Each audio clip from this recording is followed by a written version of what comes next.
Hope everyone's having a good day today. Hope everyone's having a great day, actually. It is time to watch these Jets. It's time to see what they're doing. Time to see what's going on, folks. So I'll wait for everybody to start joining, see how everything's going. Last time we're going to see Adam Gase, ladies and gentlemen.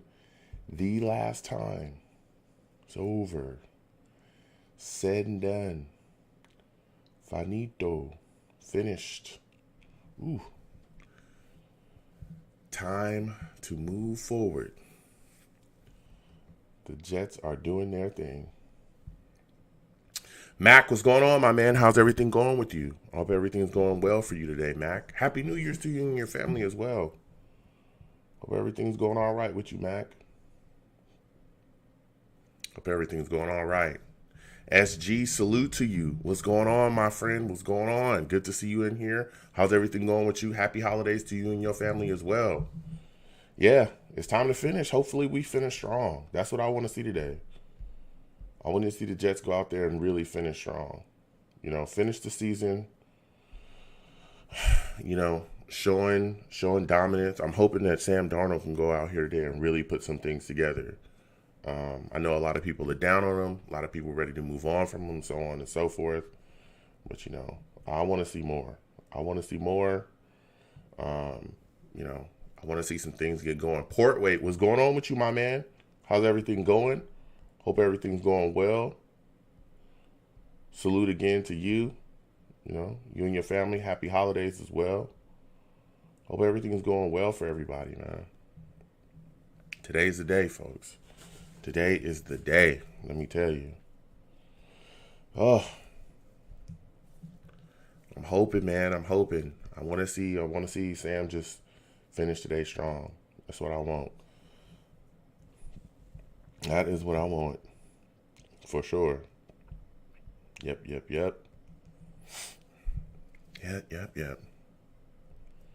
Man.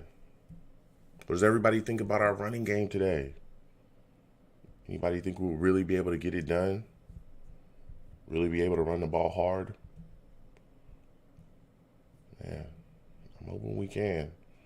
Hoping we can put it together. Because boy, oh boy. We have some young backs, man. Got some things we got to put together. If we don't, it's going to be some smoke in the city. Man, how many catches does people think Mims is going to get today? How many catches? You know, this is going to be, I'm telling you. And this is a prime time to really put it on the Patriots as well, man. They deserve it. Can't stand that football team. Can't stand that they in our division. I can't stand it. Cannot stand it. Cannot stand it. It's a prime time to really just destroy them. Just lay them to waste. Completely rock them. Put them away. You know what I'm saying? Just completely put them away. All right, we can kicked off. We got that old flag, man, again. Here we go. Here we go. Starting off with a nice little flag early as well. A nice little flag.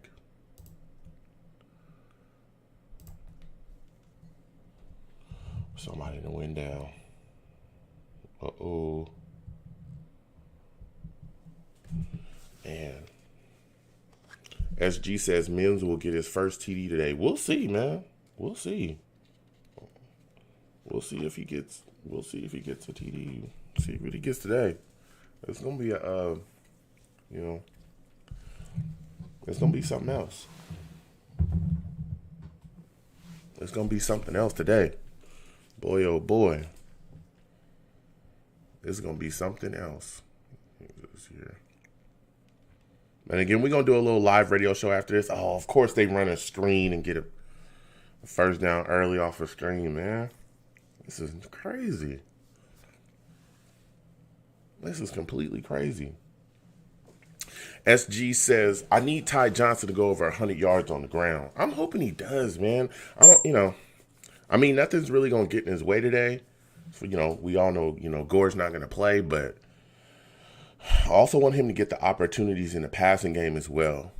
He's a guy that's really shown some promise in the passing game. Really shown some promise. So, hoping that he will get his chance, get his shot.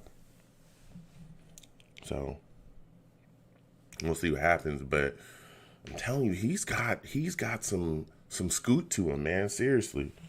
When they give him the football and he's able to take off running, he really puts things together. We just got to get him the holes, get him the opportunities. Again, everybody watching, no matter where you're watching me from, thank you so much for watching me. Of course, we get a flag again. Oh, it's going to be on them. Okay, let's go. Let's go. Let's go. It's a flag on them. Let me just back a little bit. Man.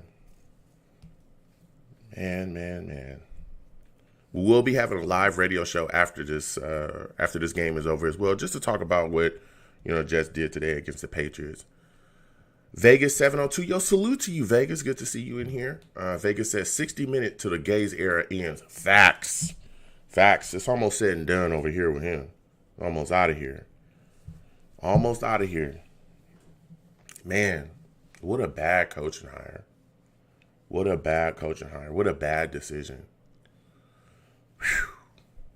The Sports Kid. Yo, salute to you, Sports Kid. Good to see you in here. As well as you, Vegas. 702, good to see you in here as well. Happy holidays to both of your families. Oh, my goodness, they're running the ball. What did I tell y'all about Cam Newton? What did I say? What did I say in the game? In the show last night? What did I say? I said, hey, we got to look out for Cam Newton. We got to look out for him and his feet. He can utilize his feet. He can still run the football. And I was told by people, oh, don't worry, Joe. Oh, don't worry about that, Joe. He ain't a runner like he used to be. Look at him. He just shoved our corner just aside and kept it moving. What did I tell y'all? I just be saying stuff, man. This guy, I'm telling you, he can still utilize his feet, man. People don't be listening. People don't.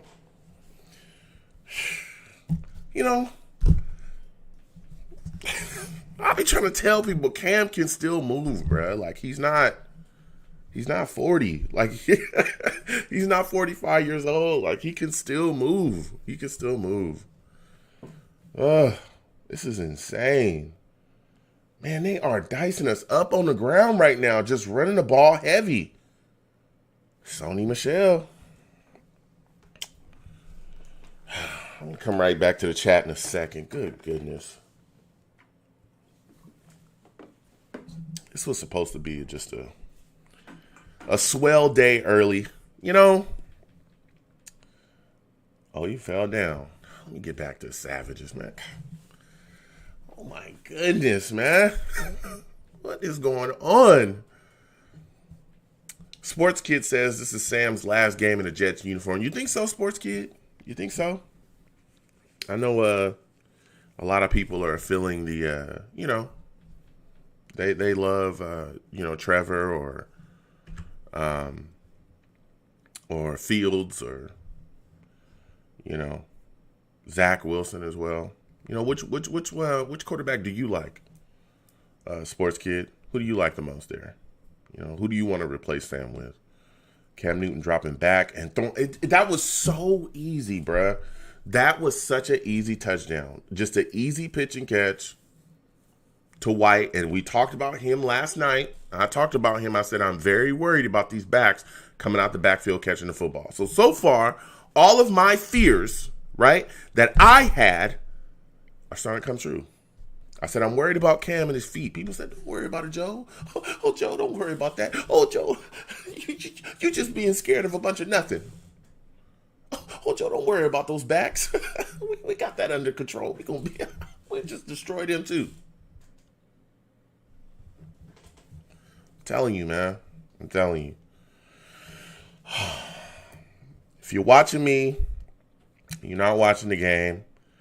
The Patriots just scored a touchdown. The Patriots are now up 7-0. 7-0. The Patriots are up early in the first quarter. It's only 11 minutes and 23 seconds left. Cam Newton to White for an easy touchdown. Patriots hit the field goal. They are up 7-0. Wow. Venom G's, yo, salute to you, Venom G's. Venom G says, Cam still got wheels. That's a fact. That's a fact, man. That's a fact. Vegas says, much love and success for you and your family, sir. Thank you. Salute to you, man. Thank you so much, Vegas. I truly appreciate that, man. Right back at you, man. Salute and respect to you. Mayberry, yo, salute to you, Mayberry. Mayberry says, Sony Michel needs to be stopped. Does he? I don't know if we're going to stop him today. I don't know, man. I don't know. We need to do something. Because from what I just saw on that drive, all of my fears starting to turn into reality around here. Black says he can still run, but most of his passes take a no dive at the wide receiver's feet. Yeah, I've seen that. Man, I'm telling you. I just need the Jets to finish out with a victory today. That's all I want. That's all I want today. I wanted us to finish strong. That's what I want. That's what I want. Oh, my goodness. SG says, I don't think our next head coach will roll the dice with Sam Darnold. Well, here's the deal, right? And I don't understand why everybody thinks like rolling with Sam Darnold is such a huge hindrance, right? Because we've seen across the league where coaches come in with quarterbacks that are already there and they're able to help them fix whatever issues that it is that they have to continue to push and move forward, right? Like if we're truly looking for an offensive mind, and this is just a perspective. I'm not saying that, because I listen to everyone's takes and I love going back and forth with people. Again, we will be having a live radio show after this game. A quick radio show to cover what happened, what folks are thinking out there. But my take is this, is that if we get an offensive guy in here that understands how to utilize Sam's skill set, because everyone keeps saying, you got to roll the dice, but then at the same time, they'll talk about how bad Adam Gase is, how horrific of a coach he is, how bad our roster is, but then we'll go, oh yeah, well Sam's, you rolling dice with Sam too. How are they rolling the dice? If we all understand that Sam Darnold is talented, we were all hyped about him getting drafted, right? We all understand that he is not being utilized correctly. We understand that Adam Gase is the worst head coach in the league. Listen, I think Adam Gase is the worst head coach the Jets have ever had, okay? I know people talk about the Kotite era. I know some people that were old enough that were around during the Kotite era, and they say that Adam Gase is worse than Kotite. Believe me. I've talked to people that said, no, he's worse than Rich Kotite. He's worse. So if all that is there, why can't we, get the right head coach in here to come set Sam up properly for success? Why can't we do that? Why can't we? Sean McVay did it for Goff, right? Gruden did it for Carr, right? Hell, the staff in Tennessee, we all love Arthur Smith, did it for Ryan Tannehill. It's not like this is some like it's magic. It's not like, this is unheard of. We've heard of this before. Coaches come in, there's a quarterback that's already there, and they go, you know what? This kid's got talent, but they need to put this, and this around him. And then, boom. It's like a match to gasoline. Boom, just blows up and takes off. Sam getting the ball out of his hands really good early. Okay. Ty Johnson in the passing game, I'm telling y'all. But that's just food for thought. I want to go back and forth with folks. You know what I'm saying? And again, we'll be having a live radio show after the game. 515-602-9639. 515-602-9639. You can call in. We'll talk. I respect everybody. I love going back and forth with people. I love hearing everyone's takes. So I'm going to keep on going with the chat. We're going to watch the game together, I'm telling you. Because Sam right now, early, he is dealing. Couple short throws early, getting the ball out of his hands quickly. Nice little play action right here. Throwing the ball nice and easy. I mean, to me, it's just tough if, we're trying to judge a quarterback that number one wide receiver is named Rashad Perryman. Like,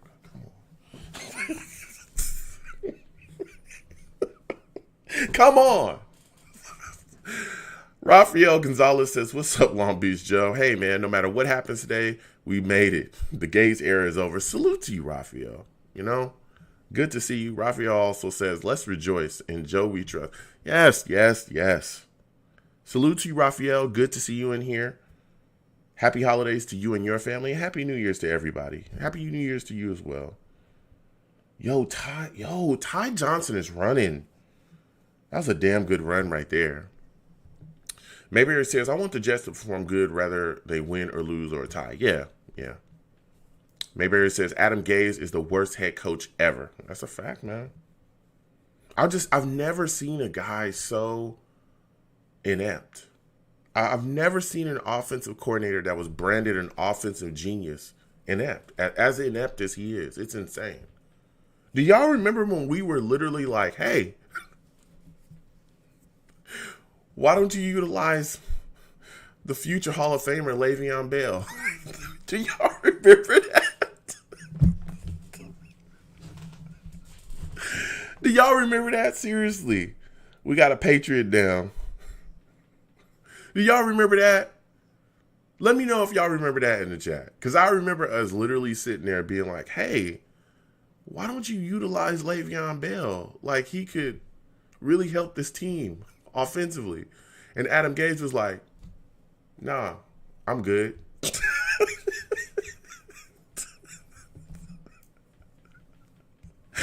Nah, I'm good, player. I don't need to use Le'Veon Bell. I'm good. Oh, man. Black says, "What grade would you give Sam Darnold's 3-year so far on a scale of 1 to 10? Ooh, on a scale of 1 to 10? In the 3 years here, if we're talking about like, and I don't know if you, okay, if I'm not going to judge him individually, because I think it's hard to do that because we completely failed him. Haven't put a roster around him. Haven't given him proper coaching. I mean, I guess you could say it's a 3 or a 4. 3 or 4, maybe 5. Because he hasn't been given what it takes to succeed. I mean, we had the 32nd ranked offense last year. We'll probably have the 32nd ranked offense this year too. It's not good. But still in those things, you saw flashes. If you look at our offense earlier this season, I remember coming off of that San Francisco game, everybody was like, the problem is not Sam Darnold. I remember that. I remember coming off that San Francisco game. I think he threw for 212 yards or something like that. But you could clearly see that the offensive game plan was so horrific that there was nothing he could do. And I remember after that game at San Francisco, everybody was like, "No, it's not Sam Darnold." The problem is not Sam Darnold. You know? He's had bad moments. He's made bad decisions, but man, to me, it's really tough. It's really, really tough. But yeah. What would you give him though, Black? What would his grade be? Venom G says good run by Johnson. Yeah, Johnson is I'm telling you, it's something. I see something in that kid. I really think that if him and Josh Adams put it together, I think we could have a very solid tandem running back system here with those two. Two cheap young backs that, will really show you. Man, this motion is insane. Okay. Bro, Ty Johnson again. Finding a hole. Jets first down. Vegas says the Jamal Adams trade still hurts. I'll never get over that stupid mess. They should have paid the man. Vegas, I respect that. I respect your take. But I was one of the guys that was screaming to get rid of Jamal. I wanted him gone bad. And it was because I knew that he was going to do what he did. I knew it. And I was talking about it a year before it actually happened, pretty much. I started talking about trading him a year before that. Or was it a year? Maybe it was 8 months. 7 or 8 months, something like that. I started talking about getting rid of him. And boy, oh boy. The fan base did not like that. Oh, screen. They sniffed that out easily. The Patriots not having that. Yeah. I started talking about that. I think Jamal Adams was a good player here. I'm not disrespecting him, but I knew that he was going to be asking for an immense amount of money, and I knew that he plays a non-impact position. He was an All-Pro at his position, making a Pro Bowl, and the team still stunk. It was because he's a safety. And he's a safety that doesn't want to play safety, like he doesn't want to cover. That guy literally wants to basically be an undersized outside linebacker. You have to blitz him 24 hours a day. Everybody kept talking to me about how, well, he's going to have 50 sacks this year, Joe. And it was like, whatever. It doesn't matter. He doesn't play defensive end. He doesn't. He can have as many sacks as he wants. If we keep losing by 40, it won't matter, And I really wanted us to take that capital that we could have got for him before the draft. Whew, man, if we would have taken that capital, damn, he dropped that football. If we would have taken that capital and went into that draft and got some wide receivers, boy, we could have had CeeDee Lamb. We could have had a couple players. But I respect Jamal. He went off and did what he had to do. I didn't like how he, smacked the fan base before he got out of here. But he's doing his thing in Seattle, and I wish him nothing but the best. Sam trying to make the throw there. Couldn't get it to nobody. 4th and 11. Man, Jets coming off the field. But yeah, I respect it, Vegas. I respect it. I know a lot of fans love Jamal. And, they were ready to go crazy when he was moved on from. The Sports Kid says, Gaze is gone after today's... Sports Kid says, Gaze is gone after today. Let's go! I feel you. I'm waiting for it to be official. Ooh, that boy was close when we punted. He almost got it. Somebody get that. Yes, get that down. Good job. Raphael says, right, nah, bro. Just give the goal. Raphael says, nah, bro, let's give the ball to Gore 20 more times. Yeah, that was Adam Gase's whole strategy. Like, it's insane. Like, I've never seen someone so stupid. I just could not fathom why you would do something like that. Why you would look at Le'Veon Bell, right? And be like, no, I'm good.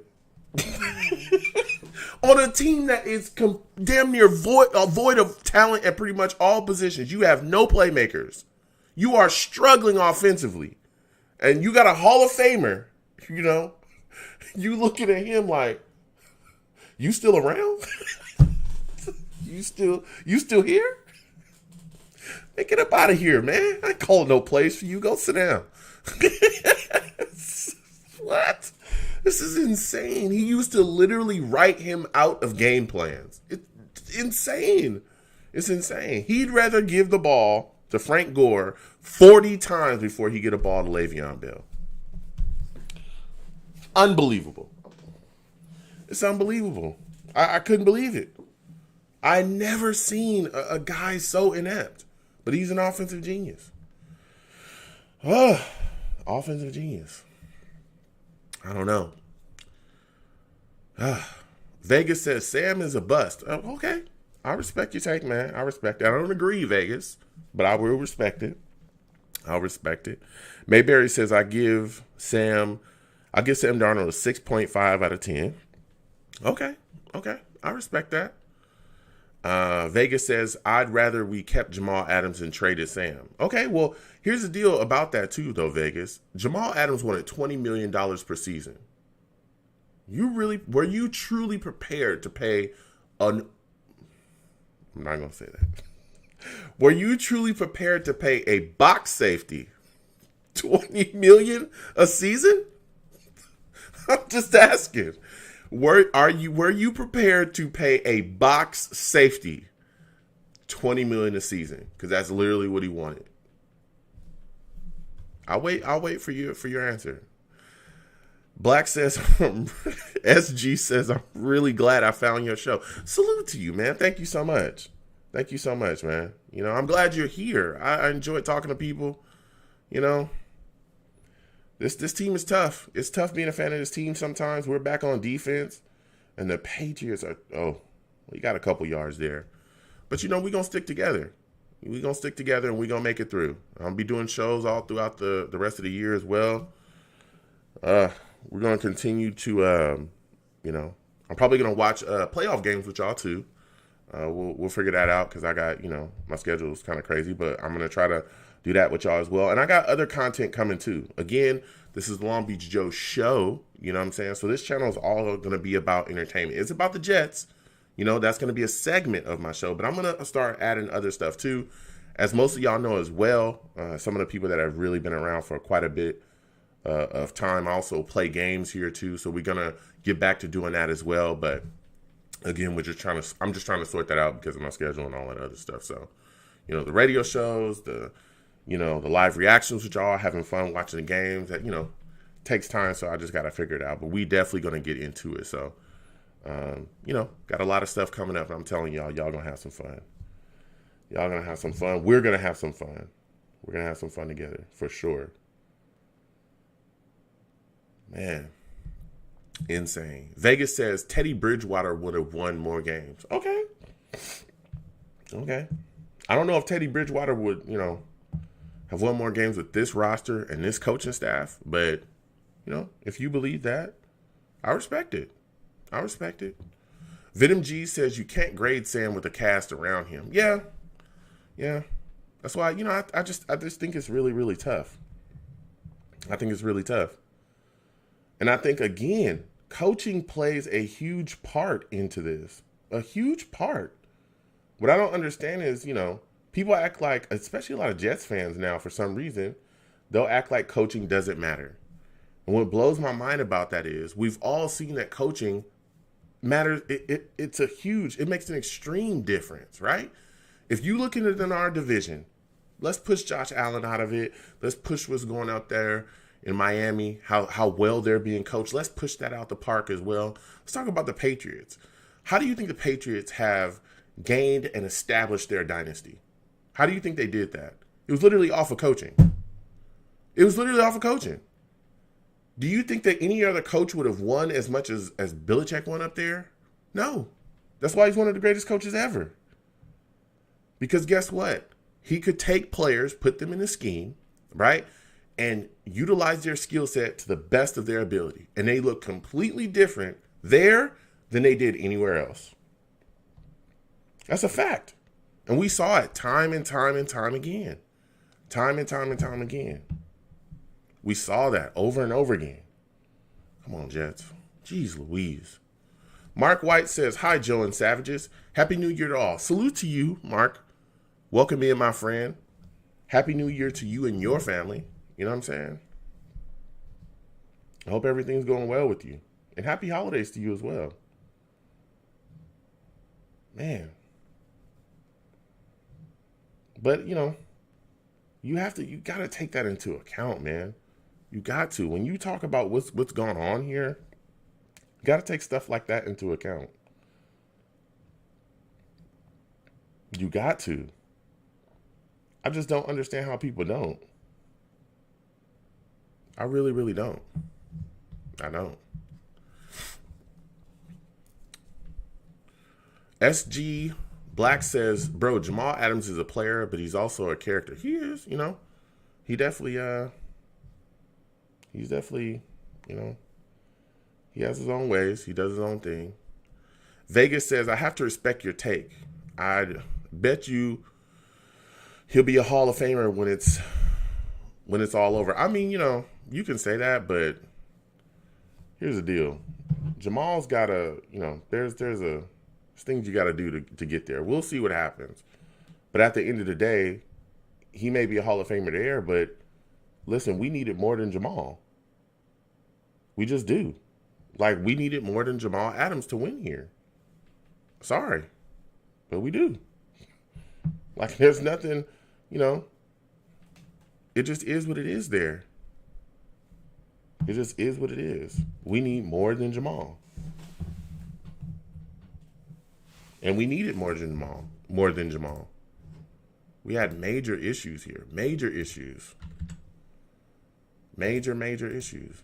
And as much as I love Jamal, it just wasn't going to work out. And I had no problem, letting that be that and moving on. Vegas says, I love your show. Glad I found your channel. Yeah, thank you so much, man. You know, I try. I try my best. I really do. It's tough. Like, it is tough being a fan of this team. I love talking to people about football. Love talking to people about this team. But boy, oh boy, it is tough being a fan of this damn team. Sir Toon says, oh, and thank you again, Vegas. You know what I'm saying? Thank you again. You know, I truly appreciate it, and thank you for your support. I appreciate that. I appreciate your kind words as well. Sir Toon says, just logged in. Hopefully the Jets get this win. Sir Toons, it's not looking good. It's not looking good early. All the things we talked about, you know, Sam he was getting the ball out of his hands quickly early, but things are kind of falling apart around here. Oh boy. You know, but we'll see, Toons. We're going to keep watching this game together, and we'll see what happens. But Cam Newton, he running down the field like a crazy man. You got White running well. Sony Michel running well. They coming out the backfield catching footballs. This is not going to be good. Mark White says, Joe, if we took a deal for Jamal back then, we might have had more wins, but then management would be looking to bring Gaze back next season. I don't think that's necessarily true. I know everybody fears Gaze would have came back the next season. I don't think that would have been true, because I think the talent would have been there, but again, he wouldn't have been able to utilize it, right? The same way that we had Le'Veon Bell and he could not utilize him. It would have been the same thing. We wouldn't have won like a ton of more games at all. We wouldn't have. There would have been no reason to keep bringing him back. He got fired. He couldn't utilize Le'Veon Bell. What make you think if you can't utilize, right, the finished product, which is a Hall of Famer, if you cannot properly utilize that, there's no way you could utilize college, you know, young talent coming out of college. There's no way. No way you can utilize that. No way. No way at all. Boy, Ty Johnson he's finding his holes, man. I tell you what. These young backs, man, they moving around doing their thing. Man. Vegas says, how much does C.J. Mosley get? Jamal was our heart. We should have paid the future Hall of Famer. I think C.J. Mosley was making, I don't know how much he made this year. I know because he opted out because of the rower, but I believe he was making $18 million a season. He's an inside linebacker. But see, that's a bad deal, though. That's a bad deal. That's what we're talking about. Just because you paid C.J. Mosley and made him the highest paid linebacker, Ty Johnson again with another solid run. I'm telling you, bruh. Can we talk about Ty Johnson? I'll get right back to you in the chat, the Savages. I'll get right back to you in a second, bruh. Ty Johnson. I keep telling y'all, this boy Ty Johnson is showing up. He's showing up right now. That's all I'm saying. I talked about him in the show. I talked about him before. I said, hey, I want to see this guy. I want to see this guy, see what he has for us. I want to see if he can bring it. You know, what does he have in the tank right now? And he's showing up and showing out. This dude is finding ways. He's shifty. He may not be the fastest guy in the league, but it doesn't matter. When the pressure's on, he scoots. When the pressure's on, he scoots. Sam with the drop back. You see that dime? You see that dime? Just put it in there. The Rashad Perryman. I can't wait for Sam to get better wide receivers. I can't wait. But getting back to the chat, getting back to Savages. Vegas 702. I hear you, man. But at the end of the day, giving C.J. Mosley $18 million, right? Making an inside linebacker, you know, one of the highest paid players in the league, does not justify you making a safety the highest paid player in the league. You know?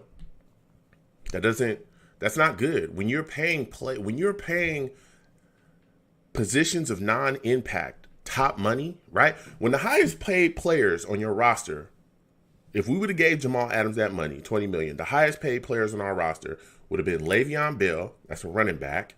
It would have been C.J. Mosley, that's an inside linebacker, and would have been safety. Those are three positions of non-impact. This team would have... you would have had... Because I think Le'Veon was making like $14 million. I think Mosley was making $18 million. He would have been making $20 million. Dude, that's an unbelievable amount of money locked into 3 positions of non-impact. All the while, we have no offensive linemen, no wide receivers, no pass rusher, no corners. Oh my Lord, we can't protect Sam. Sam goes down. Winovich. I talked about Winovich too. Here we go. Winovich with the sack. You know, it's just, I don't like it, man.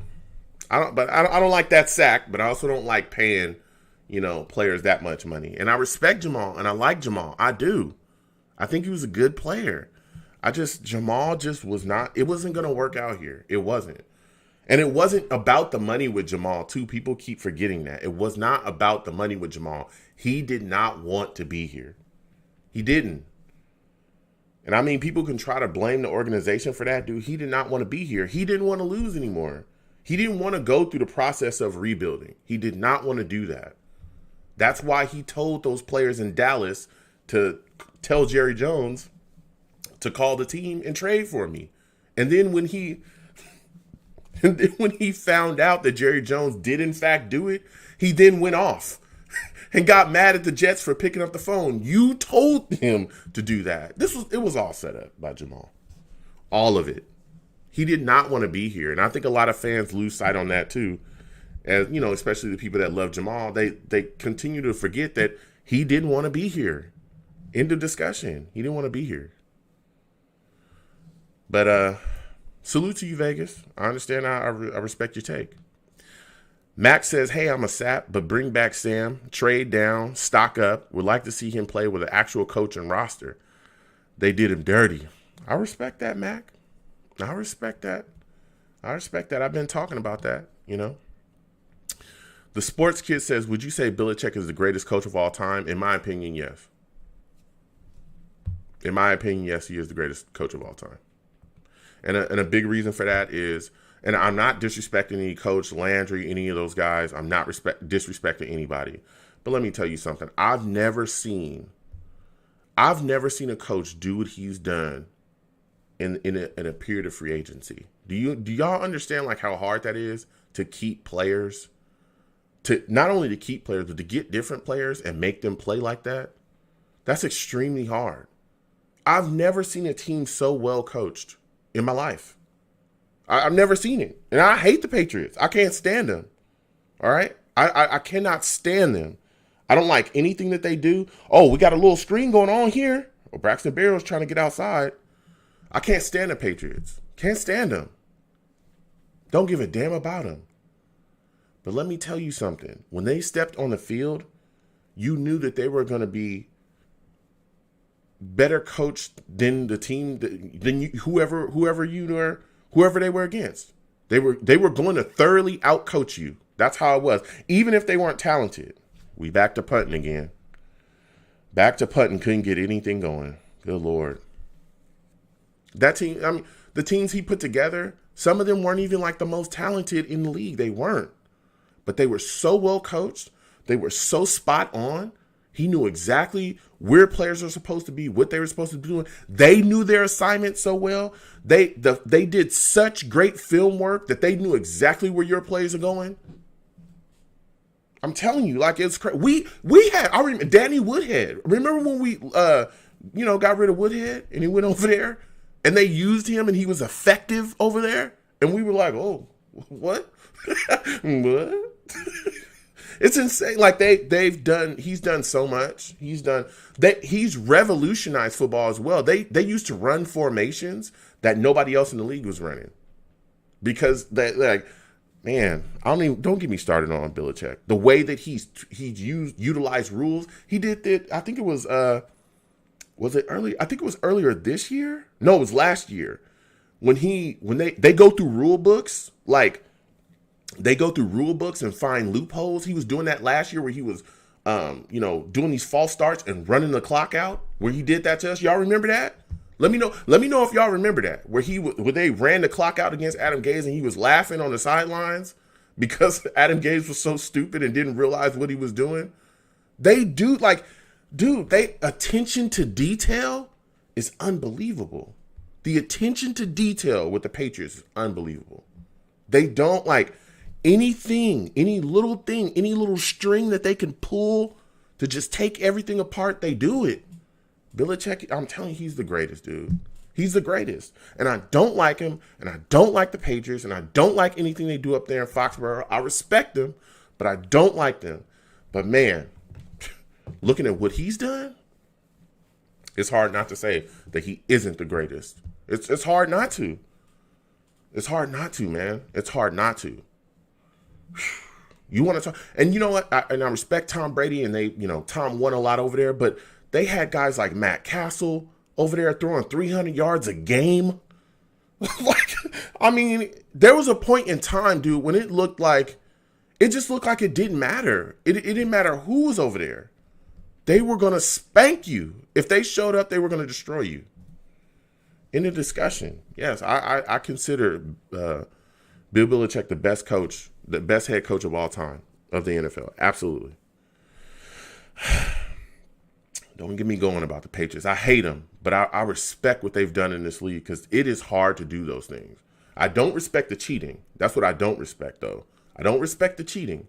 That filming and all that stuff, I don't respect that. But they won after that, though. They won after that stuff. So it's tough, man. We punted. Oh, my goodness. And he got a decent return back, too. Okay, we got to stop. Let me get back to the savages in the chat, man. Vegas says USC quarterbacks all suck. Oh, beginning and end. I'm a USC guy. Come on now. Come on now. Are we gonna do this? Are we gonna come on? Come on. USC quarterbacks do not all suck. Come on. Come on, guy. Come on. The sports kid says, I respect you though, Vegas, but come on. The sports kid says Jets have the most loyal fan base. They absolutely do. We absolutely do. Oh, that's a good stop right there. That's a good stop. Marcus May coming down into the box, making the plays. We're stopping. We're trying to slow down their running game, man. We can't have them running like crazy.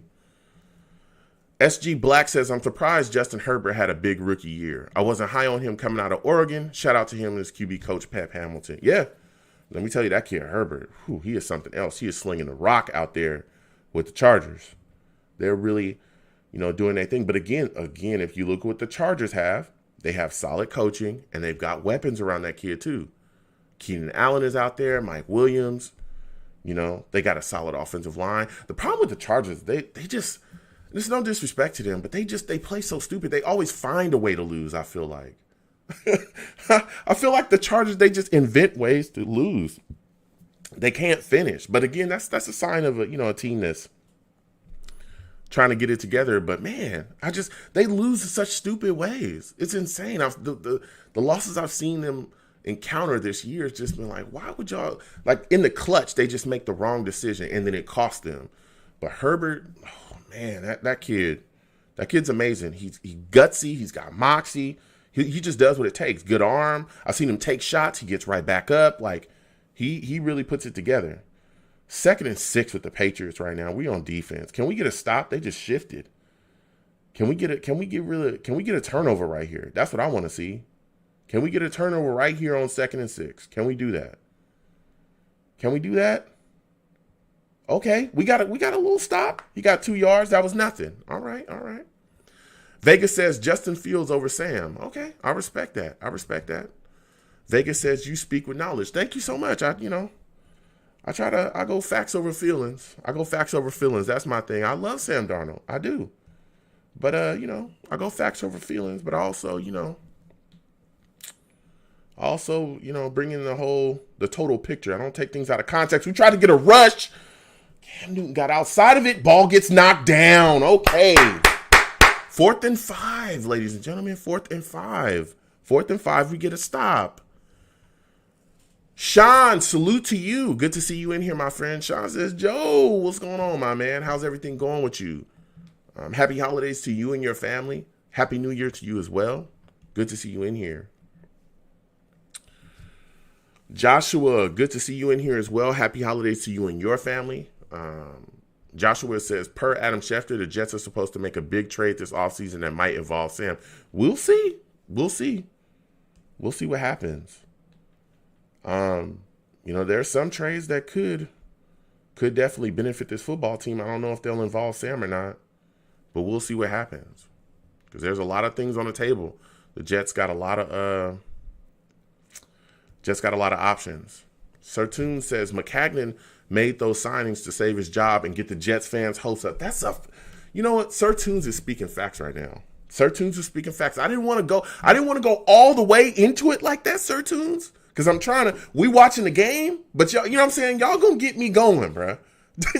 y'all gonna don't forget, y'all did this. If you get me going and I start talking about the past, about Maccagnan, and about his idiotic signings, how bad of a general manager he was, y'all did it. Not me. It was you. It was you that did that. But Sir Toons is speaking facts. Mike Maccagnan signed those players in free agency to make the fans happy and to save himself. That's what he did. That's why he gave Mosley that much money. Anthony Barr, that was the same year that we were supposed to bring in Anthony Barr too, right? And remember Anthony Barr, he said he felt physically sick.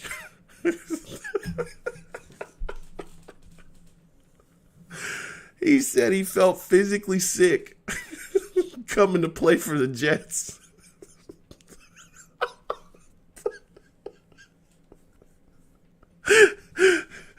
Oh my God. He said he felt physically sick coming to play for the Jets. And so he canceled the handshake deal and went back to the Vikings. That was embarrassing. That one, it didn't hurt me because I didn't like Anthony Barr that much, and I didn't think he was really going to do anything with our football team because he really was not a pass rusher. He wasn't even really what we needed. But man, to have a player that you're trying to bring in and say he felt physically sick just thinking about playing for your team. That's something else. Sir Toons also says he had to spend money on the O-line, D-line, and QB and wide receiver. Yeah. That's what you got to do. Yeah, but Mike Maccagnan was bad. He was bad, man. He was bad. That's why when people bring up the whole best player available strategy, I always laugh and say that I used to tell people that was the dumbest strategy ever. And people used to look at me like I was crazy. Let me break it down why I think that was the dumbest strategy ever. Best player available only works when you have a team that is good, right? Like the Chiefs, the Ravens, the Saints. Who else is out there? Chiefs, Ravens, Saints, Vikings, all these good teams in the league, right? The Titans, right? Good teams. Best player available? Oh, yeah, go ahead. Because they have positions of impact taken care of. They're good at corner and pass rushers. They got wide receivers. Their offensive line is straight or it's decent enough to where, the quarterback's not getting killed. So, yeah, best player available. Sure, that works for them. Sam with a dime right now. He just hit Mims with a dime on the move. Jets first down. Damn. That boy is swift. Woo. 14 is something else. Anyway, best player available only works when your team is put together well. When you're in a rebuild, best player available doesn't work because if the best player available is a defensive lineman and you have no wide receivers, no line, no corners, no pass rusher, no nothing, that defensive lineman is not going to help you. That defensive lineman is not going to help you if you're in a rebuild. Oh, Sam tried to connect deep. He couldn't get it. Got hit too. That's not going to help you. That's why best player available only works if you have a team that's put together well. When you're a team that's trying to rebuild, you need to be drafting for positions of impact. Because if you don't have your positions of impact together, again, corner, pass rusher, wide receiver, offensive line, your quarterback, if we didn't have a quarterback at the time, if you don't have the positions of impact together, you will suffer. You will lose. And that's why we lost. Because Mike Maccagnan could not draft to save his life. He could not draft to fill a position of impact. That's why Christian Hackenberg and Justin Burris and all these guys that he was taking that was busting out and he would cut them after a year. After 1 year here, he was getting rid of guys. That's why we were so bad. That's why we're so bad now. Because all these guys that he was bringing in positions of impact didn't pan. Didn't pan. Your Devin Smiths and all these other guys, they didn't pan. That's why we're bad. And then he would go into free agency and overpay for guys like Tremaine Johnson, like Spencer Long, all these other guys that he was bringing in, and they would bust out too because he didn't know what he was doing there either. God, Sam is running for his life right now. Big sack by the Patriots. Good Lord. 4th down. Whoa. This is not looking good here. Bro, this is insane. He went right around. This is what I'm saying. Our offensive line is horrific. It is so bad. It is so bad. Did y'all just see that? Our offensive line is so bad, bro. Mike McCagnon. Mike McCagnon. God. Oh, let me get back to this. Goodness, we're punting to the Patriots right now. Good goodness.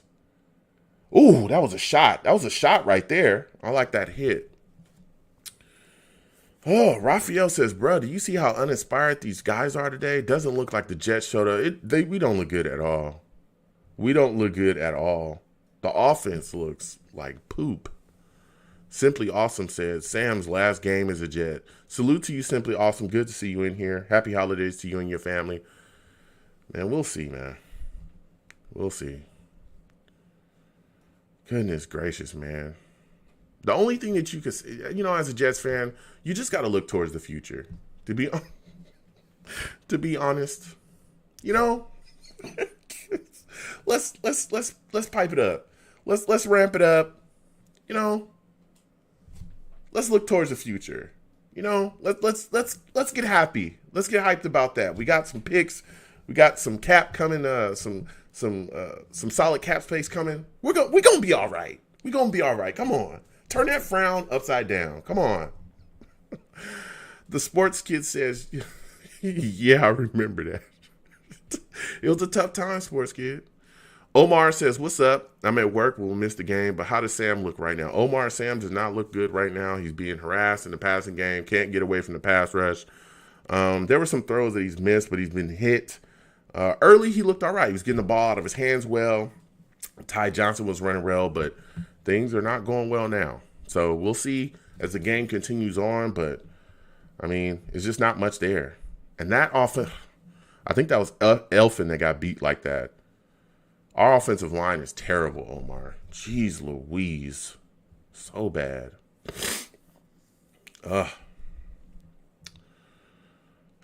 Boycott, yo, salute to you. Good to see you in here. Man. Jumpin' Joe says, Newton could have run for that first down. Newton is running all over the place. King, good to see you in here as well. King says, what's good, Joe? What's going on, man? Happy holidays to you and your family. Happy New Year's to you as well.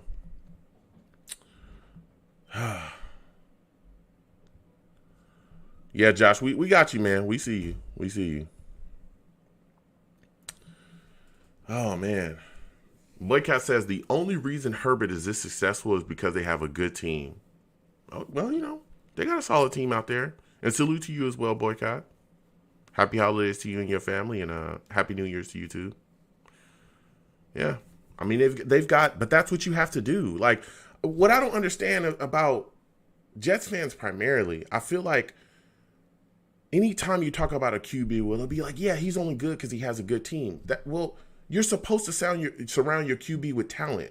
No QB in this league is going to be uber successful with nothing around them. That's not how it works. The rest of the league does not do stuff like that. That only happens here. Like, we're the only team that think you can surround a quarterback with nothing, and then, yeah, he should just be successful.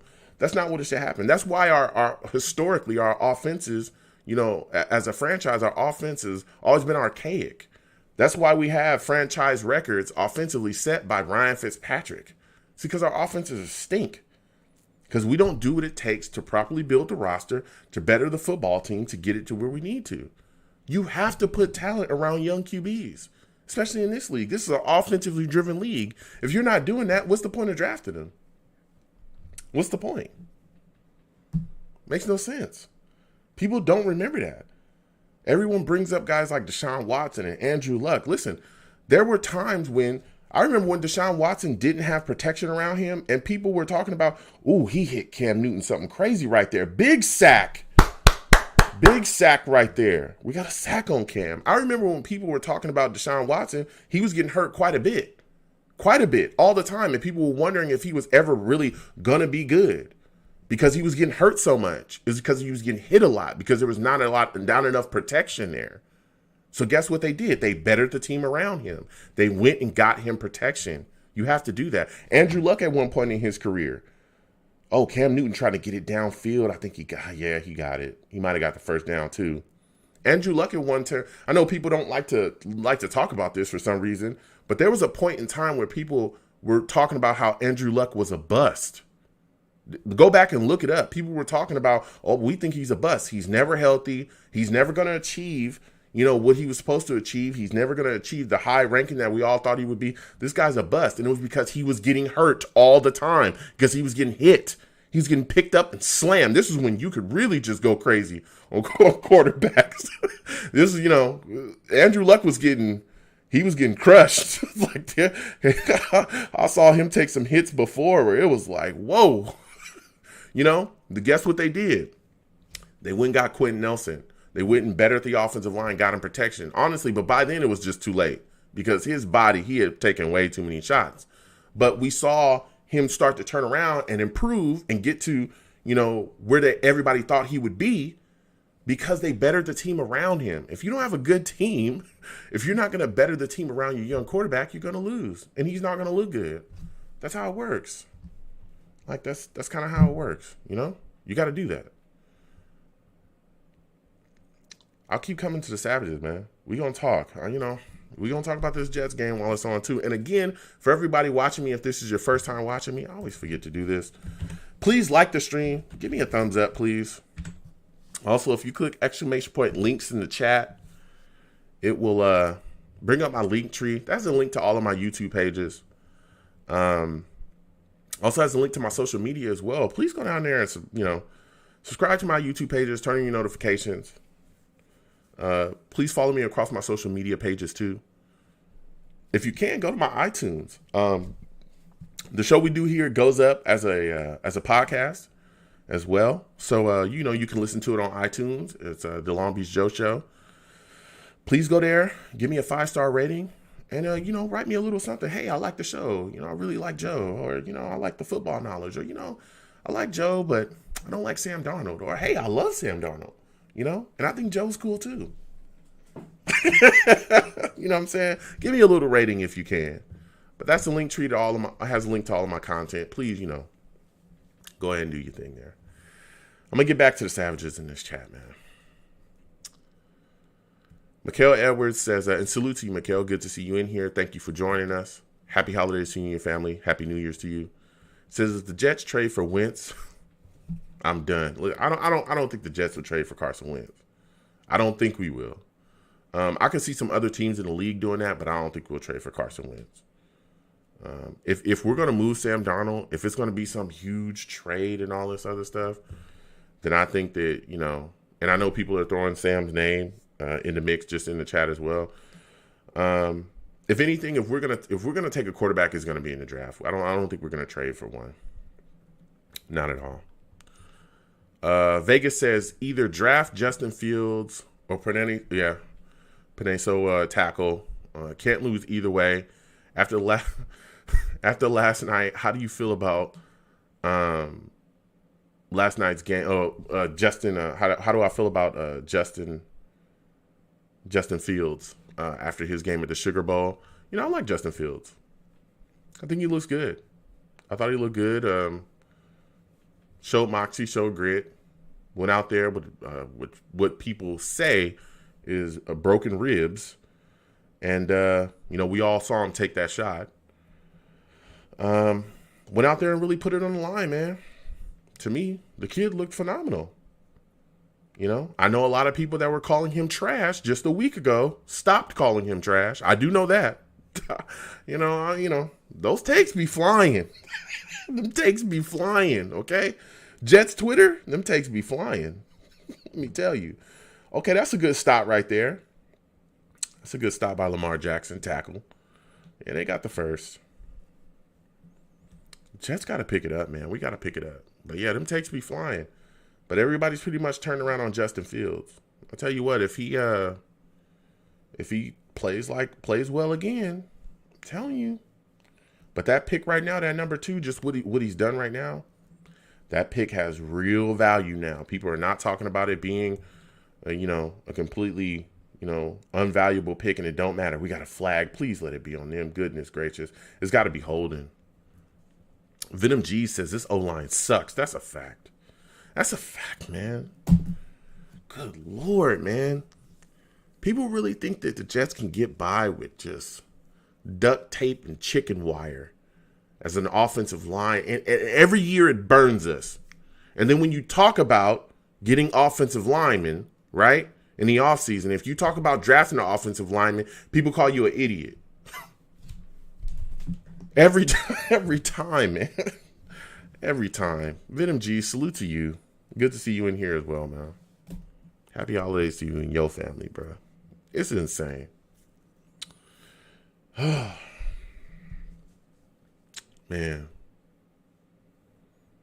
Goodness gracious. I'll keep coming to the savages in the chat. For those of you that don't know, because, I may have some new people in here, I call my chat the savages. Why? Because it's a savage place, man. They savages. I keep telling people, nobody is safe, man. Nobody is safe in here. Not even me. They'll get at me too. Savage. Bro, Cam Newton is just tossing the ball around right now. That's another first down. They just moving the rock. The Jets just came out flat. It just doesn't look like do we have anything? Bro, if Cam Newton getting it, put Cam Newton on his pockets after a 4-yard gain. Man. Mark White says, I hope they get the Roro under control. Maybe rough for the Jet trying to start a new QB with a new coaching staff and no preseason if they go to QB route. That's a factor. That could be a factor. That hurt, a couple, not even just quarterbacks, but young players in general this year. It hurt a couple of them. Cam Newton dropping back. Another easy throw. Another easy throw to White for another first down for the Patriots. Good Lord, man. Goodness gracious. Good Lord. How many times is he going to throw to these damn running backs, man? Cam Newton dropping back again. Let me get. Oh, he almost brought that in. He tried to one-hand it, but it was, again, White, wide open. All right. I mean, at some point, maybe we should stop these guys. Let me get back to the chat, man. Get back to the savages. Good Lord. I mean, come on, man. How many of these running backs you going to let? Oh, goodness gracious. Vegas says the new uniforms are garbage. And now Vegas says the new uniforms are garbage and now remind me of gays. Oh, goodness. We got to burn these uniforms then. We got to burn these. Get rid of them. Get them out of here. Cam Newton dropping back, chucking the football down the field. He missed him. He had him open, missed the guy.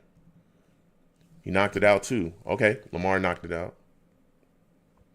Ooh, that guy had it. Ooh. Oh, he missed him. Lamar knocked it down.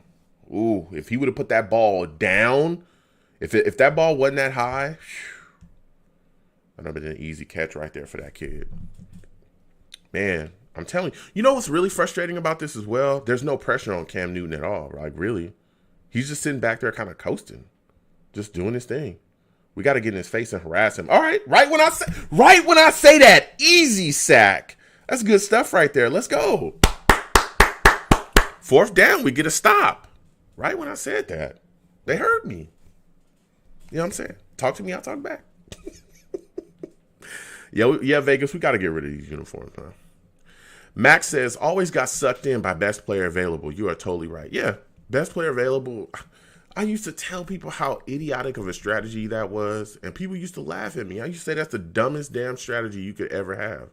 When you're a rebuilding team, it's the dumbest strategy you could use because it sets you up for failure. It sets you up for complete failure. Man, boycott Activision. Boycott says Sam only throws dimes on the move because he can't set his feet in the pocket. Yeah. He's running for his life, man. Running for his life. Vegas says they should put googly eyes on the uniform in memory of Gaze. Oh, come on, Vegas. You ain't got to do him like that. Come on, man. You ain't got to do him like that, man. You ain't got to do him like that. Goodness gracious. The Sport Kid says Mark White's not looking like it now. There's a second string. Yeah.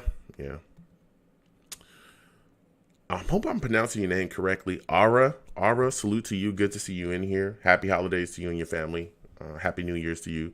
Says Fields isn't doing anything when Van Roten is getting beat like he stole something. Hey man, I'm telling you. I'm telling you. Raphael says that's the energy we like. We gonna be all right. Yeah. I'll try to pick it up. I try to remain positive as possible, but bro, it's just terrible. But Ara, I'm telling you, a lot of people think that, hey, if we just draft another quarterback, everything's good. We ain't got to worry about the offensive line. They'll be all right. I'm telling you, some Jets fans is going to get a rude awakening. A rude awakening when you see that if you don't have protection, it's going to cost you. It's going to cost you. Is there anyone in here against taking Sowell at 2? Is there anyone completely against that? I'm not knocking your take. I'm not disrespecting anybody. I just want to know if there's anyone completely against taking the tackle from Oregon at 2. Okay? I like him. I'm not saying, I understand why people would say don't take him at 2. I completely understand that take. I just want to know if there's anyone in here saying do not take that guy at 2. I want to know. Oh, man. Vegas says Ashton Davis looks like...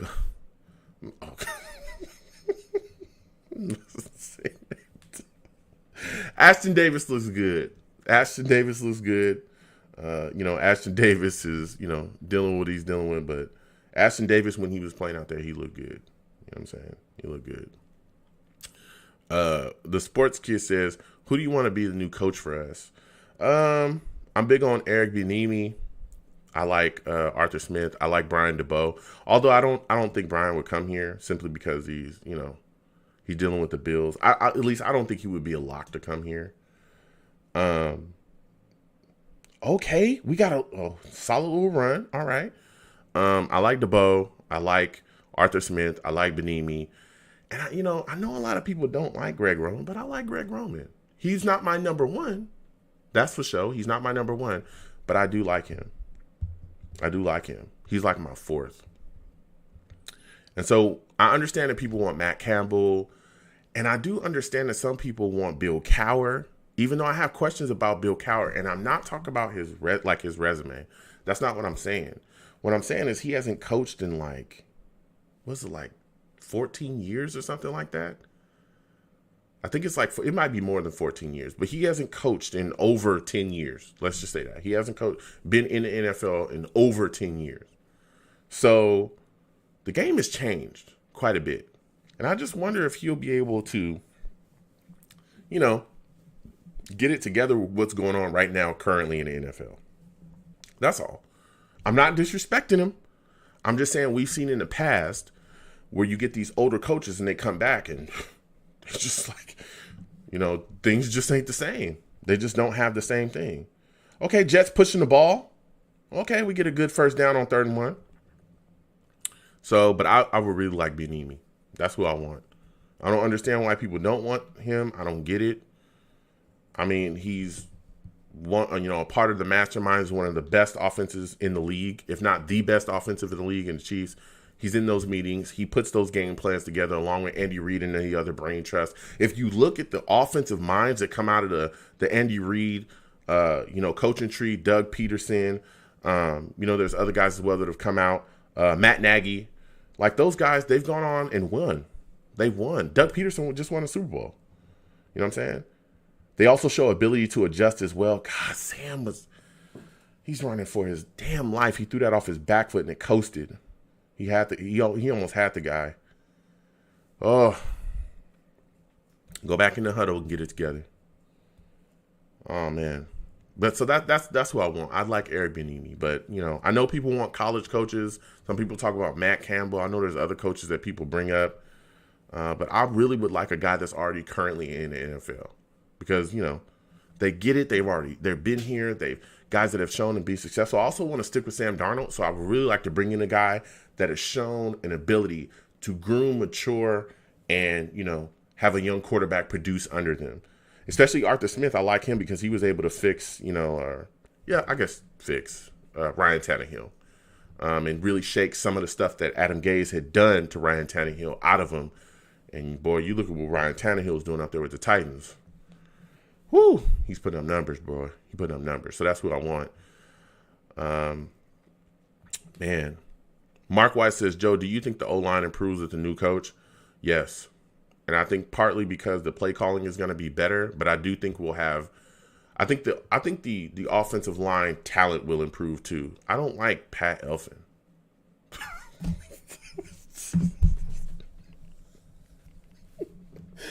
I don't like him.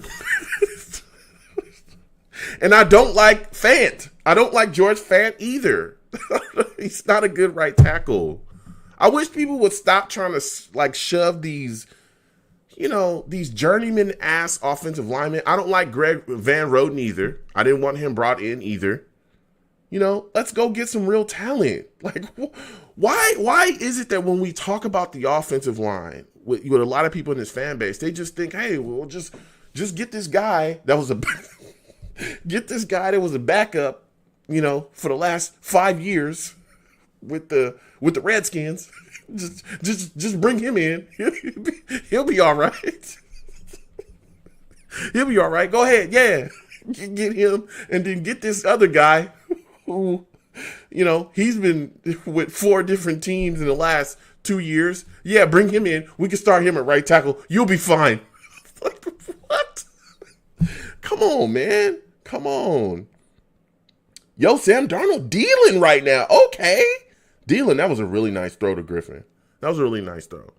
Yeah, I think the offensive line will improve because I think the talent will improve, but I also think the scheme and play calling will improve as well, which will help the offensive line. Adam Gase has a long history of just ruining offensive players. I'm telling you, he has a long history of it. And I don't understand why people aren't looking at this like, whoa, this guy, he has a long history of that. I'll tell you what, go look up there's a quote, and I'll never forget it because I brought this up when we first hired Adam Gase. People were calling me negative. Joe, you just don't, you know what, you're just a negative Jets fan. I was warning people about Adam Gase when we first hired him. I believe the player's name is Jawan James, and he was a veteran offensive lineman, played with Adam Gase. He was his coach. And he was asked after a game what the issues, with the offense were. And he looked at a report. This was a starter on Adam Gase's offense in Miami. Okay? He looked the reporter directly in the face and said, our issue is we don't have a calling card. Like, we don't have an identity. That's literally what he said. We have no offensive identity. And the problem is that when we do things and they don't work, right? We have nothing to fall back on because we don't do anything well.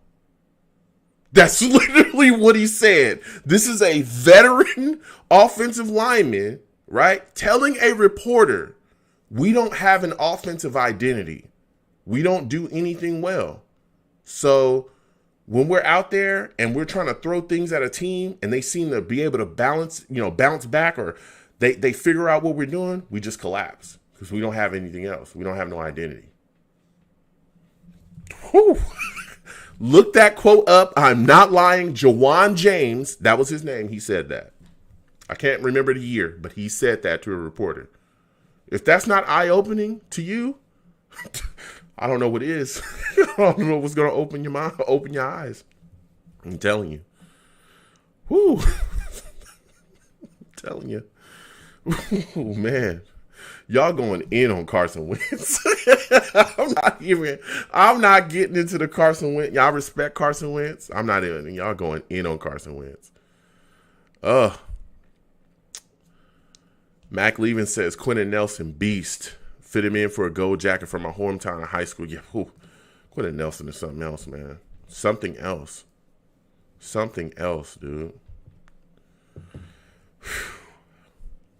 That dude literally, bro, when they brought in Quentin Nelson, he did so much work for Andrew Luck. It was insane. He alone made Andrew Luck look better overnight. Because he wasn't running for his life and getting blasted no more. Bruh, I remember Andrew Luck was getting hit so much. Oh my God. Oh my goodness, dude. I remember he took a hit in one game. I didn't think he was going to get up. I really didn't. I did not think he was going to get up. I forgot who they were playing. But dude, he dropped back and this dude just blasted him. And I was like, oh, he's done. No disrespect, but I'm like, bruh, he is done. He's done. But, he was able to try to put it together. I know he was definitely feeling it after that one. Sam getting the ball out of his hands again. Okay. Getting the ball out of his hands to a young back. I'm telling you, that boy Ty Johnson, yet again, in the passing game. Keep going to the Savages, man. Let me get back to y'all. Edward says, dude. Here we go. The dude last night talking about trading down to the third pick. Look, I'm not here to blast nobody's take, but that was a head scratcher, but I respect him. I just don't agree with that take. I just don't see exactly what you would gain from that. First off, you're helping a division rival in the Dolphins. I don't understand that at all. Second off, how do you know that the Dolphins aren't going to backdoor you? Why? Because they tell you? What would you trust the Patriots? I wouldn't. Oh yeah, we won't trade down. Yeah, we'll give you a third round or a second round pick. Yeah, just let us go ahead and move up to number 2. Why would you do that? And then thirdly, why when you could get so much more for the second pick than you would get for the third pick? Why would you even trade down? That I don't. I respect everybody's take, and I understand trying to get as many picks as you can. Did Marcus get that inbound? No, I think it was one foot in. I don't think he got that. Ooh, almost had an interception there. For Marcus May. Almost. I don't think he got it. We'll see. Whew. Man. SG says, what do you think about the year George Fant has had for us? Look, I respect George Fant, but I do not want him starting on this team next year. No. We need to get a right tackle. And I've been talking about, I don't understand why people think that right tackles in this league don't matter. It's like, you only matters if you have a left tackle. Like, what is wrong with Jets fans and offensive line? What is wrong? Like, I understand it's not a sexy position. I understand people, these fat guys, they just push people around. Who cares? Dude, if you have a dominant offensive, look what the Cowboys have done. Let's just say that. When the Cowboys were at their peak, when Ezekiel Elliott was running all over the place, did he bring down that second foot? I don't know. When Ezekiel Elliott was running all over the place, it was because they had a dominant line up front, and they were winning like that. Before Dak got hurt and all these issues, they was winning like that. Why can't we do that here? Why can't we have a dominant offensive line? I don't understand that. I just don't get it. I just don't get it.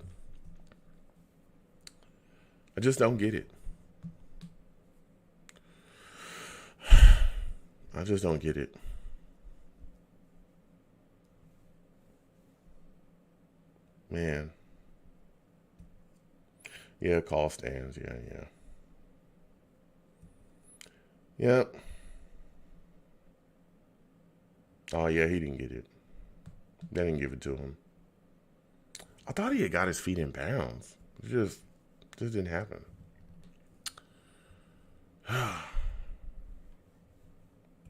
Come on.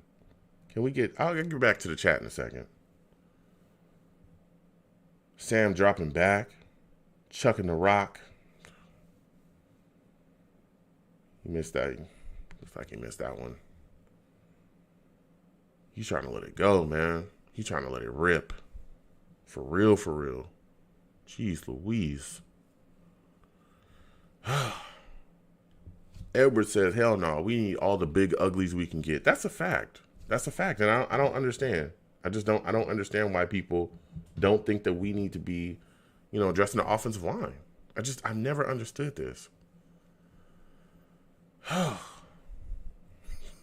never understood it. I just don't get it. I don't get why people don't want to see this offensive line get better the way that they should.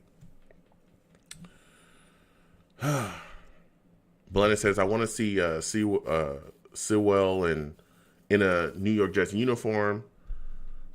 Yeah, Mackay and Pennell, yeah, they would dominate. They would. You said you would take them to Vegas. I respect that. We lining up for another field goal. I respect that. I know there's a lot of people out there, I'm telling you, on social media that will literally laugh at you if you say you want to take a tackle. And he hits it. Okay, I respect that. Okay, we put 3 on the board. We put that on the board. He got that down too. Put 3 on the board. We put up another extra point. I mean, geez Louise. I'm going to give the Herndon Hive they respect. If this is your first time watching, or if you're watching me but you're not watching the game, the Jets, yes, they did score a touchdown. It is now 7-7. Yes, Herndon did catch the touchdown. Okay? Herndon Hive, you're in my inbox. You're in my DMs every week. Yes, he caught a touchdown, okay, from Sam Darnold. 7-7. We just hit the extra point. Said and done. Herndon Hive, are you happy? Okay? I'm giving the guy his credit. That was a nice catch. It is now 7-7. Jets scored a touchdown, and we hit the extra point. All right? Like, the Herndon Hive be after me, y'all. Like, I've been talking about how we need to get rid of Chris Herndon like 90 going north. I ain't going to lie to you. That was a nice catch. It's 7-7. Okay? 7-7. Please don't get after me. I'll get right back to the chat. Come right back to the Savages in a second. Please do not get after me, Herndon Hive. Okay? It is now 7-7. Okay? Chris Herndon did catch that touchdown. Yes, I saw it. You do not have to inbox me. You do not have to get in my DMs. I saw it. Okay? I'm coming back to the Savages. Damn. I already feel it. Like, I already feel it. I already feel the Herndon Hive coming after me. Already kicked that ball off. Cam dropping back easy. Another damn easy pitch and catch to 16. Ugh. SG says, I've seen enough of Sam Darnold. Have you? Have you, SG Black? Have you? I think you could use a little bit more Sam Darnold in your life. No disrespect. Ravens number 8. Yo, salute to you, Ravens. Ravens says, Trevor Lawrence. I respect it. He's a good quarterback. He's a good young quarterback. We'll see what he does, when he comes into the league. Who knows where he's going to go? Maybe he ends up here. Who knows? Maybe he ends up in Jacksonville. I know that there's talk of some other teams trading up for him as well. How do y'all feel about Trevor Lawrence? I know some people have turned their backs on him. I do know that. I do know that when, he had pressure in his face, it didn't look the same as when that pocket was ultra clean. That's all I'm going to say. I'm not disrespecting him. I'm just saying that I saw that fumble, and then he took off when somebody else was chasing him. He also almost fumbled again. I saw that thing that he does off his back foot where he throws the ball like that when he's getting tackled. That could be an interception as well. I respect Trevor Lawrence and I like his talent. But I know a lot of people that are definitely saying that he is no longer the consensus number 1 pick. You can look that up. It's on the timeline. Maurice Jones-Drew said that. I'm just saying. There's analysts that are saying, I'm not saying I said that. Don't come after me. I'm saying that's what I heard. That's what I heard. That's all I'm saying.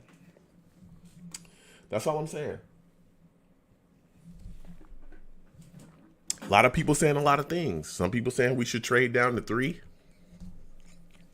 Some people saying that Trevor Lawrence will still be there at 4. There's some people that have said that. There's some people saying that Trevor Lawrence is no longer the consensus number 1 pick. There's people that have said that. Am I lying? Savages? Am I telling the truth or what? You know? Ooh, that was almost an easy throw to White. That came right off his hands. Boycott says, you about to see another Sam Darnold next year if we don't fix this O-line. That's a fact. That's a fact, Boycott. The sports kid says, after today's first half, I'm ready to move on from Sam. I respect it. I respect it. Max says, the first thing you build is O-line. If it isn't solid, it affects everything else. Even defense, because you're 3 and out and short field so much. That's a fact. You'll gas your defense like crazy. Gas your defense like crazy. Joshua says Denzel is being evaluated for a concussion. Yeah, we'll see what's going on going forward. Will G, yo, salute to you, Will G. Will G says, draft a center, please. That's a fact. I don't like McGovern. McGovern, dude, he's not playing well either. That's another guy that I'm like, goodness gracious. These offensive line. These offensive linemen that we have are shoddy at best. Everybody outside of Mekhi Becton has been like pretty disappointing, to be honest. Pretty disappointing. But I mean, we knew that kind of coming in. I was really hoping that we would target more offensive linemen. I wanted Jack Conklin. I know Thuney ended up getting franchised, but if he was on the market, I wish we would have got him. I really wanted to go after and fix this offensive line this year, but it is what it is. Joshua says, Sam can't make the throws that you should make as an NFL QB. I don't think that's true. I don't think that's true. I think we've seen him make throws that you can definitely need to make in the NFL as a QB. He's made mistakes too, though. Big punt by the Patriots right now. We got to stop. Bro, how is that not a flag? You can't grab Barrios like that. Come on, guys. Max says, out. O-line has been a collection of scrap heat and junk for 2 years. That's a fact. Vegas says, honestly, we're 2 drafts away from being competitive. Yeah. Yeah. Well, honestly, though, if you trade down, you're maybe 1 draft if we get the type of haul that we need to get, if we trade down, we're not that far away from being competitive at all. That's why my take and my plan has always been to trade down. Okay? And I know people don't like this. You always got to give them the honey before you give them the medicine. Another run. Another run by our young back.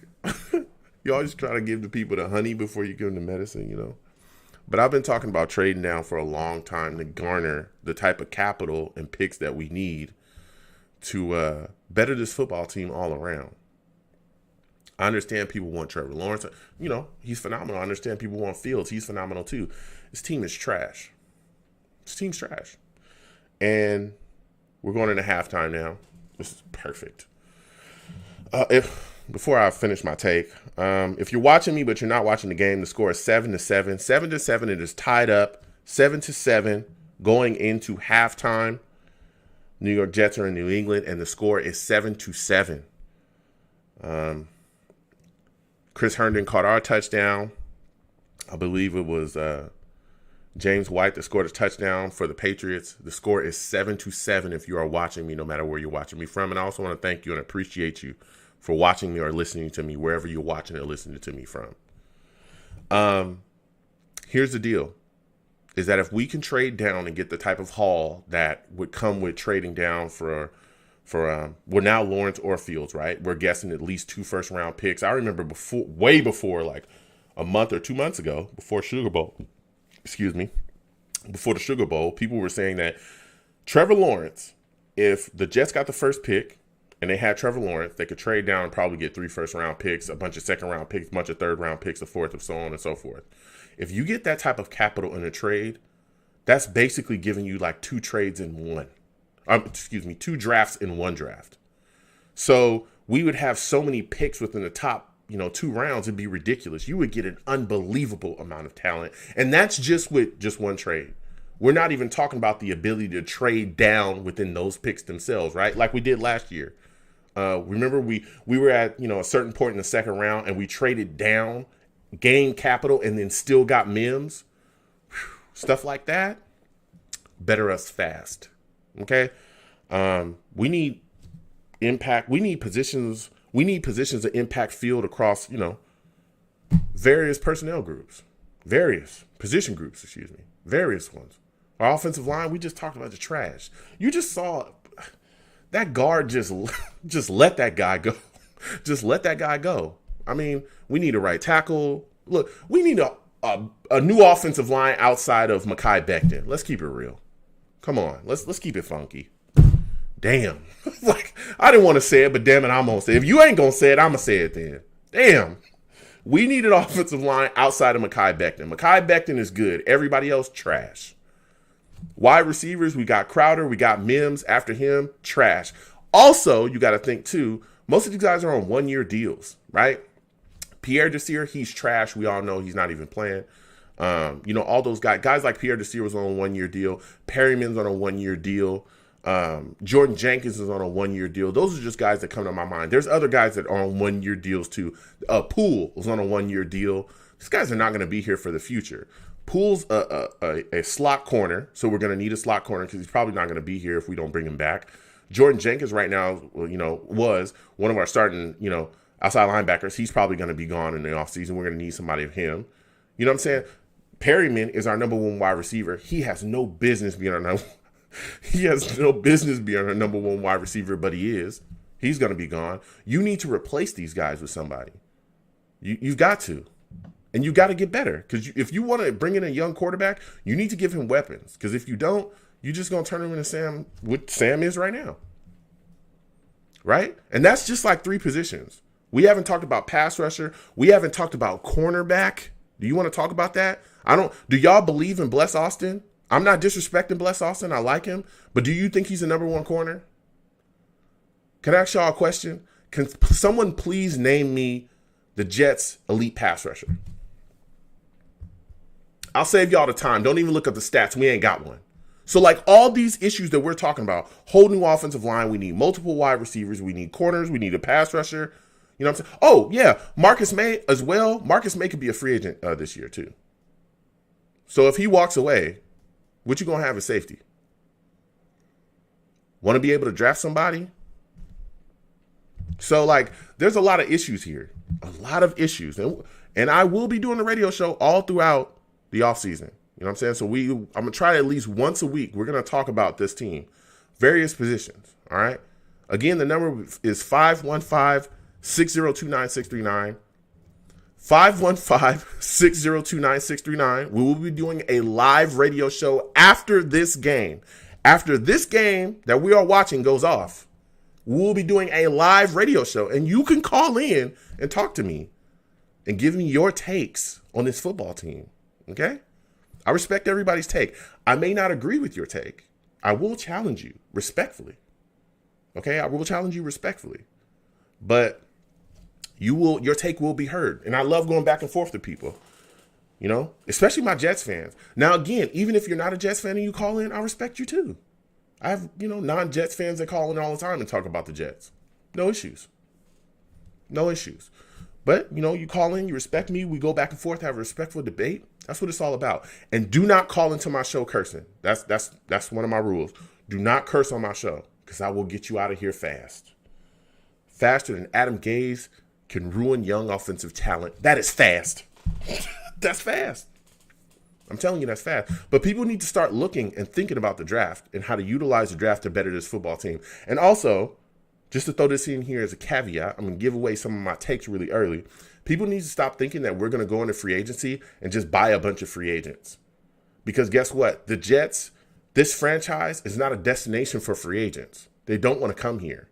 Look at all the money that we had last year, and free agents dipped on us then too. We need to start utilizing the draft. Unless you're talking about trading for a guy, that's one thing, because that forces him to come here, right? He's got to come here and play if you trade for him. But if we're just talking about free agents, oh, we're just going to go sign this guy, throw a bunch of money at him. We've tried that before, and it don't work, right? I just got done talking about Anthony Barr. How many other free agents have stiffed us? Remember when we got stiffed by Hightower, the Patriots linebacker? For whatever reason, we were trying to make him the highest paid linebacker in the league, and he used this as leverage and then went back and signed with the Patriots. Remember when we offered Kirk Cousins more money than anyone else in the league, and he still said no, he didn't want to come here? I just talked to you folks about Anthony Barr. There's been so many free agents that have completely laughed at us. Never mind the fact of how we utilized free agency in the past, and it's hurt us. Anybody remember that albatross of a contract that we gave to Tremaine Johnson? Anybody remember that? How much he's a bum and he was getting paid crazy? We got to start thinking. We got to start thinking when we think about this team. We got to start thinking a little bit more logically. You know, some people, I'm not saying y'all, I'm just saying some Jets fans. You know, but I respect everybody and I respect everybody's take, and I want to hear from everybody. Everybody. Boycott says this may be the only logical Jets show. Boycott says this may be the only logical Jets talk show on YouTube. Salute to you, Boycott. Thank you so much. I appreciate it. I respect everybody. You know, all Jets fans. I'm one of y'all. I'm not above anybody. Okay, I love everybody. I love everybody's takes. I want to hear from everybody. But boy, oh boy, like we got to get it together when we think about this football team.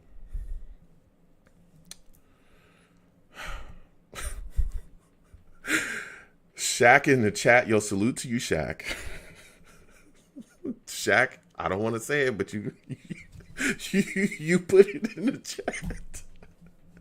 Shaq says Herndon is still cheeks. You listen. Herndon Hive. That was not me. That was in the chat. I just read it. That's all I did. Do not DM me saying, Joe, you always disrespecting Herndon. Every chance you get, you gotta. What do you tell me? Oh, every chance you get, you gotta say something negative about him. You don't never give him no credit for anything that he do. I didn't say that. I did not say he was cheeks. I read it. I did read it. That's what I did, but I didn't say it. I said he caught a touchdown today. That's what I said. But salute to Shaq. It's good to see you in here, Shaq.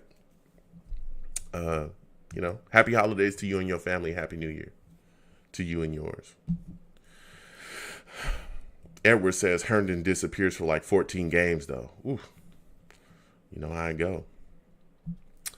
Shaq says Kyle Pitts should be our new tight end. You know, I know a lot of people are talking about Pitts as well, but to get Pitts, you gotta take him in the first round. And I don't know. I'm not with taking a tight end in the first round. Not for this football team. Not for the things that we need. I just can't see us taking a tight end over a right tackle, taking a tight end over a wide receiver. I cannot see that. I cannot see that. And I would not like to see that. And I do like Pitts. I think he's going to be a good tight end, but no. We need help. And I understand that he could be utilized in certain ways, but let me tell you something. You take him in the first and you don't really address this offensive line the way you should, you're going to be utilizing him basically as another tackle. And it's going to render him ineffective in the game plan because he's going to be asked to block way more than you're asking him to, you know, to go out and catch those passes. Boycott says, what do you think about drafting Sowell and then third round QB like Desmond Ridder to replace Sam if he fails? Let me tell you something. I do like Sowell, and I've said this 1,000 times. I don't know if they'll take him at 2. I know that people talk about him being a generational tackle. I know people talk about a lot of people have arguments against taking him, but if he's, some people say he's Quentin Nelson like. I'm not like a Mel Kiper or anything like that. You know what I'm saying? But let me tell you something. If Quentin Nelson was in this draft, I'd take him at 2. I would take him at 2. But, it depends. To me, I do like Sowell a lot. But again, the allure to trading down and getting a haul to me is just, we need that so much more. And I'm not saying that, we need it more than his talent. His talent is definitely needed. But what I'm saying is we need a vast amount of talent. That's what we need. We need that more than, anything else. But I'm not necessarily against taking a tackle with 2, but I'd rather have us trade down. But I have also heard about, people want to take a QB later in the draft, but we already did that. We got Morgan. Y'all just, nobody's seen him. Witness protection or something like that. I ain't seen that guy since we drafted him. Who knows? Who knows? So we'll see what happens. But I respect that take. The sports kid says Becton got robbed out of the Pro Bowl. Bruh, tell me about the sports kid. That's unbelievable. He led in the fan vote and still can't make it. That don't make no sense. I don't understand it. I don't understand it. Man. Woo.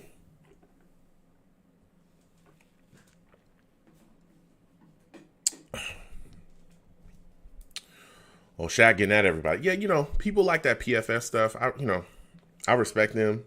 I do respect their grades and things like that. But let me tell you something. You watch these guys and you can see they trash. I'm not. I'm not like, I respect everybody and I respect PFF and I understand, the grades people go. But you watch these guys, they are trash. Like, people outside of Mekhi Becton are trash. Like, I don't need to see their grades. It is what it is.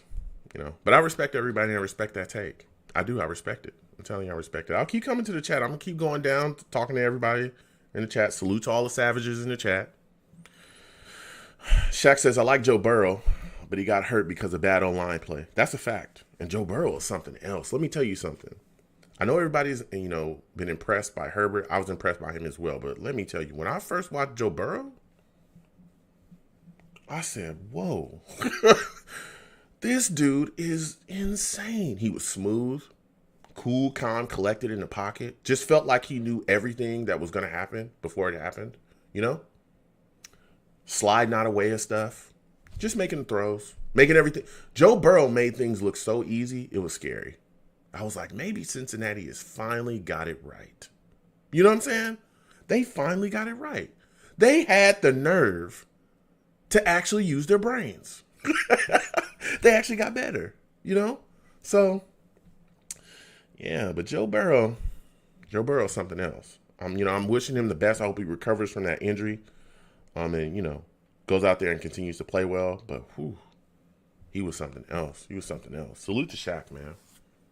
John, salute to you. Good to see you in here, my friend. Happy holidays to you and your family. Happy New Year's to you as well. John says trade down is the move. Though. Yeah. I've been talking about trading down for the last, probably 4 years. And people laugh at me every time until we go into the season and look garbage. Then they go, oh, yeah, maybe we should get more picks to better this team. Yeah, maybe we should. All I'm saying, can we get some offensive linemen? Been talking about it. Edward says trade down and draft 2 offensive linemen. Yeah, I talked about that as well.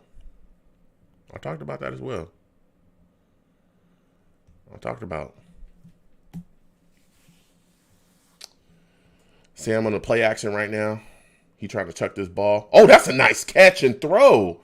That's a nice throw right there. Bashad Perryman taking off down the field.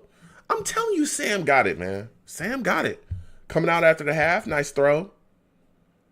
Come on, Bashad. Get back on the field, bruh. Get back on the field. Let's keep it rolling. That was a nice little route there. Sam just getting it cooking. Look at this. Puts us in a good space right over the defender. Oh, man. SG says 30s is horrible. Yeah, and listen, PFF, it'll fool you. A lot of people will look at their overall grade and be like, yeah, but he's rated a 70, Joe. You can't look at his actual ratings though, his separate ratings. He may be a decent or average run blocker. Look at his pass blocking grade. Oh, I'm looking at his pass blocking. Oh, it's a 20. Yeah, he's trash. he's trash. So basically, what you're telling me, Doc, is he's trash. Like that's yeah. You got to look at that stuff. But again, I don't always go by those PFF ratings. I watch the games. You watch the games. We watch the games. And we see these guys getting beat, and Sam's running for his life. We all watch this. Come on now. I watch the games. You watch the games. We watch the games. Sam Darnold with another strike. I'm telling you. Sam Darnold with another strike to Crowder. We moving. I'll come right back to the Savages in 1 second. We are moving. You heard? We moving. Can I get some Sam Darnold for president in the chat? Can I get that? Are y'all feeling him? Y'all not feeling him? Y'all loving Trevor? I'm not knocking it. I'm not disrespecting it. I'm just saying Sam for president. You know what I'm saying? I'm just saying Sam for president. I respect this. I like this drive. I like what he's doing out here. Getting the ball quick. Okay, we going to I. Okay. And guess who got the touchdown? How's that not a touchdown? This dude literally extended over the line. Oh, come on. Come on, ref. That looked like a touchdown to me. Yeah, he literally leaned straight into the end zone. What is going on here? Are we missing something? Boom. Oh, no, he got crumbled. Oh, he was right there, too. He was right there. Okay, let's run that play again. He in there now, though. You already know who it is. You already know it's that boy Adams. Touchdown, Jets. If you're watching me, but you're not watching the game, the score is now 13-7. 13-7, touchdown, Jets. That boy Adams ran it in after a masterful drive by Sam Darnold. I love the way it was cooked up. I love it. Don't you? Come on. 1 second, folks. Let me make sure that everybody is in on what we're doing here. I respect this. I respect this drive. I like what Sam Darnold showed here, the moxie in that drive. Maybe that drive will keep him around. Maybe that drive keeps him here next year. What do you guys think? Maybe. You never know. I think we need to give Sam a shot. That's all I'm saying. You see stuff like that. Precise throws. Getting the ball where it needs to be. You know what I'm saying? Let me get back to the Savages. Jets just scored. We up. You know what I'm saying? Daniel Roberts says, when they fire Adam Gase, I hope all the Jets players are on the line as he... Oh goodness. Daniel about to... I hope all the Jets players in the line as he walking out and every Jets player slaps him before he reaches the door. Salute to Daniel Roberts. Good to see you in here, my man. Oh my goodness. Eddie says trade down a couple spots and draft Zach Wilson and trade Sam. Okay. I know people like Zach Wilson as well. He's an athletic dude, man. That guy can make plays. I know people also don't like his footwork in the pocket, though. There's a lot of things out there about him. That some people, there's a lot of knocks on him and stuff like that. But I respect him. I respect what he does. And I respect those that, are looking. Because, again, that was the hot name, too. The hot name was, hey, we love Zach. Get Zach in here. Before Fields and that Sugar Bowl, I was hearing a lot about Zach and a lot about Trevor. I respect it. Danger says, good to see you in here as well, Eddie. Salute to you. Welcome to the stream. Happy holidays to you and your family. Happy New Year to you as well. Danger says we should trade down at least to 10 and get a top wideout. I love that Waddle from Alabama. I'm telling you, I think that's one of the spots that we'll be looking at. I got to take. I got a take. I've been telling y'all, I got takes. You know, if you need a take, you can come to me, okay? Because I got some takes. I've been talking about it. When I ask people about trading to 4, you know, people everybody saying it's Atlanta. Well, what if Atlanta folds their arms and goes, listen, we're not giving you anything at all. Okay? I know that you want us to give you 3 first-round picks, but guess what? That's not happening, player. Guess what we're going to do? We're just going to tank next year. So you have a good one. Then what do you do? What do you do? That's the question. If everybody's talking about trading down, like I've been talking about trading down because I got to take. I don't know if you want to hear it, but I got to take. If Atlanta folds their arms and says, you have a good one, we'll take whoever it is, you know, that's going to be at 4, and then we'll take next year and we'll get Hal. I'm not trading all that stuff to you for Trevor Lawrence or Fields. We're already in trouble. We're about to go into a rebuild. We need all the picks that we can get. Then what do you do? What do you do? That's the question. What do you do? Who will you look to trade with then? How far are you willing to trade down?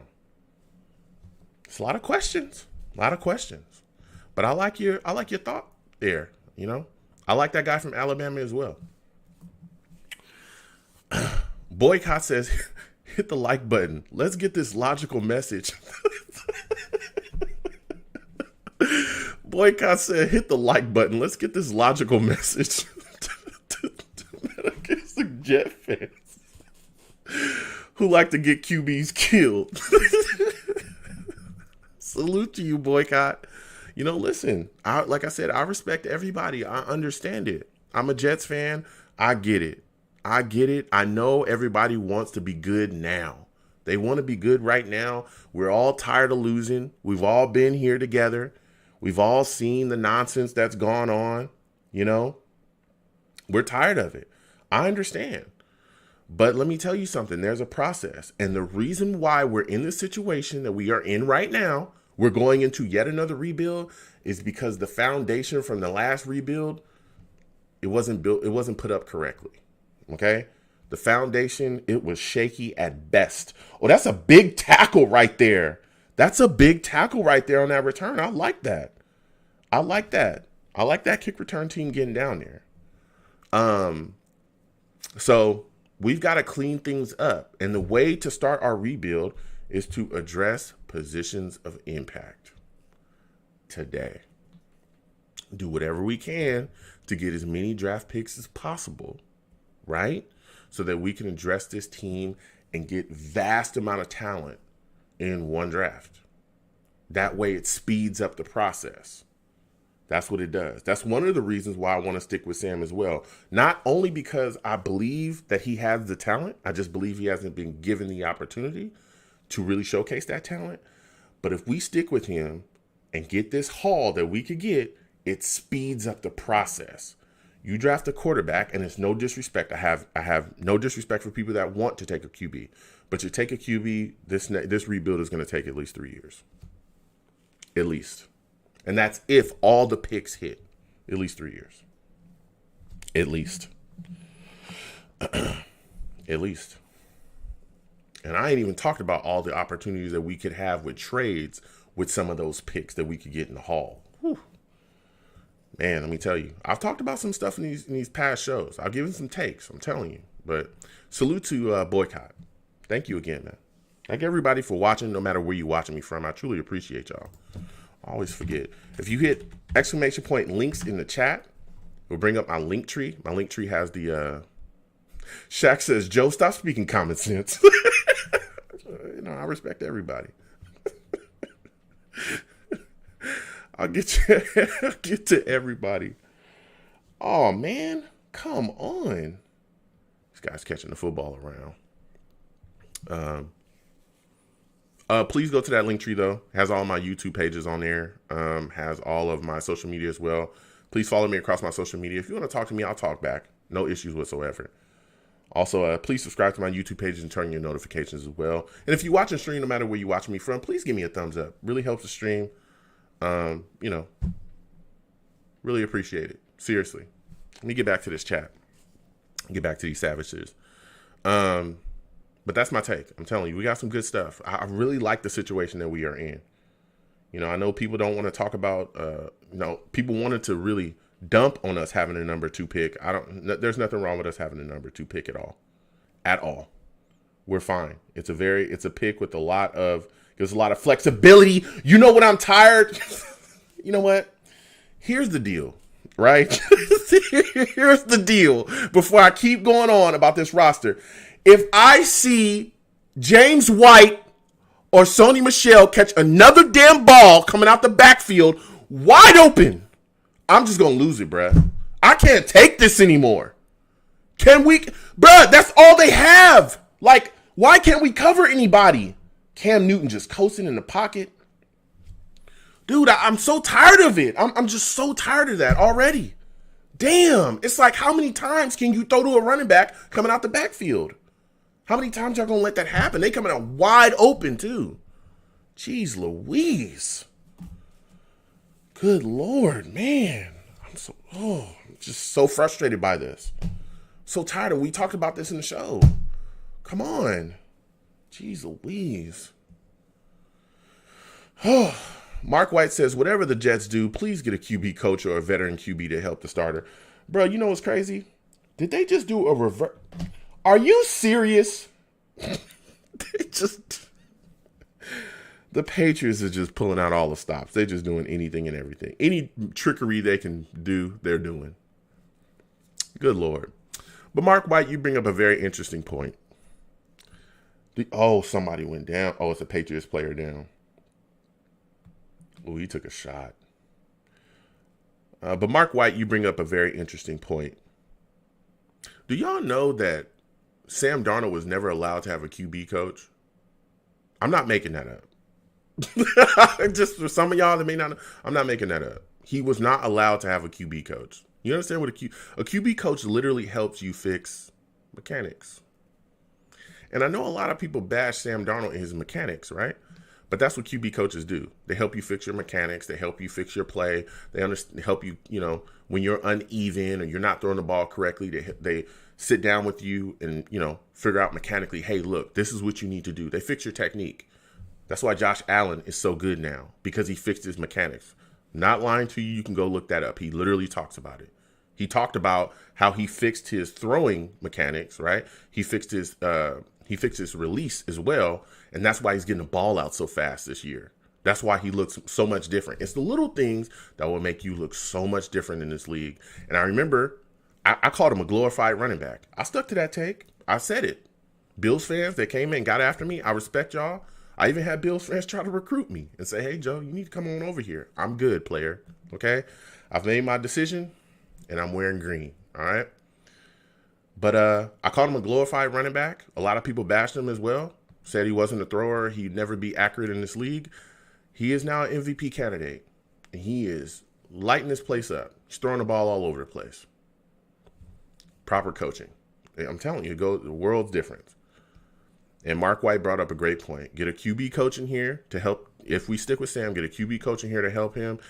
A veteran QB could help, but get the right offensive mind to put around him as well. Because one of the things that people don't understand is, dude, the offensive system that Sam Darnold is running right now is not fit for him at all. This is literally, Adam Gaze's offense is literally fit for only Peyton Manning. Because it's a stupid offense that you have to fix. And Peyton Manning can fix things like that, right? Peyton Manning was a quarterback that could step on the field, look at you, realize everything that you were going to do, check into whatever he wanted to, and then he'd kill you. That's literally what he did. That type of stuff doesn't work for every QB. And because you can't run a Peyton Manning offense, doesn't mean that you're a bad quarterback. It just means you're not Peyton Manning.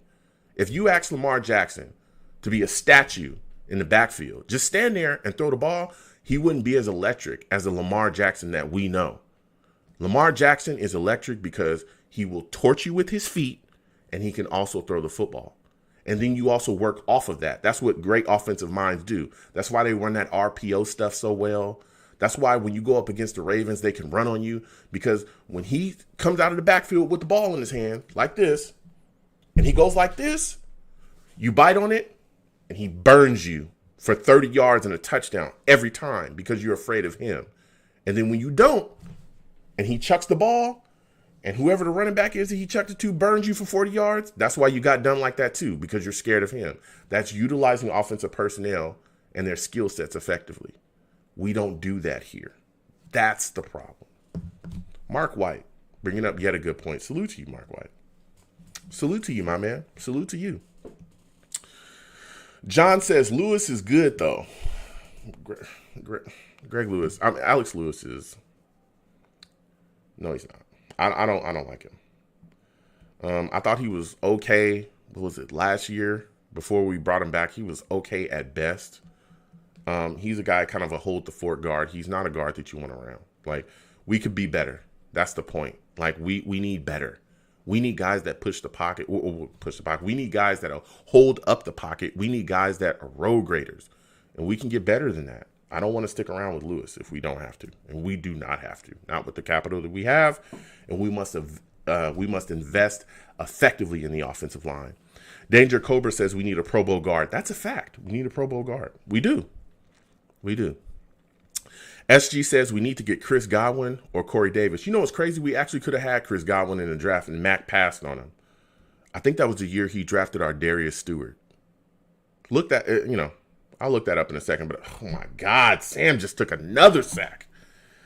Jeez Louise. Are y'all seeing this offensive line? Are y'all seeing this? It's insane, bro. Shaq says our linebackers can't cover either. Yeah, but there's a lot of issues around. Look at this. Look at. Did y'all just see? Bruh, he literally took our center and just drove him back into the backfield and said, "Get off me." I mean, it's insane. It's insane. Good Lord. It's insane. Whew. Daniel Roberts says the Jets need to pursue Kenny Golladay. Yeah, there's a lot of things. Look, the wide receiver market, that's the problem, though. The problem is, yes, we have quite a bit of capital. All right, let me put this out here. Let me put this out here, too. Another Patriot player go down. Yes, we have capital, right? We have money in free agency. We do. Here's the problem with that. Free agency by its concept, you overpay. You dramatically overpay for like the players that are going to be out there. That's what happens, right? Particularly when you pay players at positions of impact. That's why we dramatically overpay for Tremaine Johnson. We should have never gave him that type of money. But if you look at how much corners have gotten paid since that contract, whoa, look up how much Byron Jones is making. Whoa, that guy's making a ridiculous amount of money. I think Amari Cooper is making I want to say $20 million. He's making a ton of money. I want to say he's making $20 million. Let me look this up. I want to say Amari's making $20 million a season. I remember he got paid.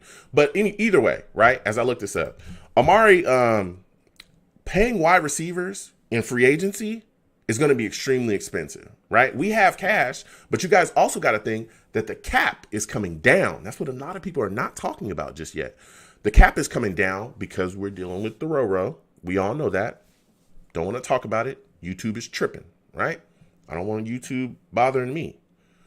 So the cap is coming down. So yes, we have cash, but with the cap coming down as well, guess what? If players are trying to get cashed out, like they're going to get cashed out in free agency, first off, we're going to be overpaying, right? And we still have positions in need.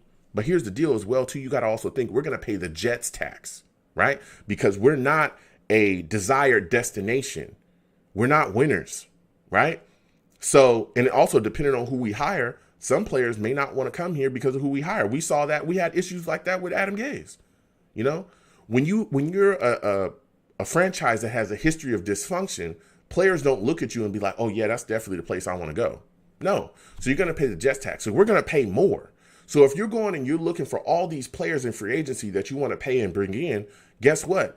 The price is going to be higher for you than it would be for, let's just say like the Saints or even the Patriots or, teams that aren't the Bills. It's going to be way higher they're going to make you pay way more than they would for those teams if they were going after them. So that's when your money goes real fast. Imagine if you were going to a grocery store and everybody else only had to pay $1 for a loaf of bread, but you had to pay $10 for a loaf of bread. And you only got $40. Your money's going to go like that. If you're paying, way more for every other item than everybody else is, you're going to look around, your money's not going to go as far as everybody else. That's what we got to think about. And I say that because we've dramatically overpaid damn near every free agent that we've had recently. Listen, as much as I love Le'Veon Bell, he would have never have come here if we didn't pay him the type of money that he got. That's one of the reasons why Mike McCagnon got fired too, is because Adam Gase went into, Chris Johnson's office as we punt yet again and said, hey, we're literally bidding against ourselves. He is getting paid $20 million a season. I wanted to make sure that was correct because I just remember, he is getting paid $20 million a season. Whoa. So, with $100 million, you're going to pay a wide receiver $20 million a season? That's just Amari Cooper. And I'm not disrespecting Amari Cooper. He's a good wide receiver. Cowboys fans, I don't want no smoke with you. I got friends that are Cowboys fans. I don't want no issues. All right? Don't come bothering me talking about, you talking about the stars. Shut up. Okay? We all green over here. But the deal is, when you go into free agency, you talk about Kenny Golladay, there's various other guys that could be out there. You will be paying for those guys, and you will pay the Jets tax. That's big facts. Shaq says, so we're going to need a safety as well because this team is bad all around. Whoa. We better re-sign Marcus May as soon as possible. As soon as possible. We better do whatever we can. Yep. Better re-sign May as soon as possible. Sports Kid says May and Poole will stay. We'll see about that, Sports Kid. Marcus May has opportunities. I don't know. Marcus May is one of the best cover safeties in the league. He has opportunities to go other places for sure.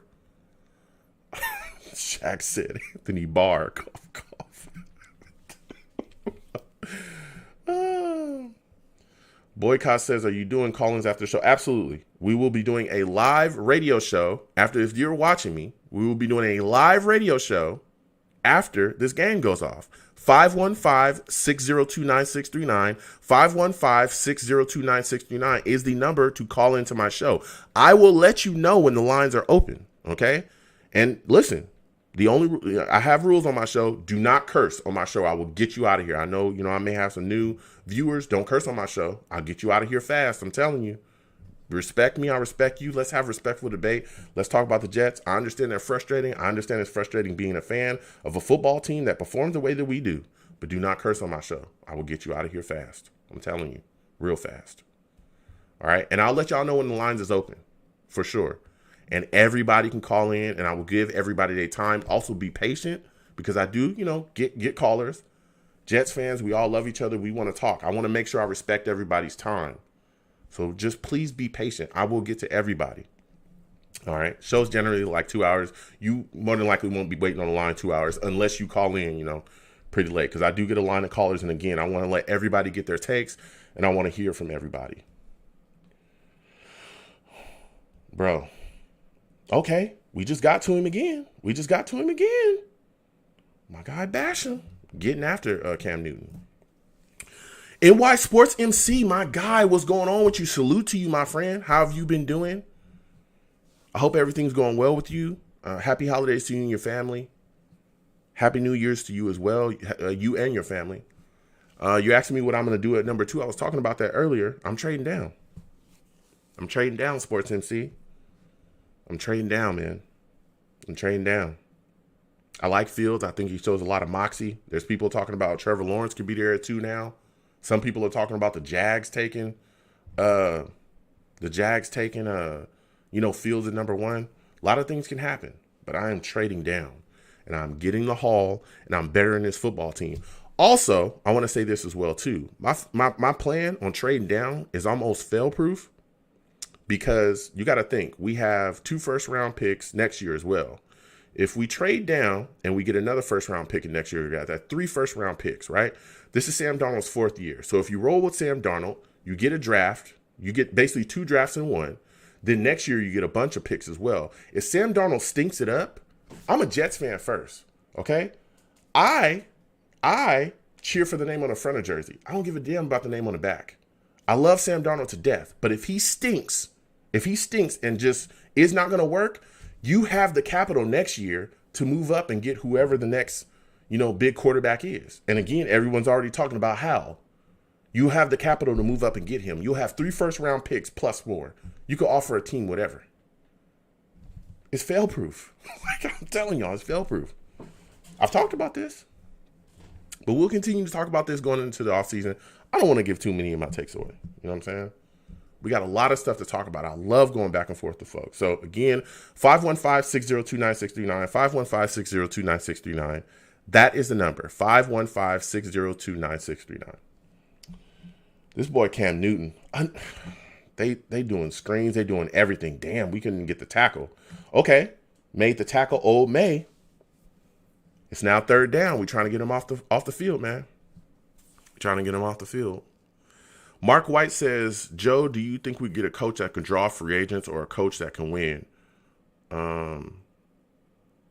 Because pickings are slim. Well, I think you can get both. I think there's coaches out there. I think Bieniemy is a guy that could draw free agents in because they've seen him go other places and have success. But damn, Cam Newton outside again gets a first down. He using his feet today. But yeah, I do think the pickings are slim. And we also got to think about this too. And this is another point as well, is we got to start thinking about how attractive we are, compared to other teams as well too. Because again, there's some head coaching openings that could come that we don't know about yet. There's some teams that still are waiting, to fire their head coach, which I do think we're at an attractive spot because of the capital that we have and the freedom and ability. I know that he's not going to do this, and he did. You got to be kidding.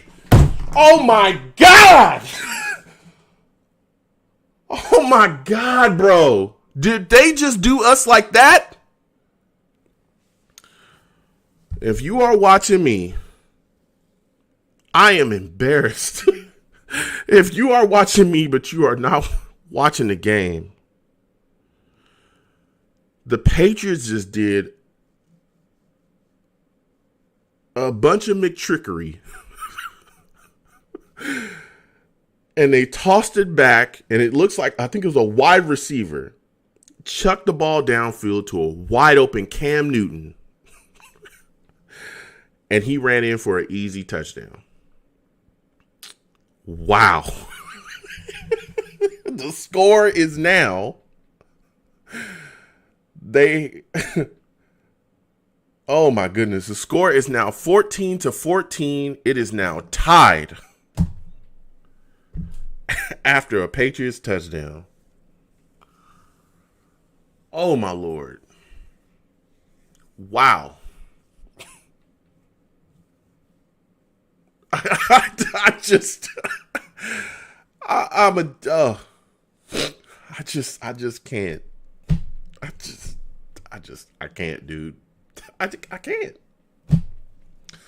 Mark White, yeah, we need to get whoever we can bring in to stop stuff like that from happening, Mark, please. Just, Mark, you tell us who we need to get. Just anybody that won't let that type of stuff happen anymore. Okay? That's all I want. Salute to Mark White. Oh, my goodness. Oh, my guy Solomon. Salute to you, Solomon. Good to see you in here. Happy holidays to you and your family. Happy New Year's to you as well. That burned me up, dude. That play. Wow. Solomon says, right tackle isn't the biggest need. We need to beef up the interior. We need to do both. Yeah. Right tackle is definitely a need, though, because, again, we're in a pass rushing, or we're in an offensive league, and pass rushers come galore. And let me tell you something. The pressure from the outside that we've seen this season, whoo, boy, oh, boy. Oh, man. Jeez Louise. Whew. Will Kohler says, yeah, the same with Cameron Clark. He's in witness. But yeah, Cameron Clark, Morgan, I don't know where these guys are. I just don't know. Man. Oh, my goodness. Goodness gracious. Ugh. Jeez Louise. Oh, that was insane. Eddie Velasquez says the Lions could be a trade partner. The Lions don't, a lot of people talk about the Lions. I don't know if the Lions would be a trade partner because I think they'll stick with Stafford. I do. But if they want to move on from Stafford, whoever they're bringing in, honestly, whoever they're bringing in there is gonna want to work with Stafford. I mean, if he doesn't, they're gonna blow that whole thing up then, which maybe that's something that they do. But I would think whoever the coach is that they're bringing in there is gonna want to have Stafford. He's not bad. He's still playing at a pretty high level in this league, So, but we'll see there. But I don't know about the Lions trading up for a quarterback. I've heard people kind of talk about Carolina. I've heard people talk about various other teams, Atlanta, stuff like that. I've talked about Denver, Chicago, maybe, if they, So there's some possibilities, but, whew. That touchdown was insane.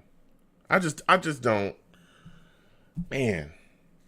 But again, you know what? Look at today. This is coaching. If you watch the Patriots, this is coaching. This is a team that is not very offensively talented, right? This is one of the worst Patriot teams that we've seen. Still in the game. Coaching. They came in. We knew what they were going to be doing. We know you're going to throw to your running backs. We know, you're going to use Cam Newton, use his feet, all this stuff, right? Still doing it. And then what they do, we're going to hit you with some McTrickery. That's what we're going to do. We're going to trick you. And they're in the game. They're in the game. 14-14. Sam throwing to a back. All right, let's go.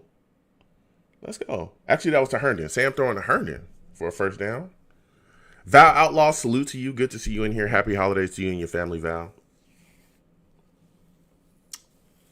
Happy New Year's to you as well. Shaq says, Joe, tell everybody what I sent you about Breeze. Oh, yeah. I've Shaq sent me some stuff, man. And I mean, I've seen that stuff before, but, Breeze didn't necessarily have the best, first 3 years in his career. People also talk about Stafford as well, because Stafford didn't necessarily have like the greatest, first 3 years. There was some bumps there. People were worried about him, but he was able to turn it around once they, because Drew Brees was able to turn the things around as well, because Drew Brees got injured and went elsewhere, went to New Orleans, got with the right offensive mind, got weapons around him, and we all know what Drew Brees is now. Like, there's no need to even. And even with Stafford, got things together. They got the right offensive mind around him, and he saw success. He had Calvin Johnson out there. He was throwing the football around. So you could turn guys around. There's no doubt about that. You have to, really be in it to win it, though. You got to get the right guy. Oh, my God. That interception. That was a bad throw. Was that tipped?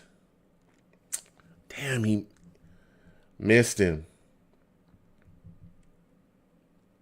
Oh, goodness gracious. Interception, Sam Darnold.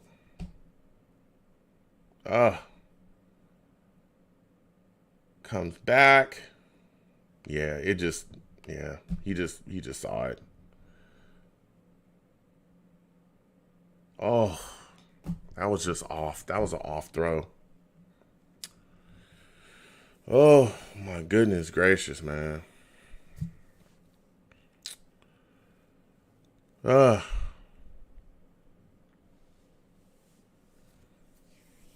Mark White says, Joe, what are you trying to do? Win a Super Bowl or something? We don't do those things here. We're the Jets. Facts and common sense don't work.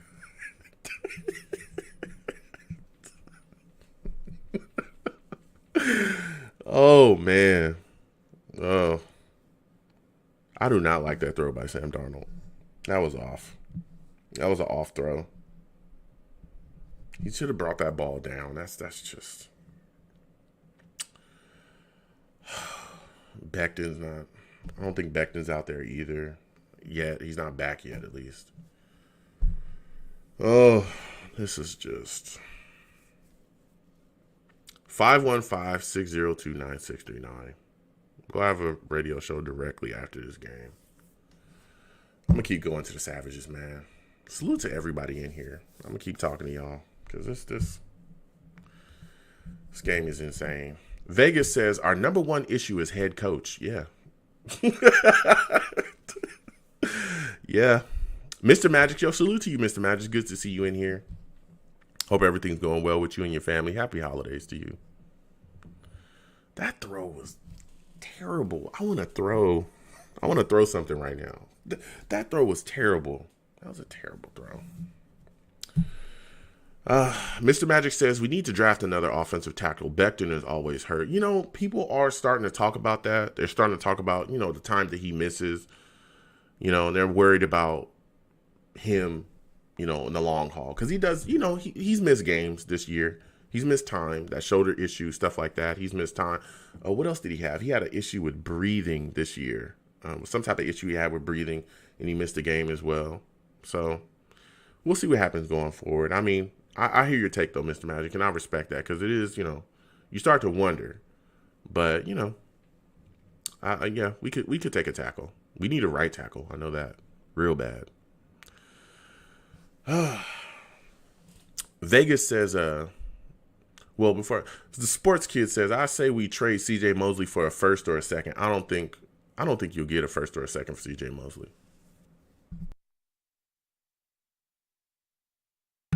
I don't think you'll get a first or a second for him, to be honest with you. He hasn't played a game in, 2 years? And last time they saw him, he wasn't healthy. A lot of people are saying that he sat out this year. You know, of course, I respect him. You know, he said he, you know, doesn't want to deal with the Ro-Ro. But some people think that he sat out because he's still not healthy. You know, so. And he's an inside linebacker, which, you know, you don't know where he's at. He's the inside linebacker, not an impact position. And he's got an $18 million a year contract. It's like, I don't know if anybody's going to give up a first or a second rounder for that, to be honest.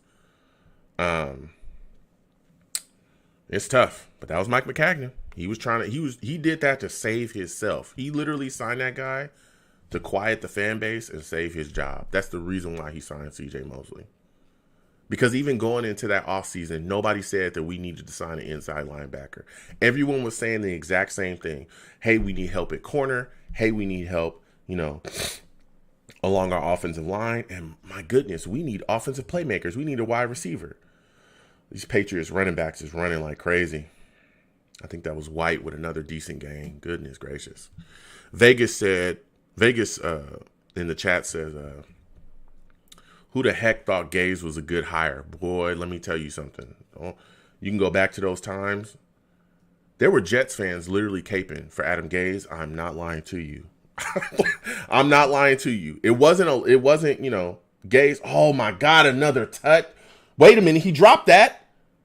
I don't think they give him that. Do they give him? Oh, they gave him a touchdown. Touchdown, Patriots. Millette getting beat like he stole something. Good Lord. If you're watching me, you're not watching the game. The Patriots are now up 14-20. 14-20. The Patriots are up. Cam Newton threw a touchdown. Oh, man. This is not going. I don't know about that, man. We might want to challenge that. Threw a touchdown to a tight end. That was tough. But yeah, there was some Jets fans that were giving people pushback if you even said anything about Adam Gase being a bad coach. It was crazy. Man, that is tough. Score is now 21-14. 21-14, the Patriots are up. Cam Newton just threw a touchdown to his tight end. You know what? I don't know. Well, because in the NFL, if you jump and catch the football, you have to maintain the catch all the way through to the ground. Well, I mean, he didn't go to the ground, but it did get knocked out. Oh, well. Patriots are up 21-14. The Patriots are up. Jeez Louise. We need some corners, man. Oh, man.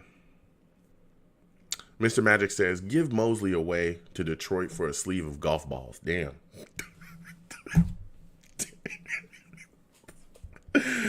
Mark White says, with a lower cap, I wonder if the 1-year contract route will be the trend. We'll see.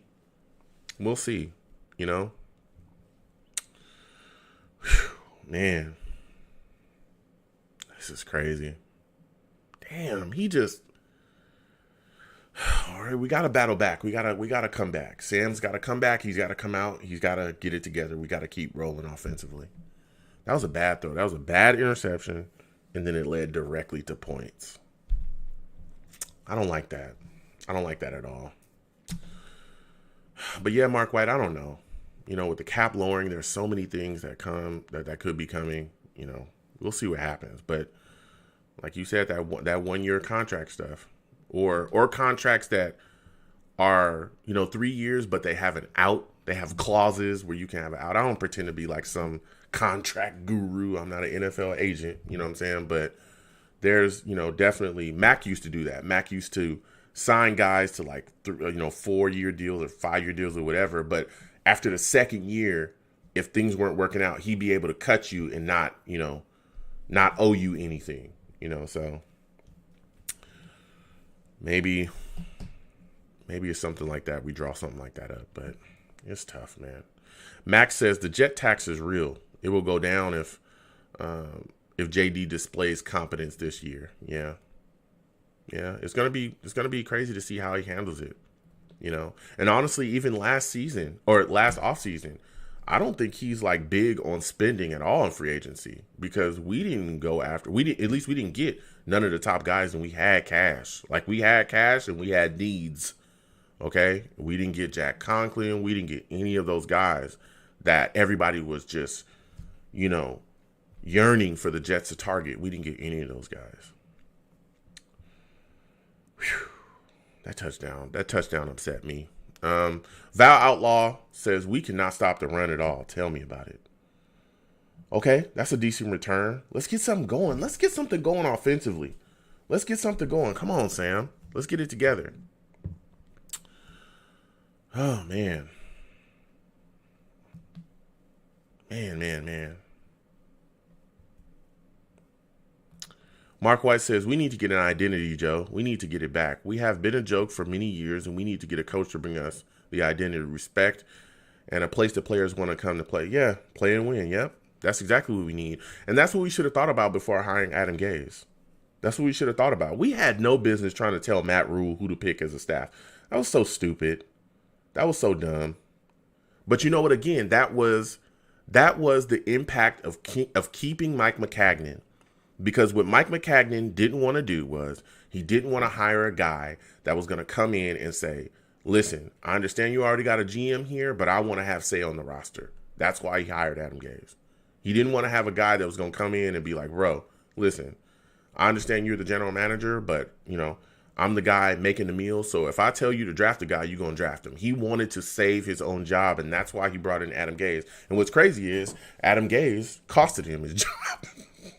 Hiring Adam Gase costed him his job. He really did, because Adam Gase backdoored him like crazy. Went straight to the owners. Oh, man. Yeah. But Mark White is going to be... It's going to be something else, man. It's going to be something else to see. I'm really interested to see how our coaching search goes and who we end up getting. because Joe Douglas has got to sell this franchise. He's got to sell it well. But also, he's got to get the guy, he's got to get a guy in that understands his vision and that he can work with. So I'm really interested to see who is going to be on the list, you know? Because, oh, Sam, he almost had that.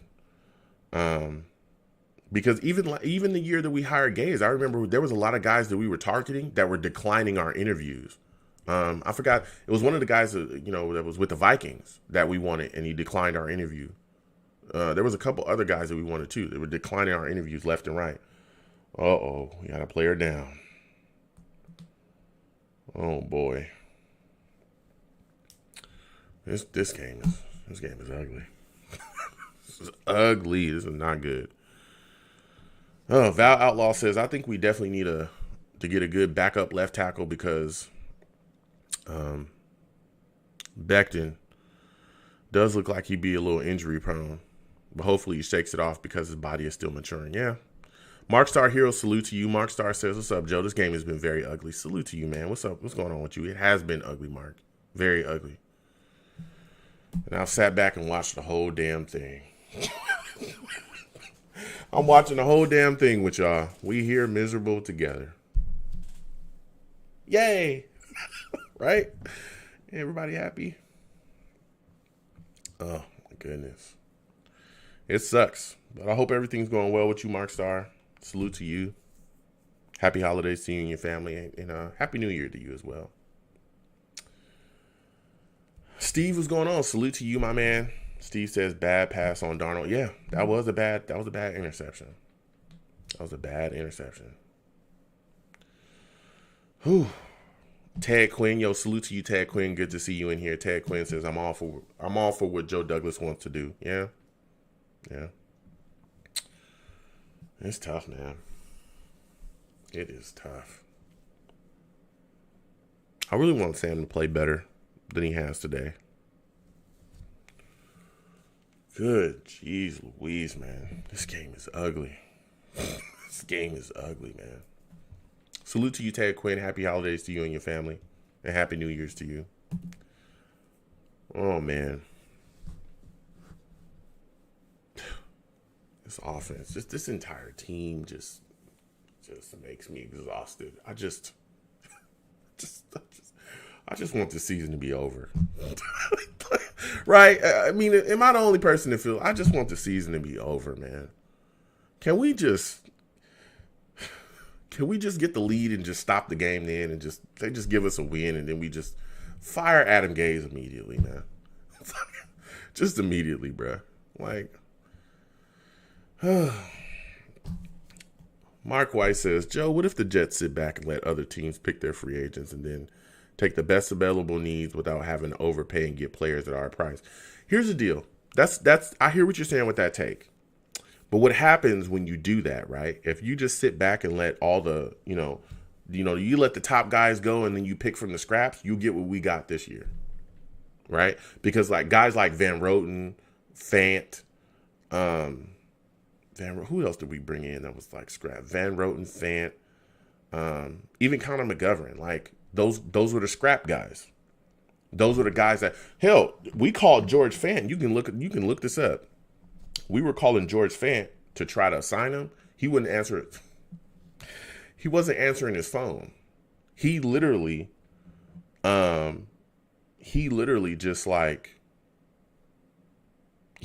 just didn't answer the phone and for us until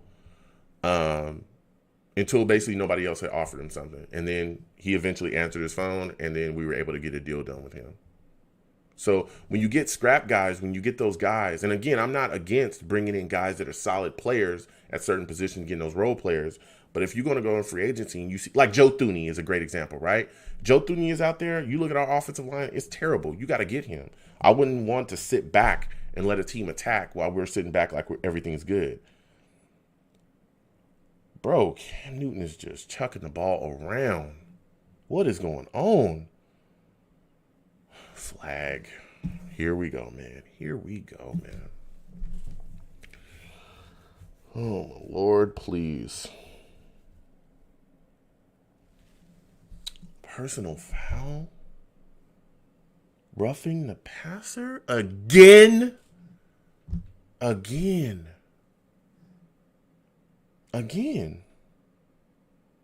We're doing it again. How is that roughing the passer?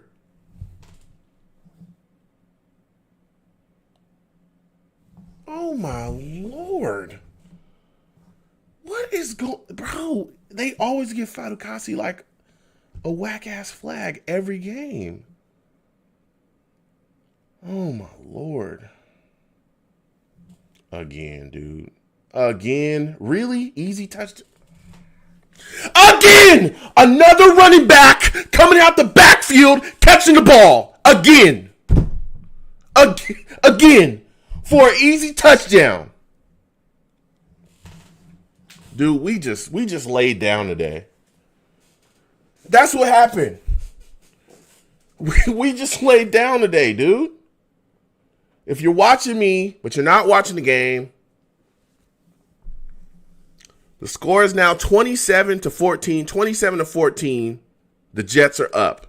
Or the Patriots are up. The Jets would never be up because they're not a good team.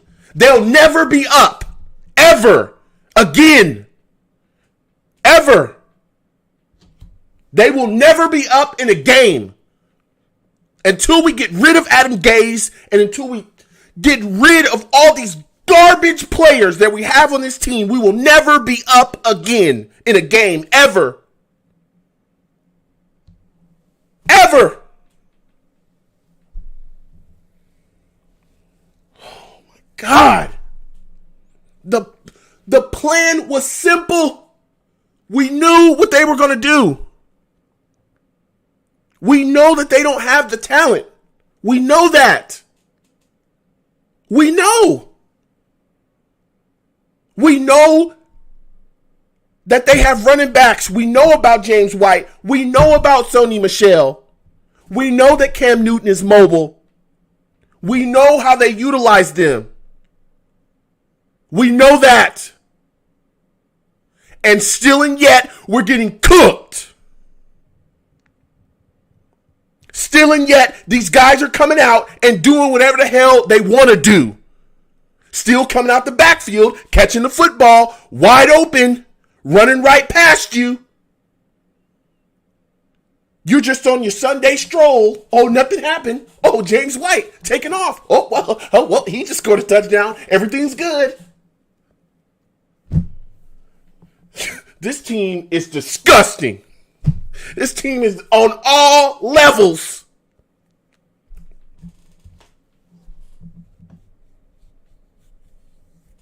All levels.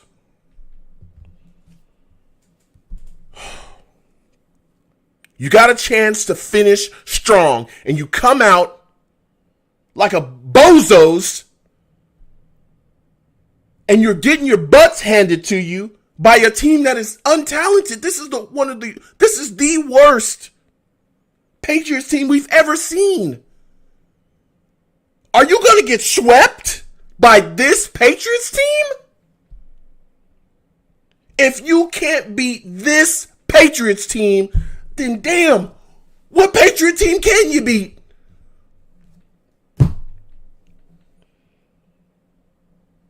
Oh my God. Dude,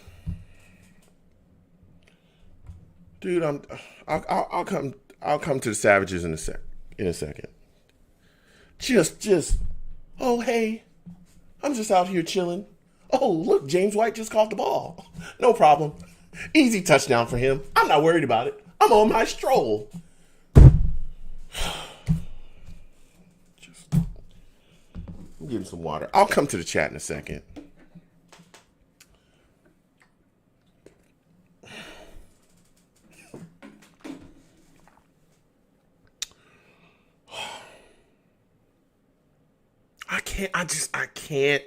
I can't stand it, dude.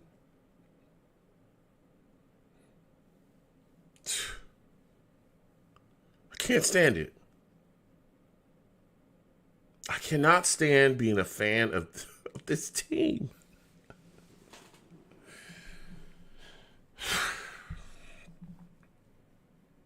I willingly signed up for I willingly signed up for this. I willingly signed up for this.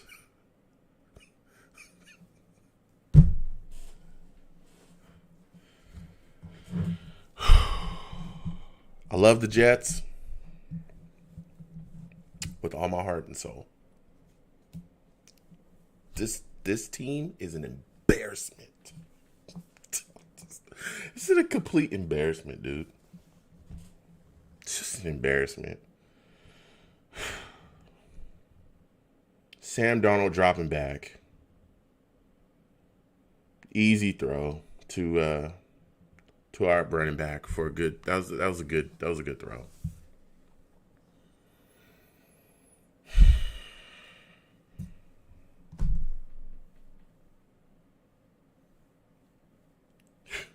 Look at Adam Gase, so smug with it. What are you even doing on the sidelines? I would have just I would have just fired Adam Gase right after that touchdown. I would have fired everybody. To hell with it. If I'm the Jets owner, I'll fire all you. I'll just coach the rest of the game myself. Why not? I need some experience. I can do better than you. What are you calling? Does it matter? You're not stopping anybody. Now we're down. And I know you don't trust Adam Gase. Oh, my God. Yeah, Adam Gase's play calling is definitely going to dig us out of this hole. Coming back to the chat. I'll come right back to you, savages. I've had enough.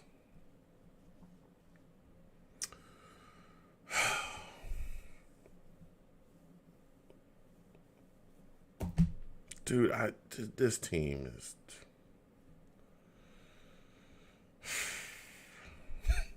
This team is just disgusting.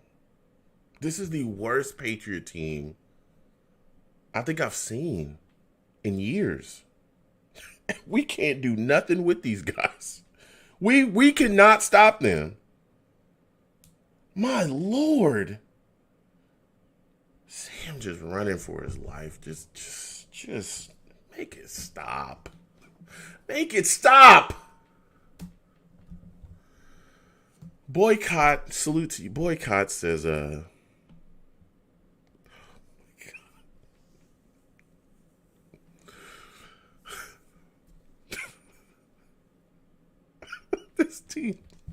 This team, I can't wait. I can't wait for this. I don't want anybody on this offensive line, anybody but Mekhi Becton, just get out of here. This defense, woo, I'm getting new corners. I'm getting a pass rusher. All you bums, get out. Just get out. Get out. Boycott says, has a team ever forfeited their last game? It looks like that's what we're trying to do now. Boycott says, the Sunday stroll was it? Dude, I'm so tired of this team. I'm so tired of this team.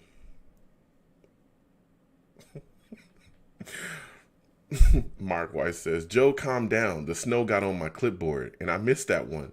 I'm allowed one bad play a year, Adam Gase. Well, Adam, listen here. You've had more than one bad play, my friend. Way more than one bad play. More like one bad play a second. Jeez Louise. I mean, just watching. Hold on. Oh, you gotta... Poppycott. I'm just gonna keep on moving. Oh, yeah, he just caught a touchdown, guys. Don't worry about it. Season's over. I am tired of this secondary. Tired of this defense. I'm just tired of losing, dude. I am tired of this. Sam running for his life again. They're going to count that as a fumble for sure, yeah. My Lord. Can we block anybody? Anybody. This is why, listen, I heard people earlier were talking about PFF grades. Are y'all watching this? You see how this offensive line just, look at this. These guys are on their butts. And the Patriots defensive linemen are just getting after it. They looked like they ran into each other. 2 Jets offensive linemen laying down. While the Patriots defensive linemen are screaming down on Sam Darnold. Good Lord. Sir Toon says, Joe, next year your frustrations will turn into being a proud Jets fan. Bet on it. Thank you, Sir Toons. I hope so, man. I think he might have got it out of there. I don't think that was a fumble. Good Lord, bro.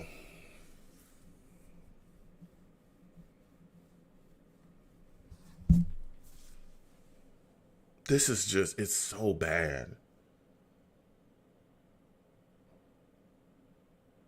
He might have got it out of there. I feel like they're going to try. Well, his hands was moving forward, yeah. Excuse me. His hands was moving forward. They better not try to. Oh, my Lord, man. This is ugly. This is ugly. Now it's snowing. Dude, I would fire Adam Gase so fast after this game. I would fire him literally right as the whistle blew. I would be standing right next to him. And he would look at me. He'd be like, hey, how you doing? I'm the owner. He'd be like, hey, how you doing, Chris? And I would say, hey, you're fired. Don't get on the bus. Don't do nothing. You're fired. But nothing. Please. I don't want to smell your breath. Nothing. We got an Uber for you outside. It's going to take you to the Greyhound station. There's a ticket there. You take the bus back, and then you just leave. We packed your stuff up. You're going. That's exactly how I would do it. Fire all the rest of the staff, too. Everybody. Just clear house. I'm getting rid of everybody. Everybody must go. Goodbye. Another screen. It looks like Herndon. Venom G says, Joe will get better. Have faith, bro. I do. I have faith. I love this team. Y'all know that. We all love this team. But good goodness, man. The play calling offensively is trash. Sam with the bad interception. The defense looked like they just, hey, man. It's just week 17, dude. Woo! Just here to party. I'm just here, man. Don't worry. You know what I'm saying? He scores a touchdown. Who cares? It's the last week of the season, man. Everything's good. Woo! That's what it looks like they're doing out there. Am I lying?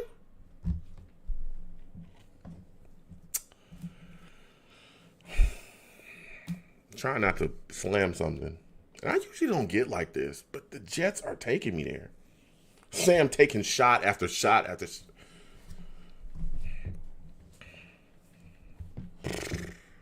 Salute to you, Venom G's. Val Outlaw says these plays are trash. Yeah, they are. Mark White says the Jets O-line needs a AAA. It breaks down a lot. That's a fact. I don't think they'd have any more toes or anything left on their plans. They're just all out, Mark. AAA can't continue to give all their resources picking up these jalopies.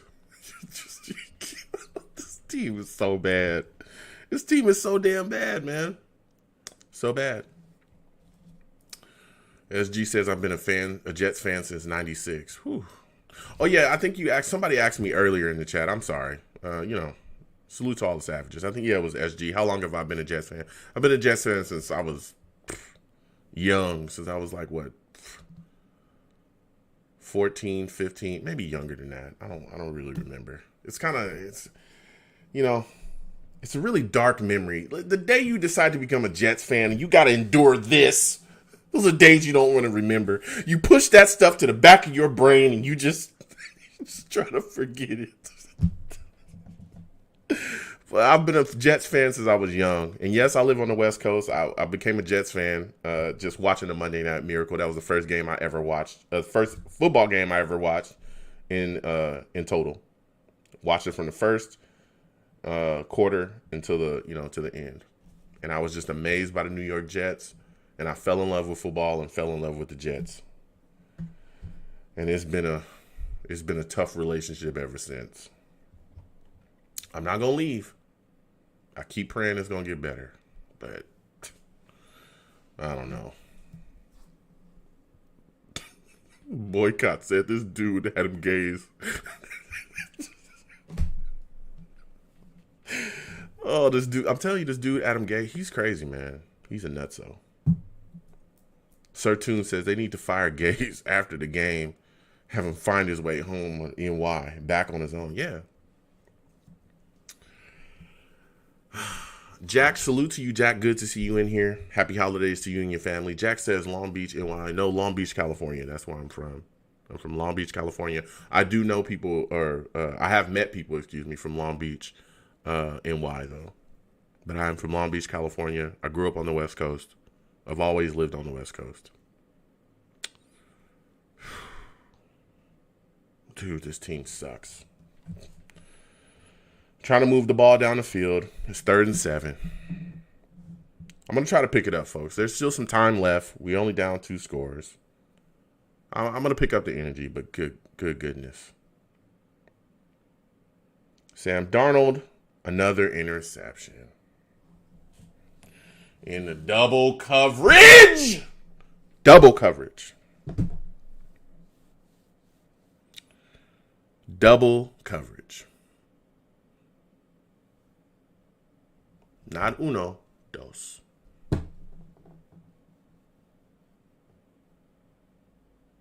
Man, good Lord.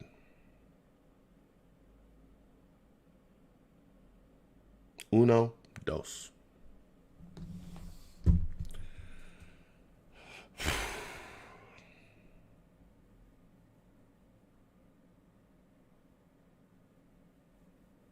It's a bad throw. Perryman could have came forward instead of falling back like that, but oh my goodness gracious. Good Lord.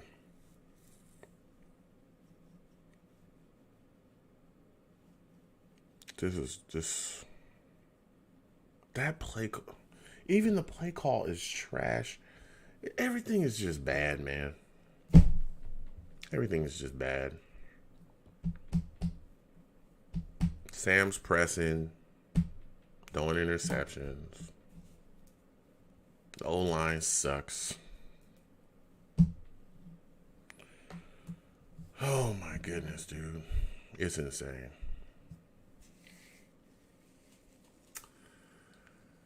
Val Outlaw says the Falcons might be hungry for the second pick. I think we're going to pick a quarterback in the second round. I can't even lie. Or maybe the first. You know.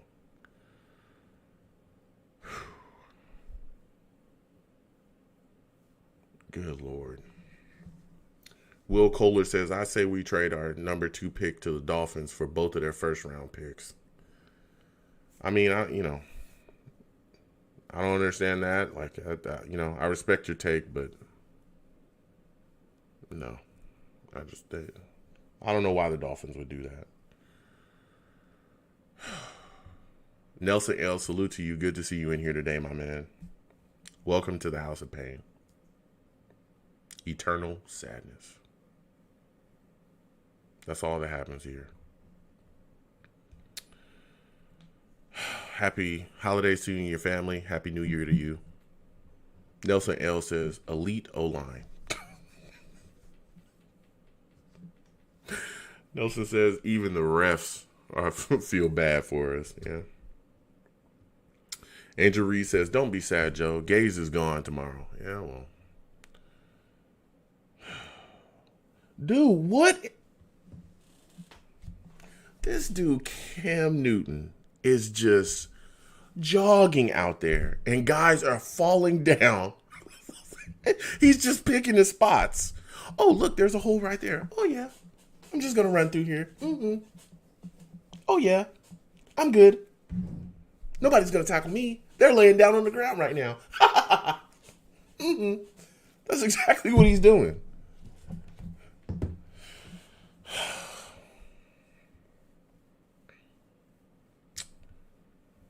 Jeez Louise. Vegas says, fire Gaze right now on the field. Yes. Oh, man.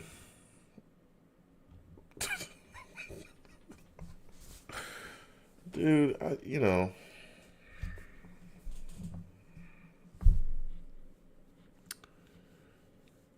this team,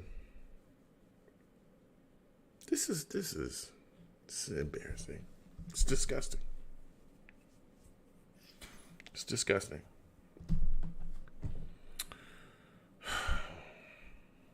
It's just you just can't do this. Like, you can't play like this. You want to finish the season strong. And we finishing the season the way we started the season, looking completely discombobulated, getting completely outcoached by a team that none of us think, I mean, we're not a very good team, but neither are they. Oh, God. I mean, Cam is out here doing whatever. Cam got benched last game.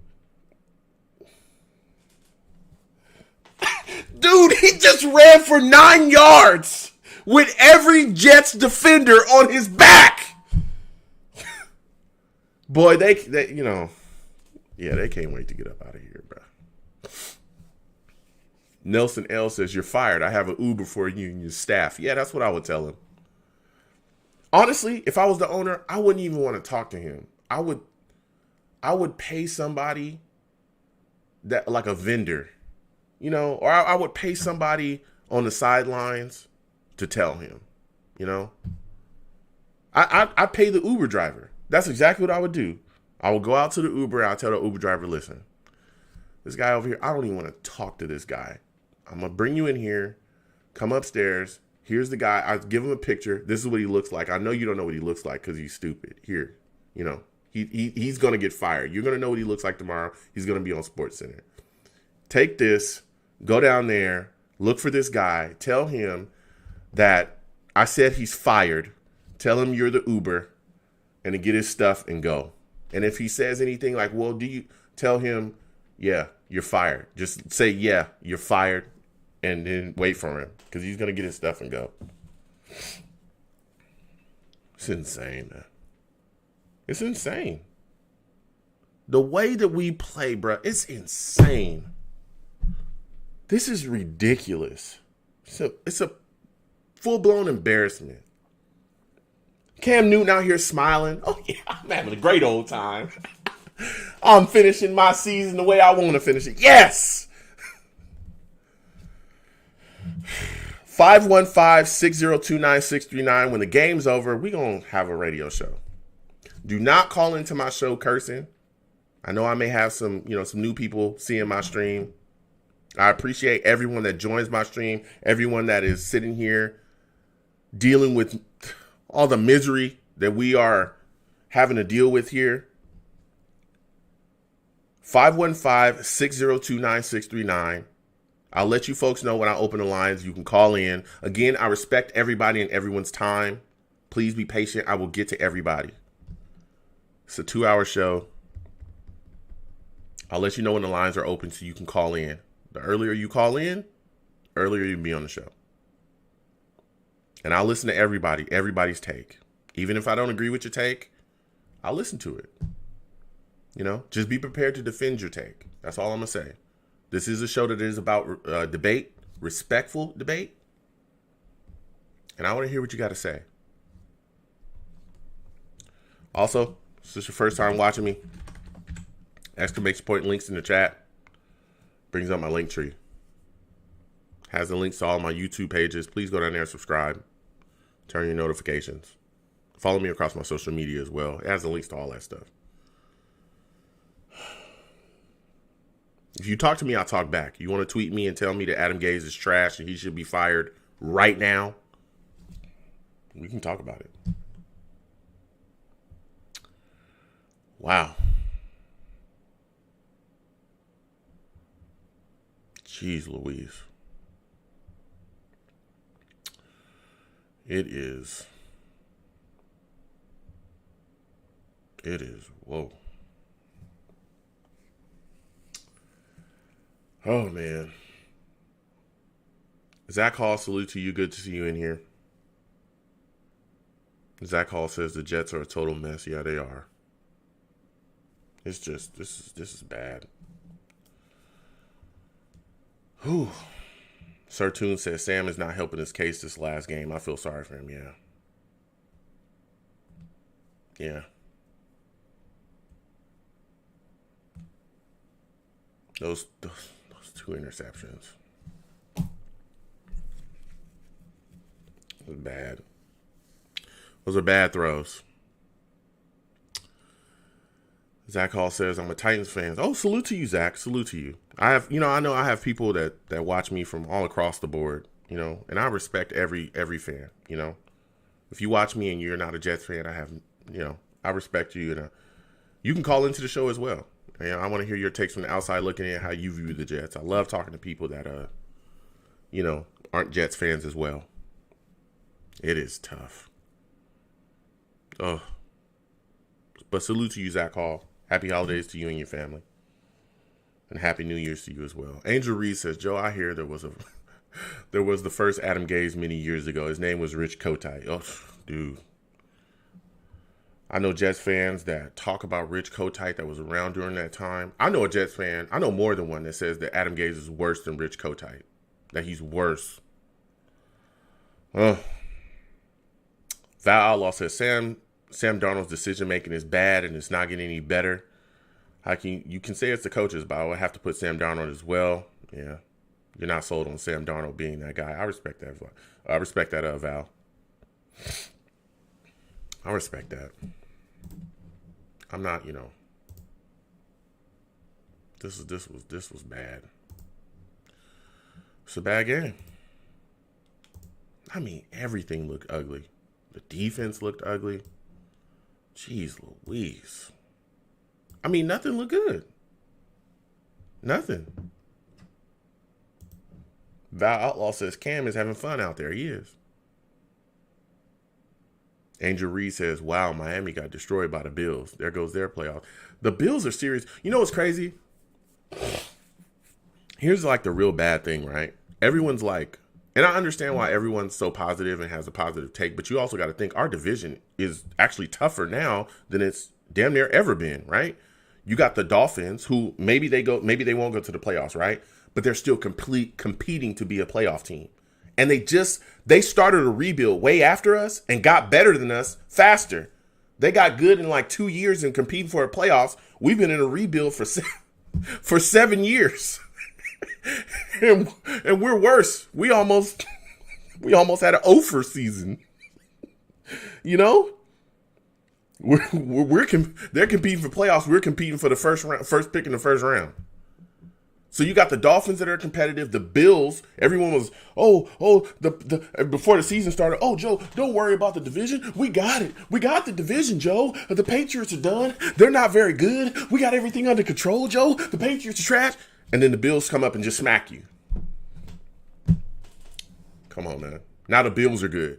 So now we got to deal with the Bills, deal with the Dolphins, and a rebuilding Patriots team that has shown the ability to rebuild and groom and mature quarterbacks.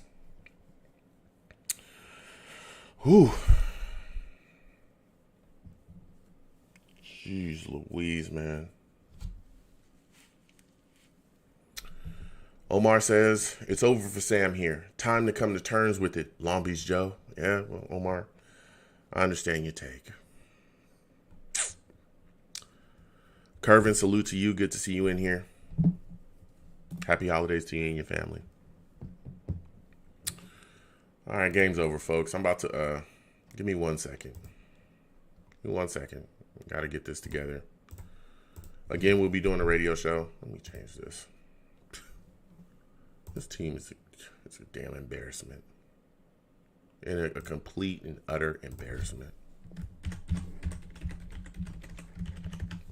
Give me 1 second. I'll let you folks know when the line's open. Again, you can call in just a second. I'll let you folks know when the lines is open. Do not call into my show cursing. Don't do that. I'll get you out of here fast. I understand that, everyone's frustrated. The way this team just played today, terrible. But don't call into my show cursing, or I'll get you out of here fast.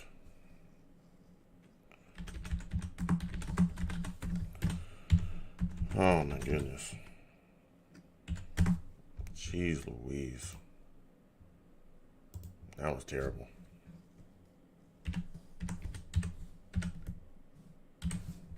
That was so bad. That was bad. It was horrific. That loss that we just suffered was horrific. Jeez Louise, man, that was bad. Oh, man. That was terrible. That was just a terrible ass loss. Just looked clueless.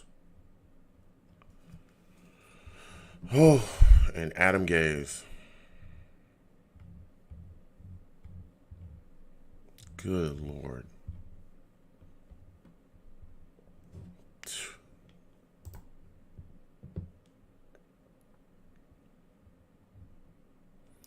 The phone lines are now open, folks. 515-602-9639. 515-602-9639. You can call in. You will be on hold for a second.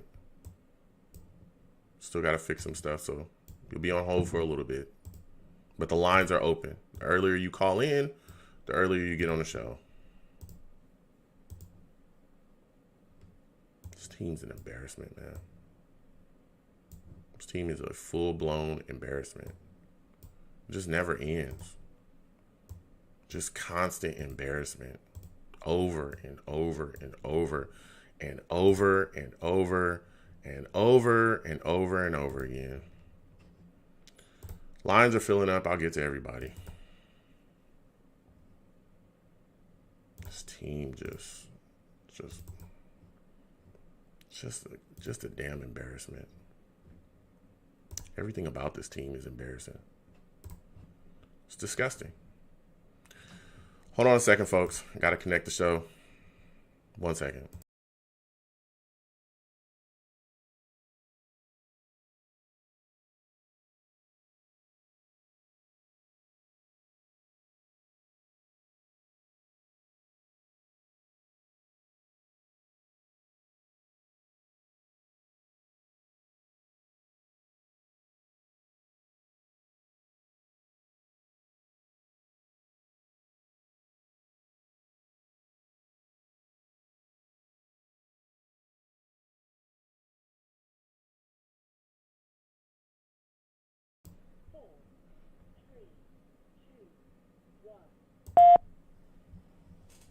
Blog Talk Radio.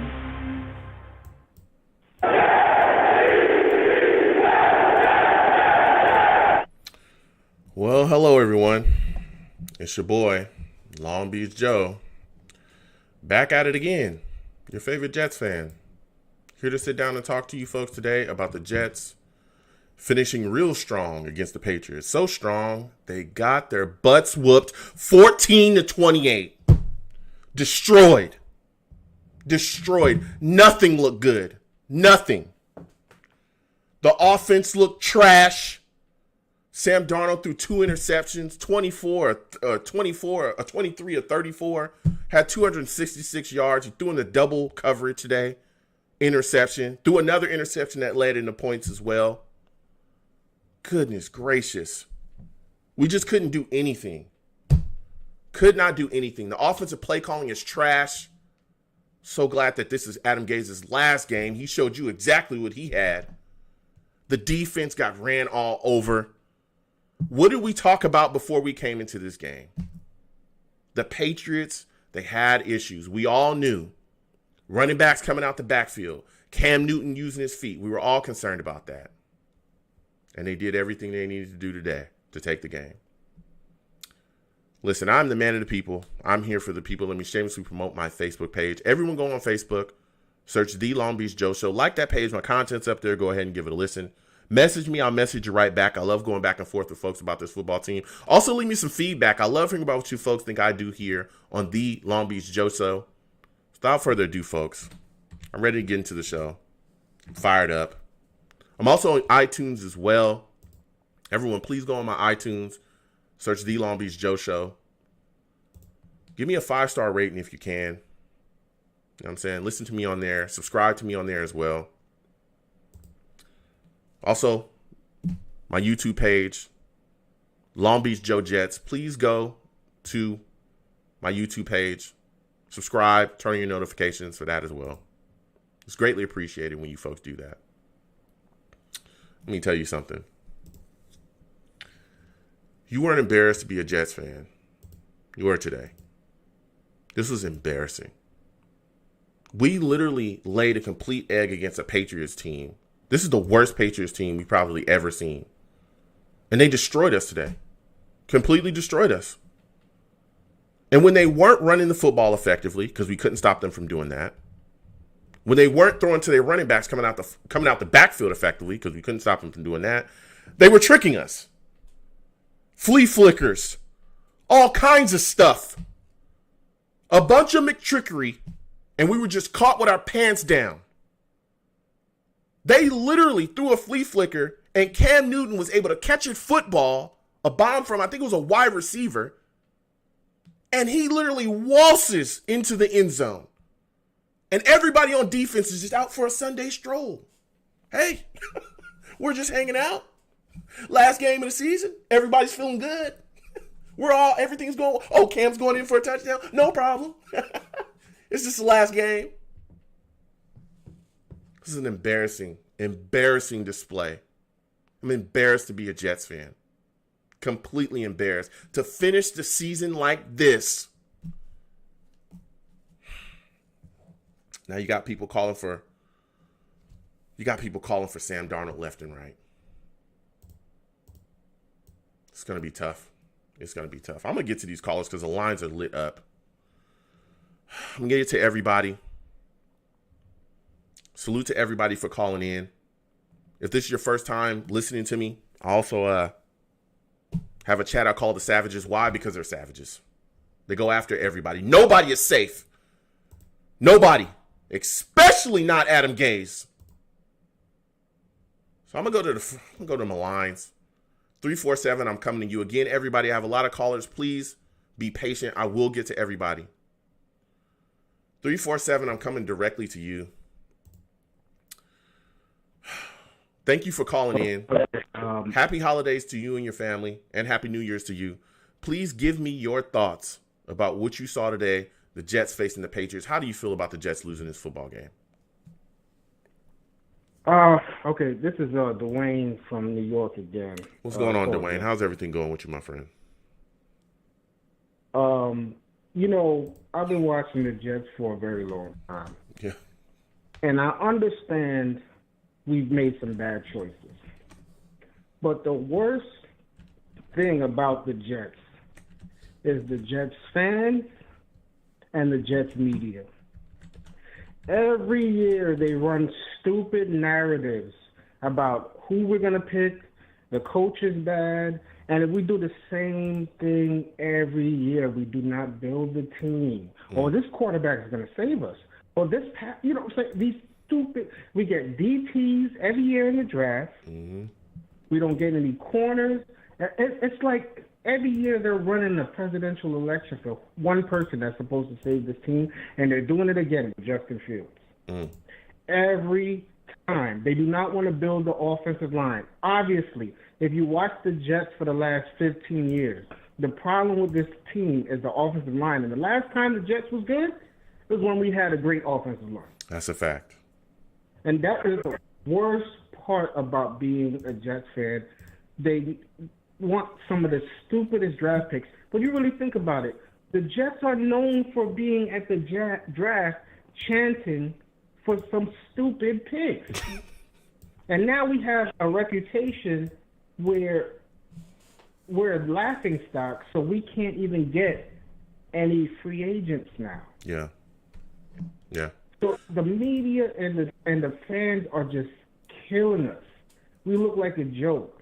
And Yeah. I believe Joe Douglas is going to do something smart. I really hope he trades back, like you were saying. Like, trade back, but whenever I say something like that on YouTube, like you say, they say, oh, that's not going to pass with the fans. I don't give a crap about the fans and what they think. Make the team better, and in the 2 years, they'll be like, oh, yeah, I wanted him. I wanted that O-lineman 2 years ago. They'll switch their story, too. Yeah, yeah. And look, I hear you. And first, again, Dwayne, I know you're letting it out, and I got a lot of callers, and I'll get to everybody again. Please be patient. But I want to get your thoughts on this. I hear you, but I want to play devil's advocate. When you look at the way that Sam Darnold played today, the interceptions, the 2-1s, yes, he took some shots. Yes, he took some sacks. Yes, this offensive line is bad. But could you see where the play wouldn't inspire people to want to move forward with him?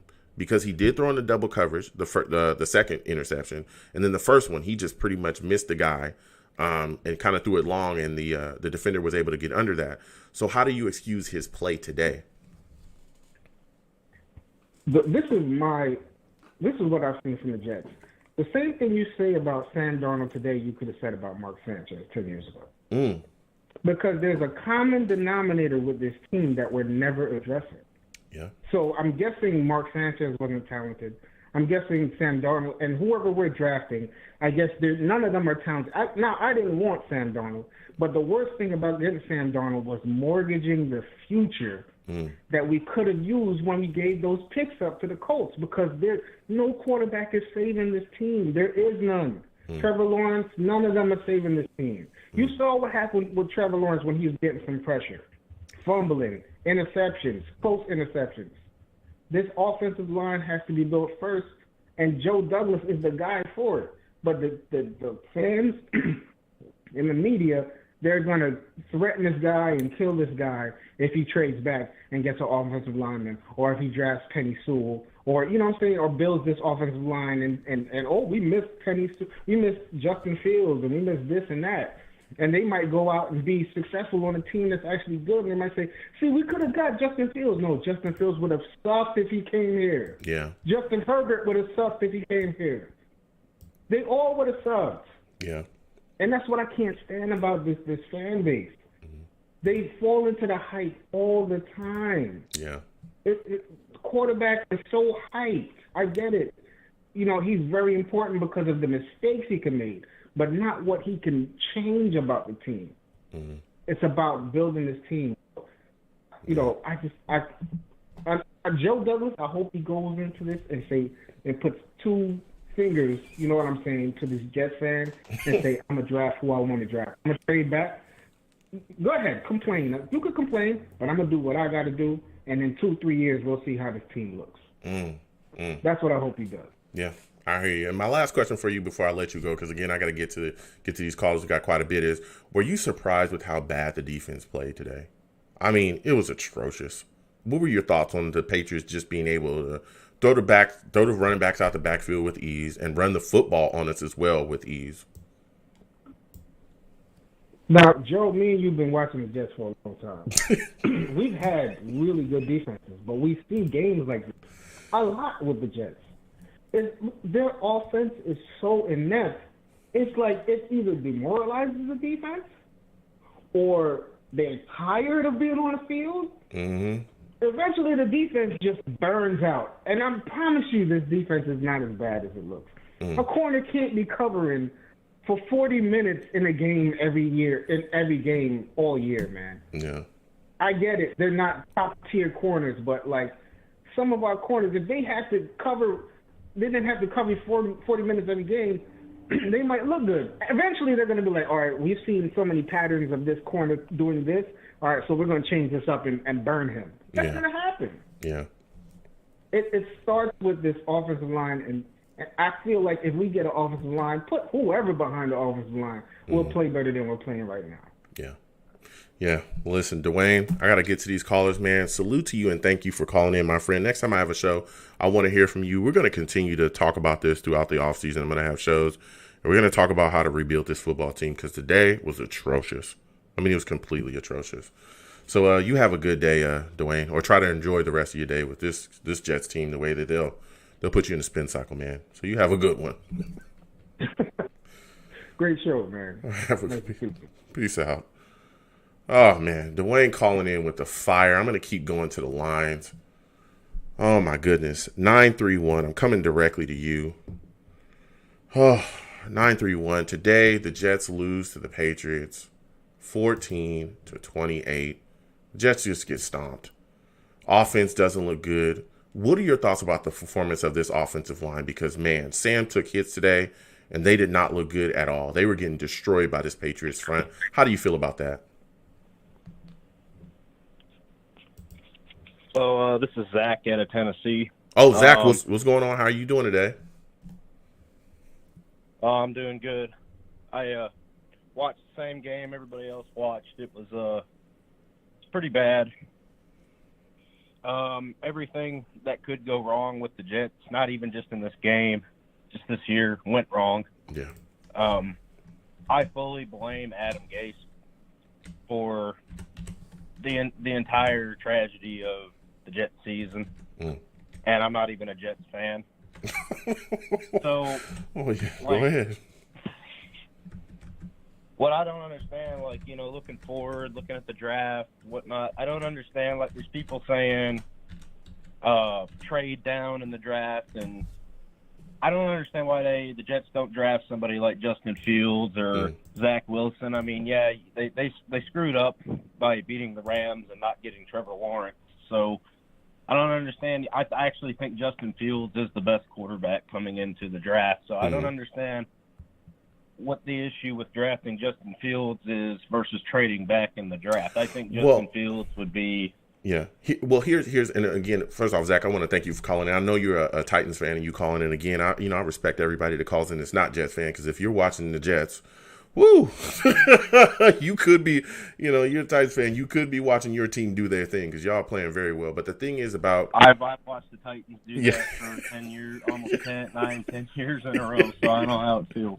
Yeah, so the thing is about us trading down, the Jets we lack talent so much across the board that the idea with trading down comes from we need a huge influx of talent. We need as much capital as we possibly can to address certain needs. Like you said, you watched the game today. So you watched this horrible ass offensive line just get trounced by a Patriots defensive front that, first off, is banged up. There's a lot of guys that are dealing with injuries on that front. Second off, this is not even the best Patriot team that we faced. This is one of the worst Patriot teams ever. This is one of the few times in the last decade. Yeah, this is one of the few times in the last decade where they haven't been in the playoffs. So our offensive line needs work outside of Mekhi Becton. But, again, he's dealing with injuries, so he's in and out. Then you look at the defense. You saw how we got shredded today. Cam Newton waltzes in for a touchdown. We couldn't stop them from running the ball at all. They were coming out of the backfield catching the football like nothing. Our linebackers are getting cooked. We need help. So that's where the idea comes from. Hey, look, I understand, Justin Fields is there. We need, Justin Fields would be a pick. We get it. He's a good player. But we need so much help across the board. And again, it's hard to evaluate any of the offensive talent, to be honest, because we're so bad. And our play calling, our coaching is so bad as well. So that's where the idea comes from trading down. So that's where that comes from. But I want to get your thoughts on this, though, Mike. When you look at Sam Darnold, what did you see out of him today? Do you think that there's any kind of way that he can be rehabbed at all? Because a lot of people, especially after this game, are going to look at him and say, nah, he's a lost cause. There's nothing you can do. There's no coach that you can bring in. Do you feel the same way? Yeah, I mean, I never even understood the hype with Sam Darnold coming in to begin with. I never understood the hype. I watched him play, and I always, I mean, USC quarterbacks hardly ever work out. Look at Matt Leinart. That didn't work out. So I kind of think the same thing's happening with Sam Darnold. He threw, what did he throw, 2 or 3 interceptions? I think it was 2 interceptions today. That's kind of what I noticed with Sam Darnold is he's got a knack for throwing interceptions, and I don't think that's something an elite quarterback would do normally. I mean, I'm not saying Sam Darnold is like Jamarcus Russell, much of a bust like that. I think he could be rehabbed, just not on the Jets. So I think they could try to trade down and keep their first. Or not trade down, but keep their first-round pick and then maybe tie a second round or maybe a second and a third with Sam Darnold and try to get a lineman or on offensive or defensive, or just try to add on to that while still getting Justin Fields. Now, if there might be somebody out there that'll take Sam Darnold. I mean, the way he played today, some people would look at him and think, oh, we don't want him on our team. But there could be the odd franchise out there that could think, if we took Sam Darnold into our system, we could probably turn him into a pretty good starting quarterback. So, I mean, I think there's that option if that's at all possible. Yeah. I mean, Zach, there's a lot of options, and the Jets are going to be looking at him. I just tell you what, I know a lot of people are going to definitely, get on Sam today, especially, the interceptions. But, I mean, he took some shots, and the offensive line today was terrible. The play calling was terrible. Just the team in general just looked terrible. Like you said, anything that could have went wrong just went wrong. But, man, listen, I got to get to the rest of these lines. I want to thank you for calling in, my friend. Next time I have a show, I definitely want to hear from you, all right? Yeah, thanks for having me on. All right, you have a good one. Listen, Zach calling in from Tennessee. He's not even a Jets fan. He's calling in, spitting his takes and telling it like it is. He's calling like he see it. Again, I'm taking calls 515-602-9639. 515-602-9639. Call in. I got quite a bit of callers, so please be patient. I will get to everybody, okay? Believe me. Next, I'm going to my guy, Val. Good Lord, Val. Salute to you. Thank you for calling in, Val. Happy holidays to you and your family. Ooh, you are a savage. I know that for a fact. Val, how happy are you that Adam Gase is getting fired? Oh, that's just a bright spot of my day today, man, because we already know this is the last game of Adam Gase.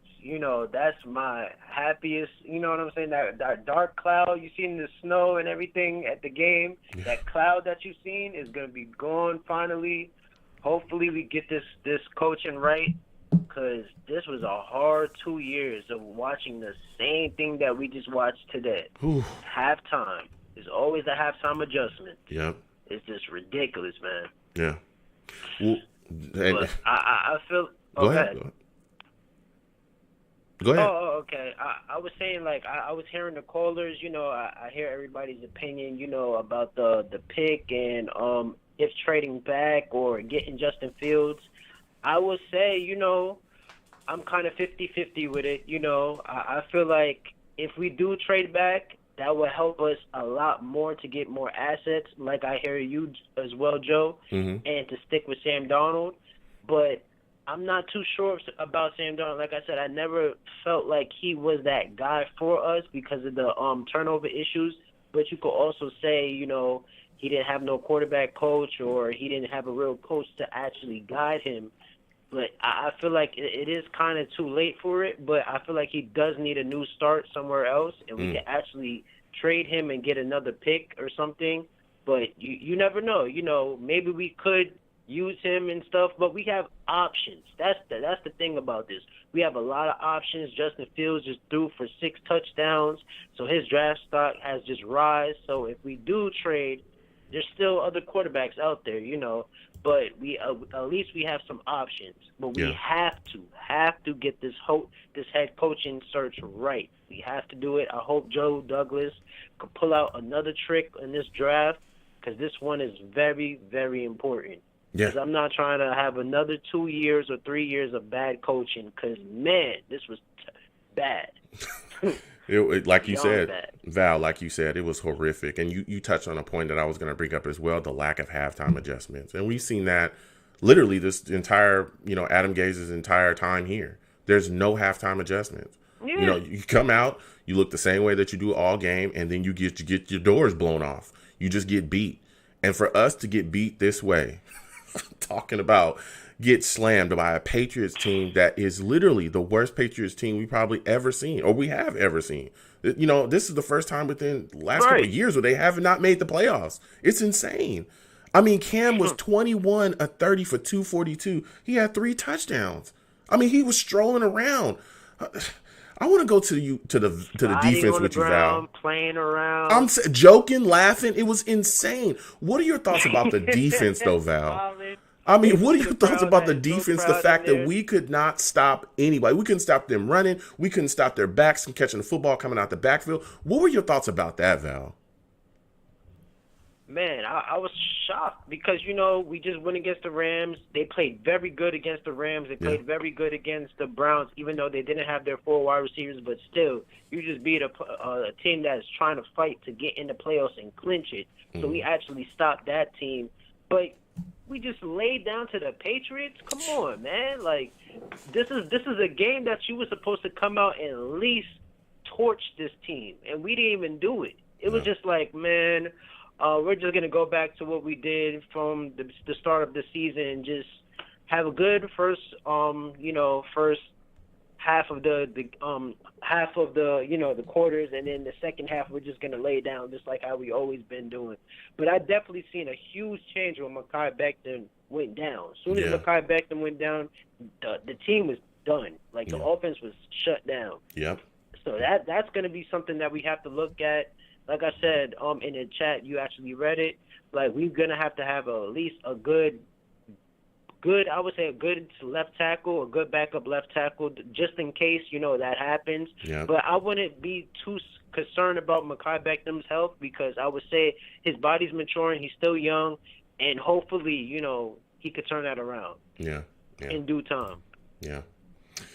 Yeah, man. Yeah. It's tough, Val. This is a tough loss, and even though it's the end of the season, it's just you would hope that they would cap the season off strong, and to see them finish like this. It's just embarrassing. But I got to get to the rest of these calls, Val. I really do, man. And listen, I want to thank you for calling in. You already know, man. Savages, you know how we do. Thank you for calling in, man. And you have a good day, bro. Appreciate you. Everybody like and subscribe to Joe, man, and keep doing your thing, Joe. And Adam Gase is gone, so that's the bright spot. Yeah, at least you can smile about that. You know what? Damn it. Yeah, right, yeah. Man. Damn it. You damn right, Val. Yeah. You're damn right. That brought a smile to my face. Thank you so much, Val. You have a good one, bro. Listen, Val, Val, he gave me a little something as he went off. He said, hey, Adam Gase is gone. Turn that frown upside down, Joe. All right, I'll smile a little bit. But we got our asses kicked. We got our butts kicked. All right, I'm gonna go to E in a second. Sean, I'm coming to you. You already know. After E is gonna be Sean. Jesus. Jeez Louise. What's going on, my man? How are you doing? Happy holidays to you and your family. How are you feeling about the Jets playing this game and looking the way that they did today? Hey, man, it can't get worse than this. That's the one thing I'm happy about. But, geez. And hey, man, this is how bad it was. After the game was over, I log on to my YouTube account. I actually run a baseball channel, and my latest video got a copyright strike. So not only did the Jets lose, the video is going to get like 3 views, but I don't get many views anyway. But anyways, this game was a disaster, man. We were so wrong. We were getting excited yesterday. You got hyped up. I was like, hey, Jets are winning. We got the Jets chance going. But man, we were so wrong. Oh, man, we just got destroyed today. Just completely destroyed. There was nothing that we could do. And I want to go to the defense with you first. You look at the situation. Are you surprised with the way that our defense played today? We just gave up anything and everything. We couldn't stop them from running. We couldn't stop the backs coming out the backfield. We couldn't stop Cam Newton. And then when we couldn't stop that, when they were just running straight up, when they started tricking us, we couldn't stop that either. We got thoroughly out-coached today. Defensively, we were just completely destroyed. How do you feel about that, bro? I'm kind of surprised about like the running backs doing well, like when it comes to rushing the football, because we've been good with that for the most part. But I'm not surprised with the running backs catching passes. This linebacking core is really bad, which sucks because that was our strength starting the season, but it's terrible. And yeah, the penalties, we got a ton of those. That was rough. And yeah, the trickery was, entertaining to see as like a football fan, but as a Jets fan, that was just like, oh my God. Oh. So. Yeah, dude, it was painful. It was painful to watch this entire game. My final question before I let you go, because I got to get to the rest of these callers as well, is give me your thoughts on Sam Darnold today. How do you feel about his play? I know you're not a big Sam Darnold guy. Is this like the final nail in the coffin for you? Are you like, hey, look, it's done, said and done? Go ahead. Yeah, it's done. You got to move on. I like the guy. Man, it sucks that he seems like such a nice guy, man. Like I hate ripping him like that, but he was terrible. The interception in the end zone is unexcusable. Yeah, it was a mess, and luckily you're picking second overall. It's prime spot to grab a quarterback. So gonna look forward to that. Gonna look forward to talking off season with you, man. And hey, man, Gase is probably gonna get fired today. I warned my family that at one point I'm gonna be screaming, and I'm okay.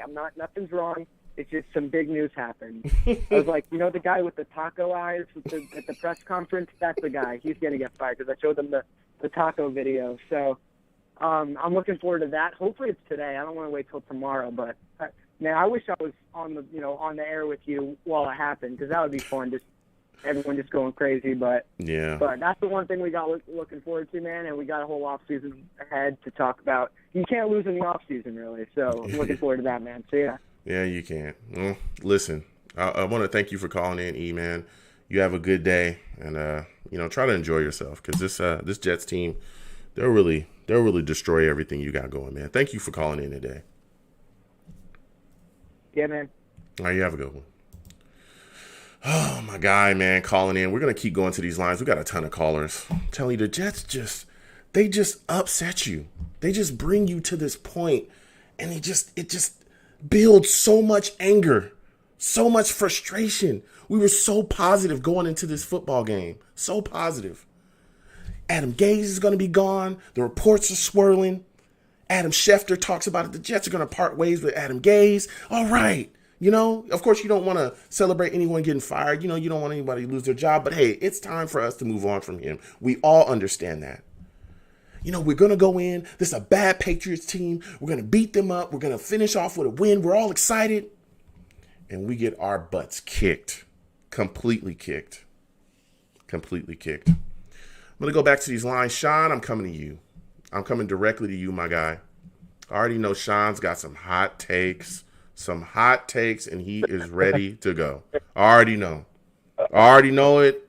I'm feeling the heat. Sean, give me your thoughts about the Jets losing to the Patriots today, 28-14. How are you feeling about this football game? Talk to me about the offense. What are your thoughts about the offensive line and the performance of the offense? Oh, my God. So hard to watch. I don't know. So hard to watch, man. This was just, I thought we were going to win, man. I was so happy. I was a little nervous because if we did win, I don't know if they were going to change their mind and keep Adam Gase. But, I was really hoping that, we were going to win the game. I mean,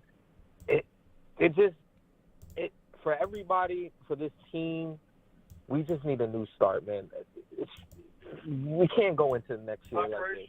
We can't go into next year like this. Yeah, we can't. There needs to be some change. This roster needs improvement immediately. Joe Douglas must do whatever he can to better this football team because, like you said, we can't go into next season like this. The offensive line looked horrific. Guys are getting thrown around. At one point, there was 2 Jets offensive linemen laying on the ground as the Patriots defensive linemen are taking off, chasing Sam Darnold down. I mean, this is just ridiculous. And that leads me to my question, Sean, because I know, you and me have gone back and forth about this quarterback, situation here. What are your thoughts about Sam Darnold today? And do you think that he can be rehabbed? Do you think that, the turnovers today, are they for you like that? Is that the end of the road? Or do you think, hey, let's give him a chance with the next coach and see what, they can get out of him then? you know, I look at it like if you go into next year with Sam Darnold, you're gonna have all your doubts. You know, everybody's gonna be like, hey, you know, Sam Darnold's inconsistent. You know, he's gonna give you good plays, he's gonna give you bad plays. For me, honestly, I just feel like you got a new GM, you're gonna get a new coach. You might as well just start fresh. You got a new left tackle, you got a new wide receiver.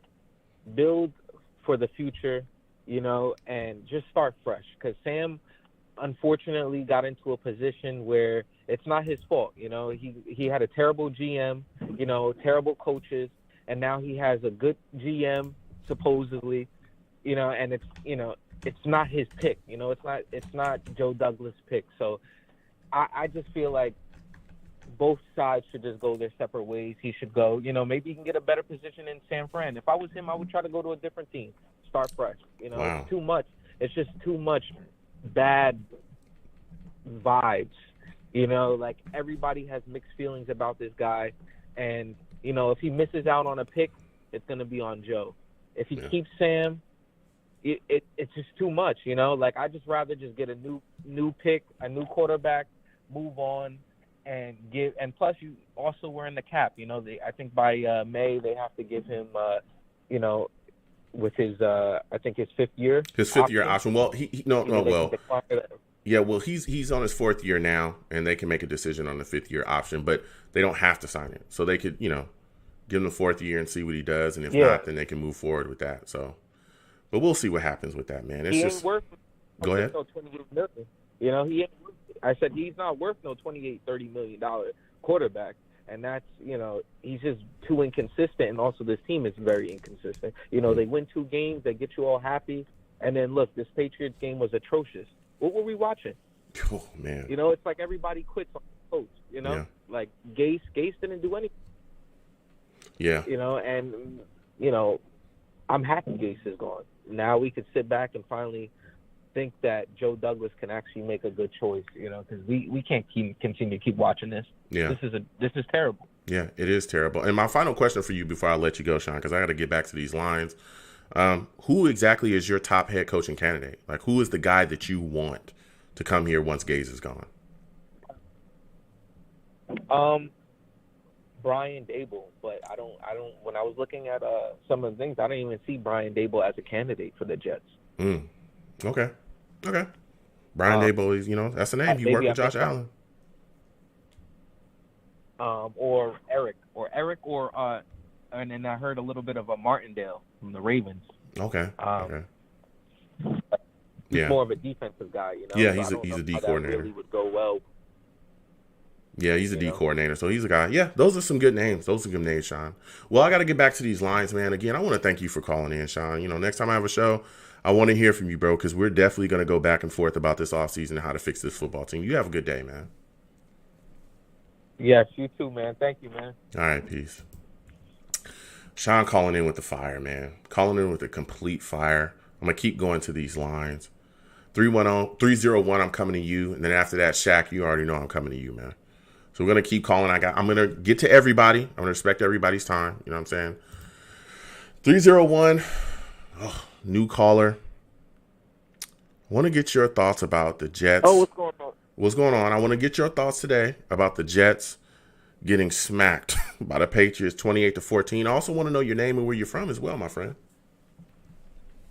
This is Brandon calling from Maryland. Joe, what's going on? What's going on, Brandon, bro? Oh, my goodness. How are you? What are your thoughts about the offense today in this game and how we just got destroyed by the Patriots? Oh, man. First, I want to say I don't want to hear no Tennessee Titans fan talking about Jets problems. That's number one. But the offensive line is abysmal. It was like a revolving door. Van Rotten getting ran over all the time. Sam had no time. Now, Sam played bad. Sam played very, very bad. Yeah. But that offensive line, after Becton went out, was atrocious. It was terrible. Completely terrible. You hit the nail right on the head. And it's so scary that the offensive line is that bad once Becton goes out. That just shows you how just horrific this line is. You know, and this guy's a rookie. And again, that McDermott guy is a bum. Bum. I don't know why we signed him. He's a bum. These guys are bad, man. Sorry, it was so bad. No, go ahead. Go ahead. Speak your mind. No, look, only thing I don't allow, don't curse on my show, and you're speaking your mind. It is what it is. It's the truth. Oh, of course. This offensive line is terrible. It's completely terrible. I got some restraint. Yeah, it's completely terrible. This offensive line is terrible, and they've been bad, and it needed to be addressed. I wish we would have done more in the offseason to address this offensive line. I'm grateful for Mekhi Becton, but Elfin, Van Roten, Connor McGovern, who literally got grabbed and taken into Sam before the guy chucked him across the field. And I mean, it's like, come on. How do you expect? Look, I get that Sam didn't play well. I don't want to get on my soapbox, but damn, how many times do you expect him to get hit before he starts to get rattled? How many times? I'm with you, and go ahead. I'm sorry, Brandon. Go ahead. Damn. And the thing is, everyone has to. I'm sorry, everybody has to get fired. I don't like people getting fired. Can we get a new strength and conditioning coach in there? Everyone's always hurt. We got third string linebackers starting. It doesn't make any sense. We were never hurt this bad until Gase got here. No, we were never hurt. He brought his guy in, and now everyone's just hurt all the time. But what's the guy's name? Blake Cashman. He hasn't sniffed the field since he's been drafted. Mac was a horrible GM. I'm sorry. He got us Sam, but Mac was a horrible GM. Yeah. Horrible. You speaking facts, Brandon. You speaking facts. And I don't want us to get rid of Sam. Mm-hmm. I want us to either trade back and we get a lineman or we get a receiver. Everyone's talking about the fifth-year option. You don't have to pay him that until 2022, people. Exactly. You can negotiate it. Exactly. Or And you it's can also trade based him if upon he doesn't, performance if as he well. blows it. A lot of people don't know that either. It's based upon performance. It's not like the old one where you just get slotted. It's automatic. No, it's based upon performance and a bunch of other stuff. And then you look at the performance. We have the 32nd ranked offense in the league. Can we be serious? Yeah. Can we be serious? Everyone is a prisoner. Everyone is a prisoner of the moment. Everyone's screaming. Just like I said, I don't want to hear Titans fans talking about Jet stuff. He's talking about Justin Fields. He watches Justin Fields throw for 6 touchdowns and, the Jets need him. Justin Fields going to look exactly like Sam if they draft Justin Fields. I'm sorry, that's just what it is. Yeah. And then we're going to say we ruined another quarterback. Man, it's tough. It's tough. Brandon, listen. Let's see how Justin Fields plays after he plays Alabama. Yeah. Then I may have some faith. Yeah. We'll be talking You about know it. what I Listen. mean? Listen, I know you bro. got a lot of callers. Yeah, I got to get to him, bro. But thank you for calling in, my friend. Next time I have a show, I want to hear from you, all right? I definitely want to hear from you. You know your stuff. You're a heck of a Jet fan, man. Yes, man. All right, you have a good day. evening. All right, same to you. All right. Whew. Listen, Brandon calling in with the fire. I'm going to keep going to these lines. I'm so frustrated. This offensive line is trash. Caca. It's garbage. I can't stand it. Every year for the last 5 years, I've been talking about offensive line help. Every year. And every year, I'm called crazy. Every year. And then we come out, and the offensive line is trash. And people just look around. Oh, I don't know. Maybe we should invest in the offensive line. Maybe a right tackle. Maybe some guards. I don't know. Maybe we should get a center. Yeah, we should. I'm going to Shaq. Shaq, I'm coming to you. Shaq. Shaq.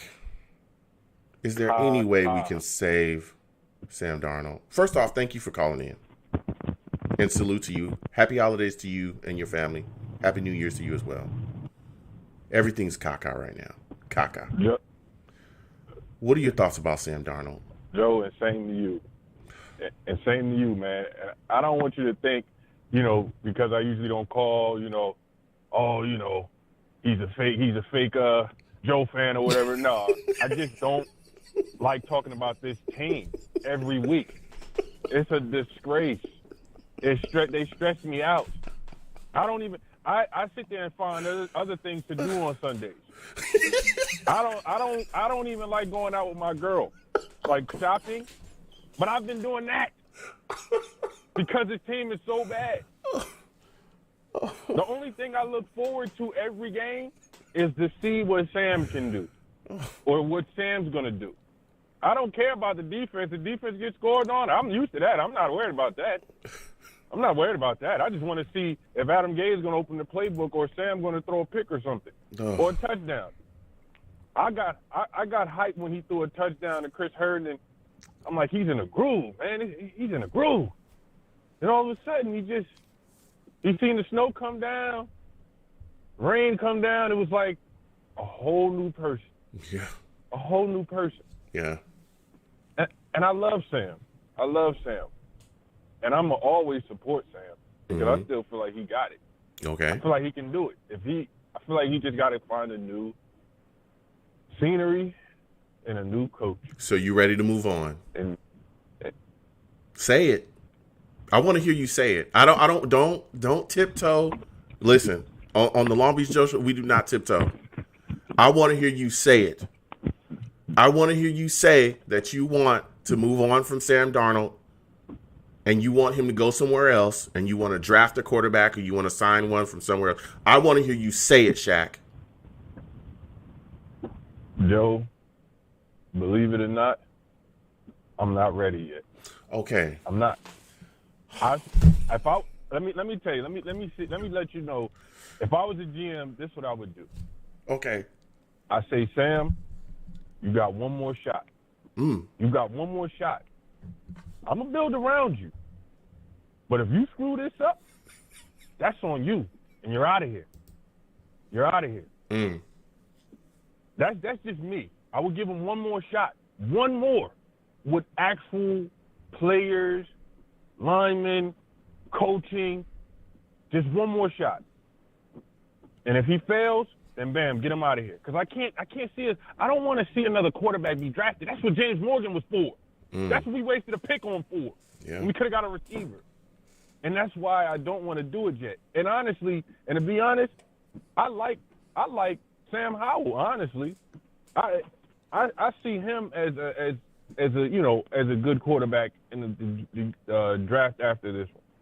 You know, and a lot of people looking past him because, you know, they love Trevor and Justin Fields, but Trevor got his coach taken away from him. He looked like a whole new quarterback. Yeah. He didn't look like a savior. No. He looked like a whole new quarterback. They took his offensive coordinator had got COVID. They didn't know what to do. Ohio State was killing them. Yeah. And Justin Fields is pretty good, but that Clemson defense looked lost.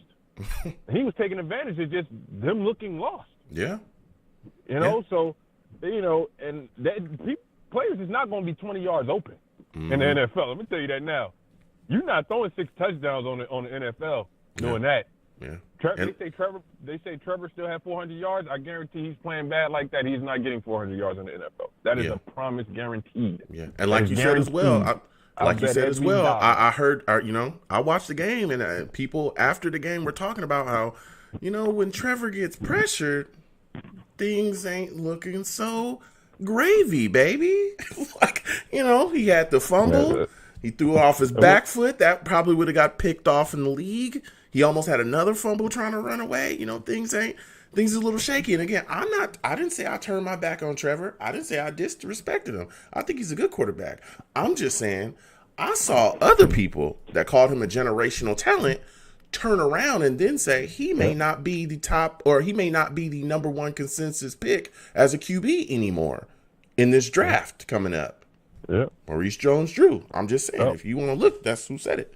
You know, but keeping with us, I hear you, Shaq. I wanted to hear you say it. I thought you were, you know, I thought you were gonna, you know, but you, I hear you. You're staying with your take. You're staying down. I respect that. I do respect that. And you know, I saw Sam today. Yeah. He had some issues. This offensive line had issues as well.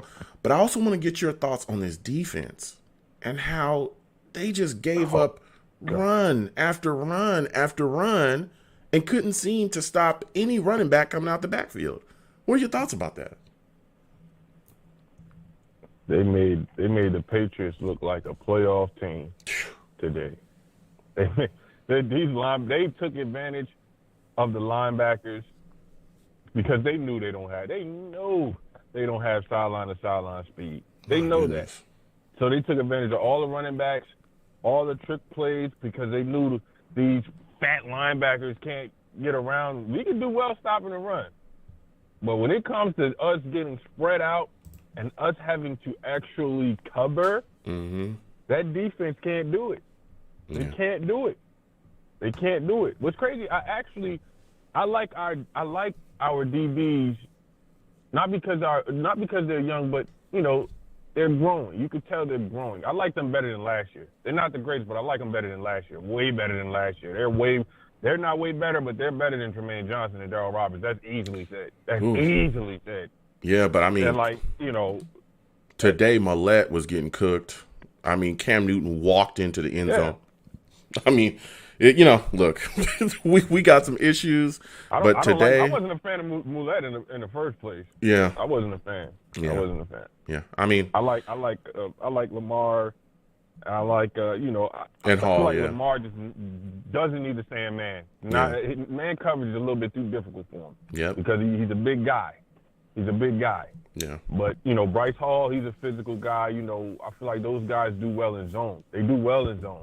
But we need the pass rush to make them look even better. Absolutely. And that's something that we don't have. Yeah. Like, I like Basham. But he's not a Von Miller type of guy or something like that. He's more of that second pass rusher. Like DeMarcus Ware with Von Miller when they won the Super Bowl or something like that. He can be that guy maybe. That's his max, is that DeMarcus Ware type guy. Yeah. Him being older or whatever, DeMarcus was older at the time. So, he can be a little bit up there. But if we have like a good guy, he can do well. And our linebackers, oh man. Man. Yeah. Neville Hewitt, man. Oh, goodness gracious. I love his heart, man. Yeah. That's about all you're loving right now. Because the way he played today was terrible. He's a backup. Yeah, for real. He's a backup. But Shaq, I gotta get back to these lines, man. Listen, I want to thank you for calling in. I appreciate when you call in whenever you can. I understand people get busy, you got to do their thing, or like you said, the Jets they're just making you sick all season. I understand it. I've been here. We're gonna keep on having shows throughout the offseason, man, and I can't wait to hear from you then, man. So you have a good day, my friend. Yeah. Just one more thing, Joe. Yeah. I still have my Sam Darnold jersey on. If you want to troll me, God, I will be the troll that's under the bridge. God.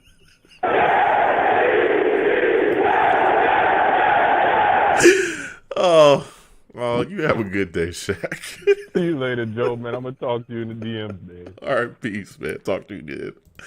Oh, Shaq, man. Listen, that's my guy, Shaq. He's bringing the heat, man. It's tough. Being a Jets fan is tough. This team sucks. I'm going to keep going to these lines. We're going to Bayo. Then we're going to Mike from Bayshore. And then I'm coming to North Carolina right after that. Please keep calling in, 515-602-9639, 515-602-9639. Coming to everybody, man. Right after Bayo again, Mike from Bayshore, and then we're going to North Carolina. Bayo, my friend, so frustrating being a Jets fan right now. How are you feeling today? Thank you for calling in. What are your thoughts about the Jets losing to the Patriots today, 28-14? Man, do you know what? Somebody, hey, I mean, I wasn't really watching the game because I already knew what was gonna go on. But can I ask you, did we blow coverages? Oh yeah. Well, if you weren't watching that, yes, we had a ton of issues. We couldn't stop anybody running the ball. That was a no-go. The running backs coming out the backfield, big time issue. They were coming out wide open, which was part of the game plan before the game started. And then when they ran trick plays, we couldn't do anything about that either. Cam Newton waltzing in wide open. They ran other stuff, some ending arounds as well that were big gains for them too. It was a ridiculous day. But to me, one of the biggest problems was the offense as well. The defense did not play well, but the offense was atrocious. The offensive line was horrific. And that's going to be my question for you is, what are your thoughts about the struggles of the offensive line? I mean, once Becton went out, which he missed time in this game, everything just fell apart. The offensive line just completely imploded, and Sam was getting hit left and right, and then the offense just completely caved in. See, like, every problem is Sam is always stuck in the pocket, and Becton always gets hurt. And that's the problem. Since we don't have Joe Douglas, not Joe Douglas. We don't have our offensive coordinator. I mean, how else can we run our offense? I mean, you already know, like, we already got rid of Gase, thank God. Yeah. But, like, I mean, what is there to say? I mean,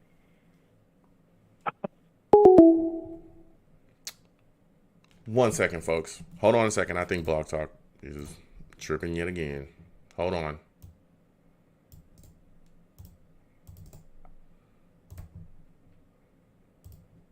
Hold on.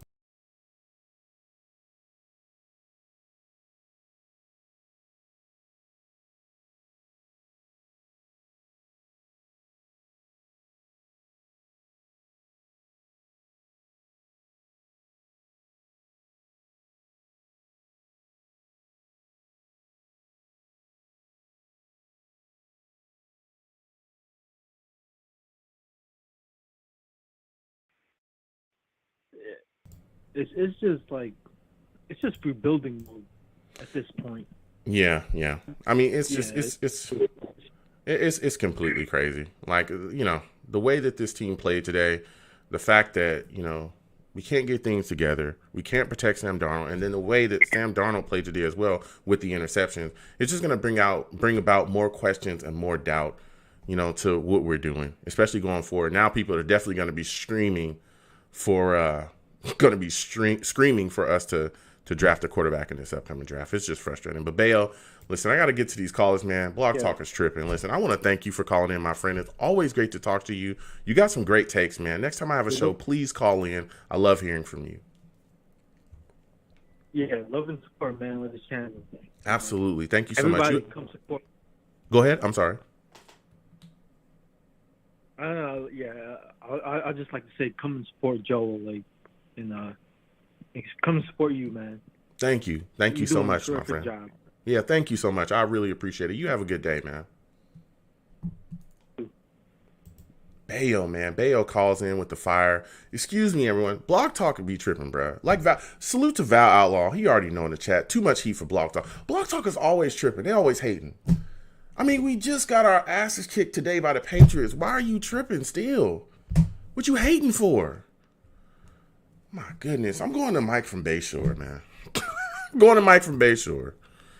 Mike, my friend. Big Joe in the house. Mike, what are your thoughts about what you saw today against these Patriots? I mean, for us to get beat 28-14 and look completely ridiculous, I know you got the blowtorch. Just go ahead and let loose, my friend. Oh, Maroon. This is Maroon, Oive, Assalamu alaikum. What the hell went going on here, bro? Yeah. What the hell? New York has lost its swagger, bro. New York has lost its swagger. The only thing the New York's got is the damn Brooklyn Nets. Well, excuse me, Nets. Yeah. Thing is, if you don't wear tight jeans or grow a beard and wear conditioner in your hair, you can't hang out in Brooklyn. This is bull, bro. This is bull, bro. Yeah. I am done. New York needs its swagger back, straight up, ride or die. We need to get rid of Sam Darnold. Wow. We have to get rid of Sam Darnold. And Okay. I hate to say it, but do you take Fields or this kid Wilson, man? It's a very strong choice. I think I've seen enough. It's kind of like dating that girl. She cheated. She lied. We're going to give her another chance. My man talked earlier. He's like, man, I'm going to give Sam Darnold another. Man, bro, that's why I'm married. And probably you're not. Anyways, No offense, but the thing is, though, it's like, my man. Well, look. You know, I'm just saying. Look, listen. Mike, everybody's got their own takes. You know, Shaq, that's my guy. I respect him. I understand his take, and you know, I stand with him there. I get where he's coming from, but I hear your take as well. You're ready to move on. You want to move on from Sam Darnold. I understood that. The second I saw those, after the game finished, I saw those 2 interceptions. I figured there were going to be a lot of people saying, "Hey, look, it's time to move on. We've seen enough," and I understand that. You don't want to see those turnovers. But my question for you is, if you're getting rid of Sam Darnold, what are you doing with him? Are you trading him? You know, well, clearly you're trading him, but what exactly do you think you can get for him in this market at this point? Well, that's a good point. And again, you know, not to knock my man Shaq or whatever his name. The thing is, so it's like you have to get a second-round pick. You have to get a second-round pick, whether that's from San Francisco or Pittsburgh or the Rams. Who knows? I got a question though, Mike. You have to have some compensation.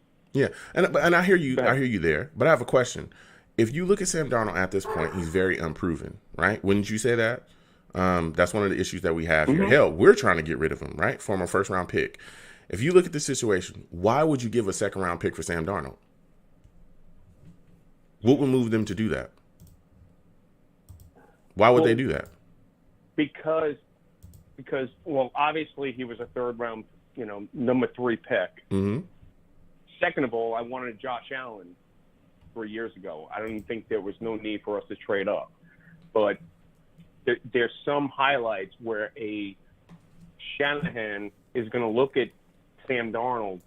You have to look at who is going to get Sam Darnold. Mm-hmm. And you look at a Shanahan, and he's going to say, all right, so we're this far in the draft. Mm-hmm. We have an opportunity to get a Sam Darnold at 23 years old, which Justin Fields is 23. Wilson is 23. Lucas, I don't know how old he is because he didn't play this year. Mm-hmm. But the thing is, so there's some compensation there. Yeah. And the thing is, so you look at, I would say San Francisco being that when you see Shanahan coach, he has a third. I just see the 49ers going there. Okay. That's just my opinion. Okay. That's just my opinion. No, I respect that opinion, but here's my question is, you know, I hear people saying, okay, we should send Sam Darnold to San Francisco because they're a functional franchise. They have a coach that understands how to utilize quarterbacks, right? Young quarterbacks, that's what you're saying. Right. So my question is this. If we think that he can go somewhere else and be successful and have a career that can flourish that way, why can't we hire a coach that can do the exact same thing that Shanahan can do as far as understanding young quarterbacks, utilizing them, and bettering their skill set? Why can't we do that here and just keep him here then? That's a great point, but who is that coach? I mean, there's multiple coaches out there. Eric Bieniemy is out there. He coached and bettered Patrick Mahomes. Arthur Smith is out there. Go ahead. Bieniemy is going to Houston.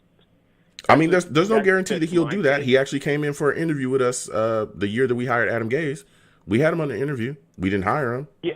We also had other coaches that were way better than Gase. We didn't hire them either. You know what scares me though? What are we doing? Joe, What? Joe, I'm Joe, sorry. Joe, what are we doing? What have we done? What the hell are we doing here? What did we do? Bro.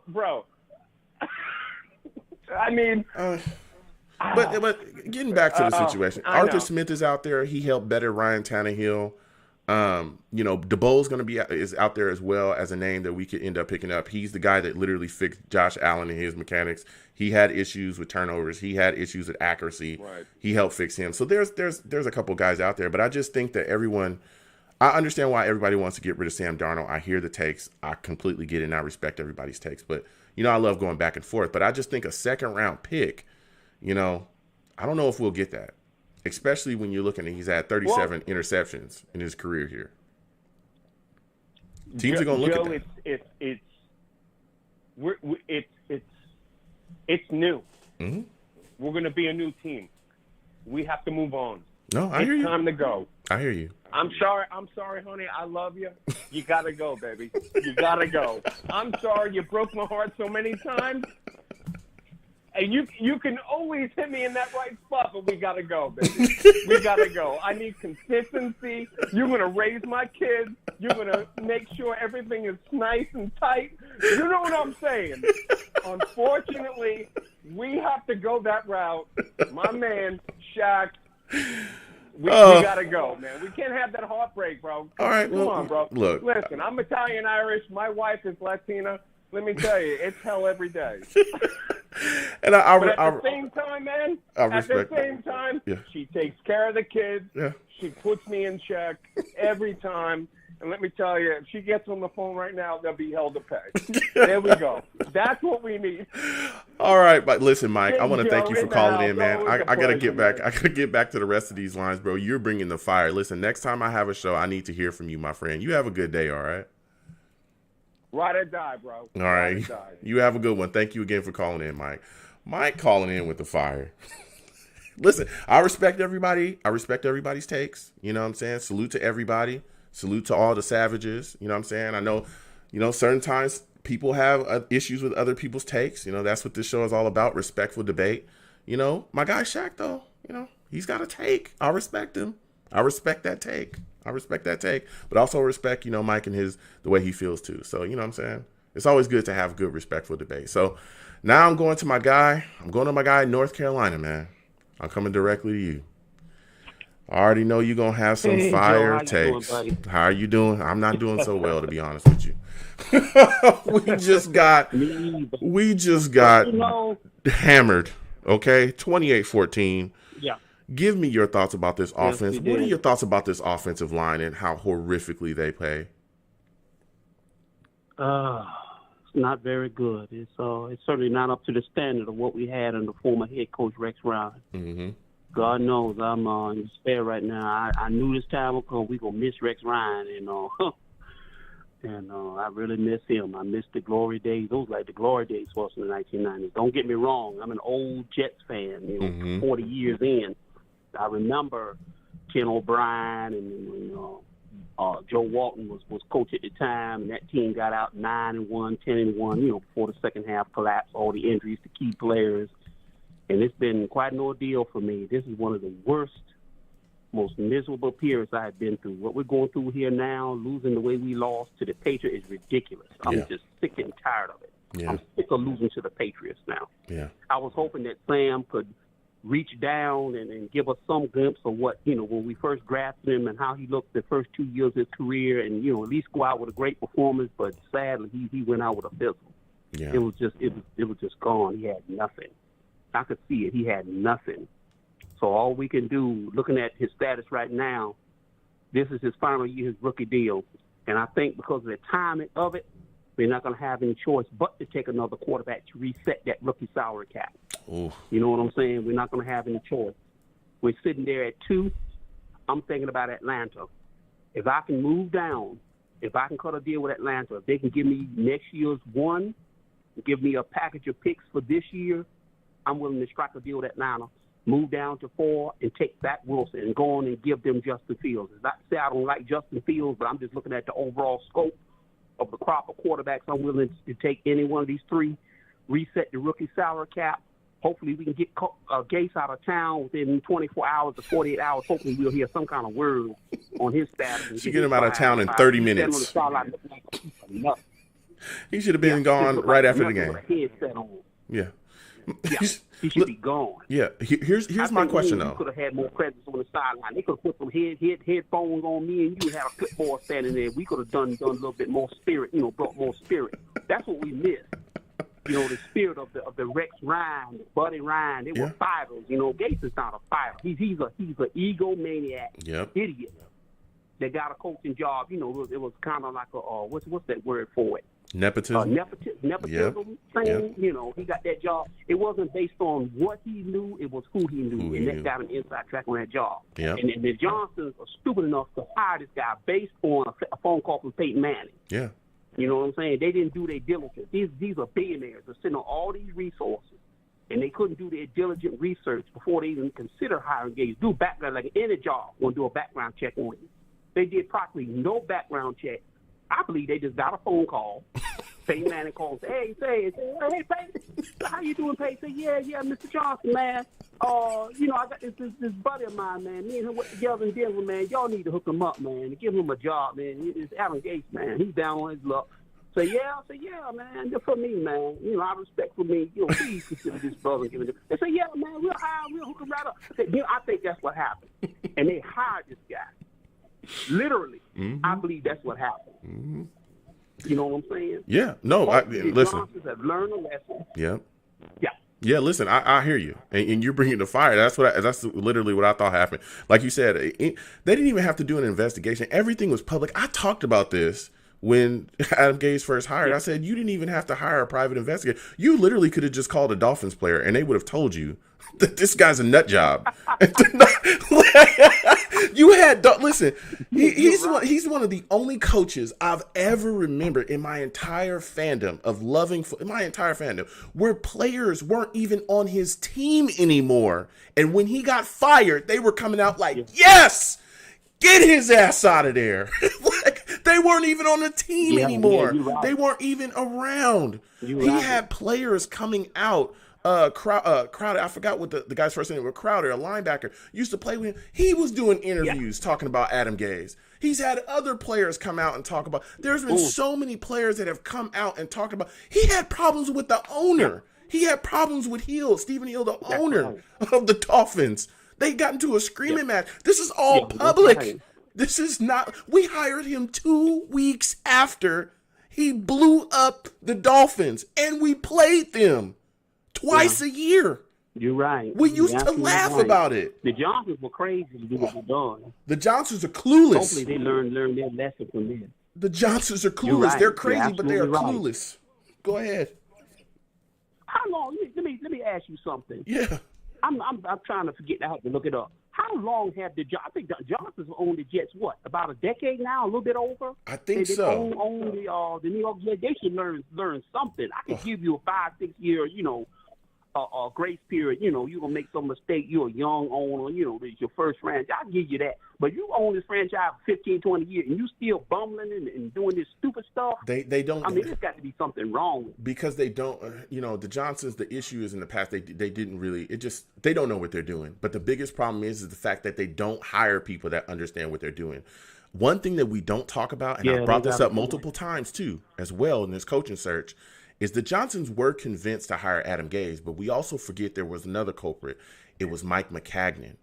They fired Todd Bowles, and they kept Mike McCagnon. Mike McCagnon, and you can look it up, Mike McCagnon was the guy that was actually in charge of the head coaching search. So, of course, and I talked about this during the stream, he's not going to hire somebody that's going to challenge him as a general manager because he was on his last leg. That was when he signed C.J. Mosley. That was when he spent all that money in free agency trying to make the fan base happy because he knew for a fact what he had done in the draft was not going to cut it, right? So what did he do? When they brought in Matt Rule, of course, Matt Rule's going to bring in his own staff. He's a guy that's coming in. He's new. He's got a little bit of pull. Right. He might challenge him. What does he do? He tells Matt Rule, hey, I'm going to pick your staff for you. Matt Rule says, have a good one. Walks over, goes to Carolina. You remember Mike McCarthy. You remember when Mike McCarthy came in? Mike McCarthy was publicly telling people in the media that he wanted to coach the Jets. And I want to work with Sam Darnold. That's why I want to coach the Jets.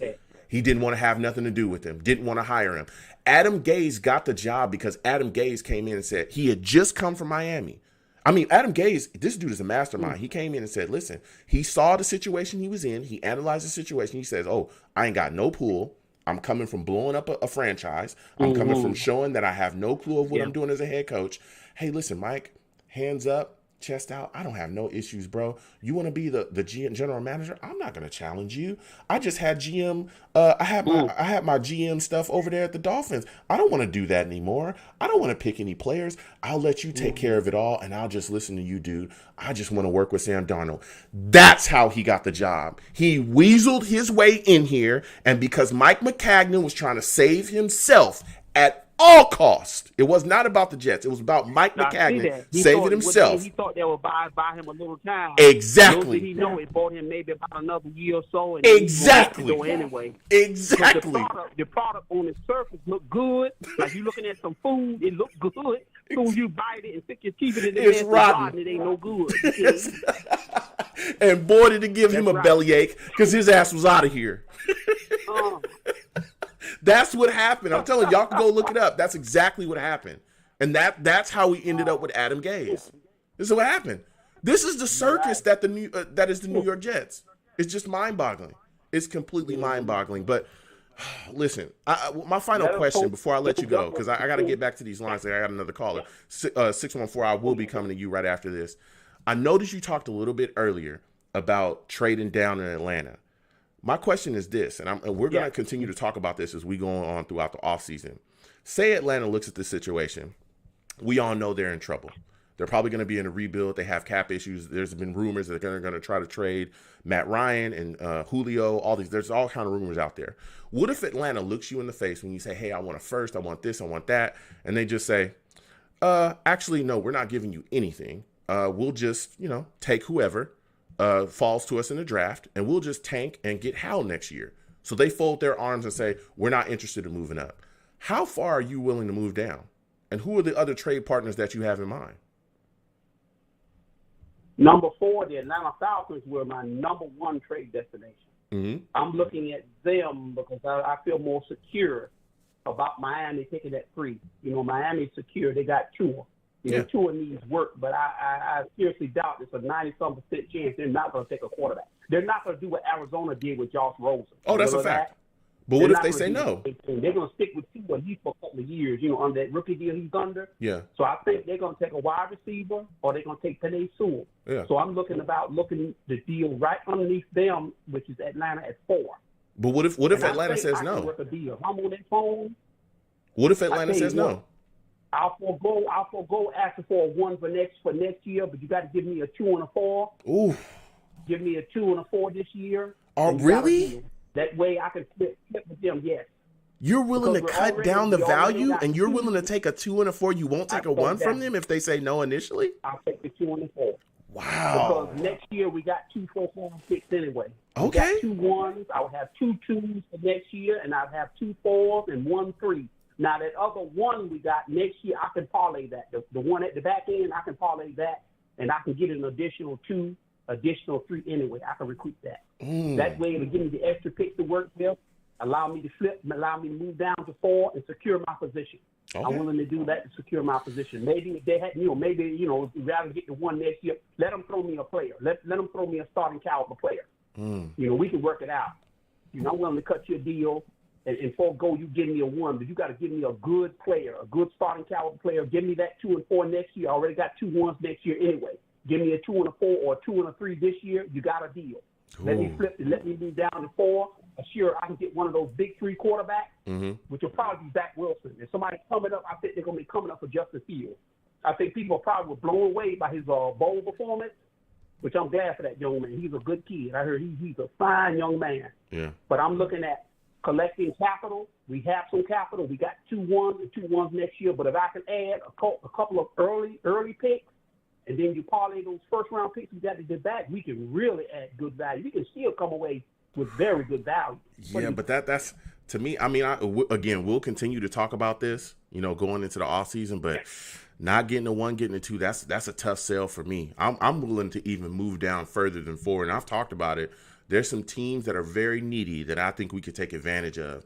And listen, we at the bottom right now. Listen, when I get hungry out here, if I'm starving, ain't nobody gonna eat. I'm telling you, I get downright grimy. I get downright grimy. You know what I'm saying? But let me get back to these lines. As we go into this off season, we're gonna be going into it further. Absolutely. And then I have a little bit more time to clarify my position and clarify my proposal. And I think once I've done that, I think you'll say, okay. Okay. Look, I hear you. Listen, I want to thank you for calling in. Get a deal done down with Atlanta. Yeah. Yeah, I want to thank you for calling in. I got to get to the rest of these callers. Listen, next time I have a show, again, we're going to continue these throughout the offseason. I want to hear from you, man, because I want to talk draft. I want to talk free agency. I want to talk about offseason plans with you, my friend. You're always good to speak with. You're a heck of a Jets fan. You have a good day, all right? You too, buddy. All right, you have a good one. And you too. You take care. Thank you so much. Okay, now. Woo! Listen, there's a lot of heat. I'm telling you, I don't want to talk draft just yet. I don't want to get crazy. I don't. But I know everybody's targeting Atlanta. Everybody screams Atlanta at 4. So I'm just asking, if Atlanta says, we good, player, what are you willing to do? He said he's willing to forego taking that 1. You can keep it. Just give me a 2. Give me a 2 and a 4. It's a lot of value to pass up on. But, we're going to keep having these talks. I'm going to keep going to these callers.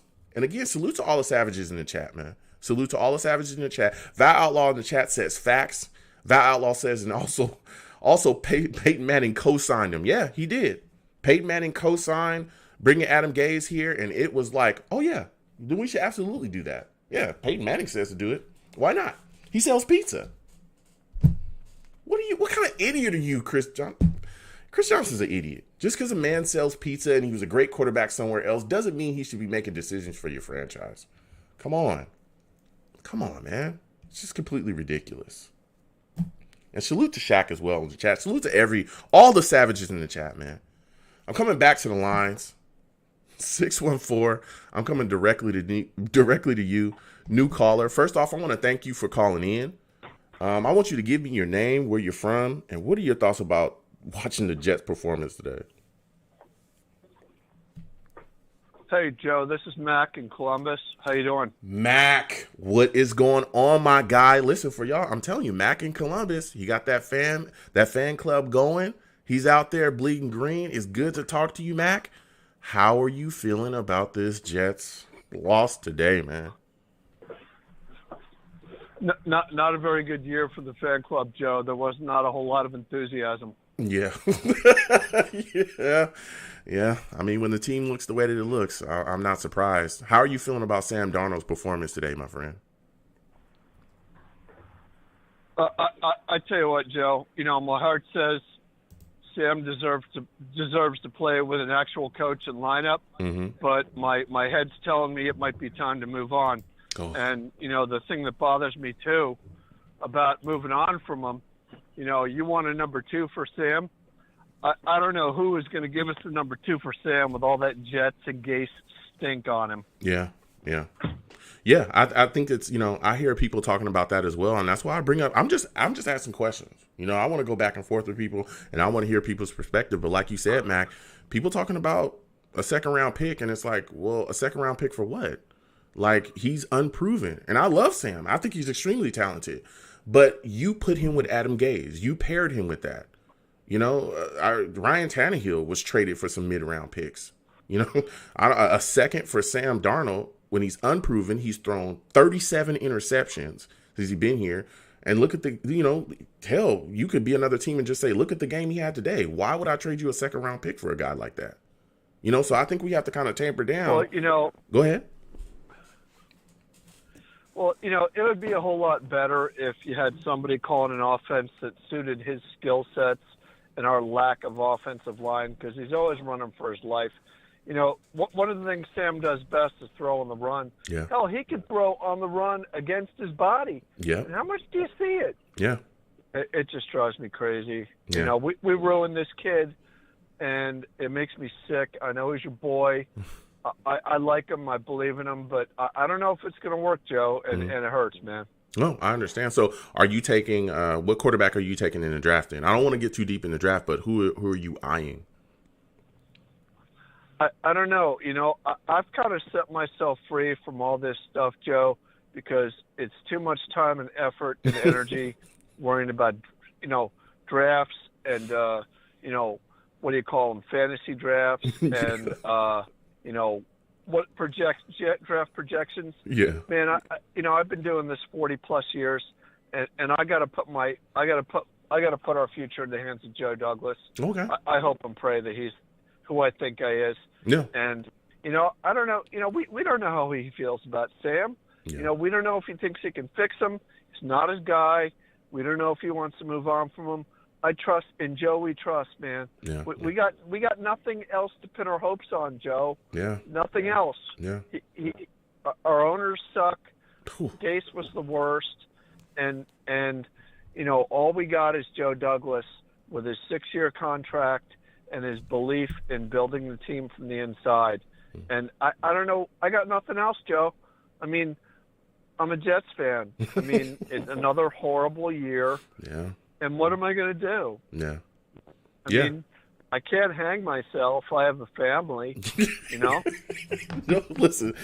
I hear you. The anger is there, and I get it. Everyone's frustrated with the way that this season is gone, you know. And again, like you said, it was a quote. I think that's the quote of the century. What are we gonna do? Our coaches suck. Our owners suck. We just got to believe in Joe Douglas, and you're bringing straight facts because that's what we have to do. We have to hope that Joe Douglas is the guy that we all, you know, pray that he is, and that he's going to be able to make the right decisions for the franchise going forward, and also that he's going to be able to lure the right guys here. That's huge. That's huge. His connections, all the things that they talked about. I'm hoping that all that comes to fruition when it's time to search for this coach. Because I need you to exhaust all of your contacts. I need you to exhaust all of your connections to get the right guys in here. Get the guy that you believe you can work with and that aligns with your vision. That's what I'm hoping that Joe Douglas can do. Hey, he better be a hell of a salesman, Joe. Yeah. Because it's like asking somebody to come to a smoking, steaming suck hole and jump in. That's a fact, Mac. That's a fact. Listen, Mac, I gotta go, man. I want to thank you for calling in, my friend. It's always good great. Talking to you. It's Nice always great talk to speak today. to you. Take care. Absolutely. You have a good one, man. Take care, Joe. God bless, man. Peace. Listen, Mac calling in with the fire. Mac calling in with fire, man. You calling in with the fire. It's tough. It's tough being a Jets fan, bro. It really is. I don't think people truly understand. You have to. There's no such thing as like a fake Jets fan. There's no such thing. There's nothing. What is there to fake? His team sucks. His team sucks, you know? Our owners suck. Our coach sucks. And now we're just waiting. We're waiting to see what happens. We're waiting to see how things roll, man. One thing we do know is Adam Gase is out of here. We're waiting for that to happen. And then we're going to be waiting for the next coaching hire. We're waiting to see if Joe Douglas can lure a guy in here that sees this situation and goes, you know what, yeah, I want a challenge. I want to go in and I want to better a franchise that is a damn circus full of losers. That's what I want to do. I could go to multiple different places, but I want to come to Green and I want to get myself in there and I want to make it happen. That's what he's got to get. It's tough. It's tough. And there's a lot of decisions that are going to be made. I keep telling people, you know, I don't know, a second round pick for Sam Darnold at this point, I don't know if we're getting that. I don't know. You know, especially with, you know, there's still quarterbacks coming out in this year's draft too that they could take. Zach Wilson is a guy that could be, you know, a little bit down there, maybe in the mid rounds. People are talking about he might fall to there. That board could play out different ways. And it's not, you know, we talk about the top three. We talk about Wilson. We talk about Lawrence. We talk about Justin Fields. But there's other quarterbacks that people may fancy as well, you know? So we got to take that into account. I know people are ready to move on from Sam Darnold. I know it's tough, you know? I think if we get the right coach in here, we get something to surround him, I think we'll see a different player. But again, I understand the takes. Those 2 interceptions today are atrocious. Atrocious. The protection today, atrocious. Atrocious. I'm also, you know, I know people called in a little concerned about Mekhi Becton as well. We've seen these injuries take him in and out of games often this season. People are starting to worry about him. You know, can he be healthy for a full season? Is he a guy that's constantly going to get, you know, tapped and bit by the injury bug here and there? There's a lot of concerns. A lot of concerns. But we're just waiting for Gase to get up out of here. That's the next step. is making sure he is gone and far away from this franchise. Listen, so with all that said, I'm going to close out the show. I want to thank everyone for calling in. Salute to all the savages in the chat, man. You folks are the greatest. You folks are the absolute greatest. Listen, I'm the man of the people. I'm here for the people. Let me shamelessly promote my Facebook page. Everyone go on Facebook, search The Long Beach Joe Show. Like that page. My content's up there. Go ahead and give it a listen. Message me. I'll message you right back. I love going back and forth with folks about this football team. Also, leave me some feedback. I love hearing about you folks think I do here on The Long Beach Joe Show. I'm also on Twitter as well at YoungJ000. That's 3 zeros. Go ahead and follow me. I'll follow you right back. You're going to troll me. No issues. I am the troll that lives under the bridge. I will have my Sam Darnold jersey on. I wish he, played a little bit better today, but I'll have it on. All right. You want to throw tomatoes at me? I don't give a damn. I'll get hit by a couple tomatoes. I'll still wear it. You can also follow my show's Twitter page as well at The Long Beach Joe. Go there, follow. I'll follow right back, and we can go back and forth. Talk to me, I'll talk back. I love going back and forth with people. I'm also on YouTube as well at Long Beach Joe Jets. Long Beach Joe Jets. That's my YouTube. You can also see the live stream, as well while I do the show. You can see me watch the games with the people as well. Today was atrocious. It was atrocious. Eternal sadness. Eternal sadness. Adam Gase was our head coach. Adam Gase. Really think about that. Adam Gase was our head coach. We gave our franchise quarterback to Adam Gase. Chris Johnson, I got one question. What were you thinking? You're smoking crack. Stop. You gotta be. You gotta be, Chris. So listen, when you see me in person, it is arms out, chest open, free hugs for everyone. Free hugs for everyone. Free hugs. It's tough times. It's tough being a Jets fan right now. It's rough. But when you see me, it's free hugs. I got love for all my Jets fans out there. So you folks have a good one. Peace.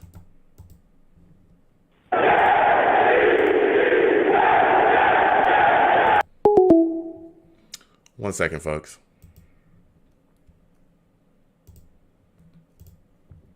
It's phenomenal.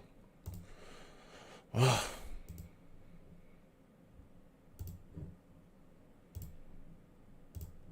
Love the show.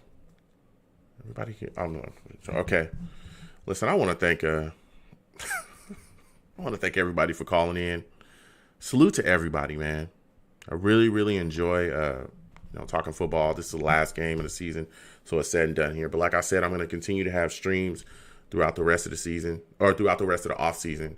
I think I want to watch some playoff games with y'all as well. I'm going to start adding content to the different stuff as well. We're definitely going to start. I'm going to add some stuff. You guys are going to see. And we're also going to get back to gaming too. We're going to play probably some Madden, Street Fighter, all that stuff. We're going to start gaming. But again, my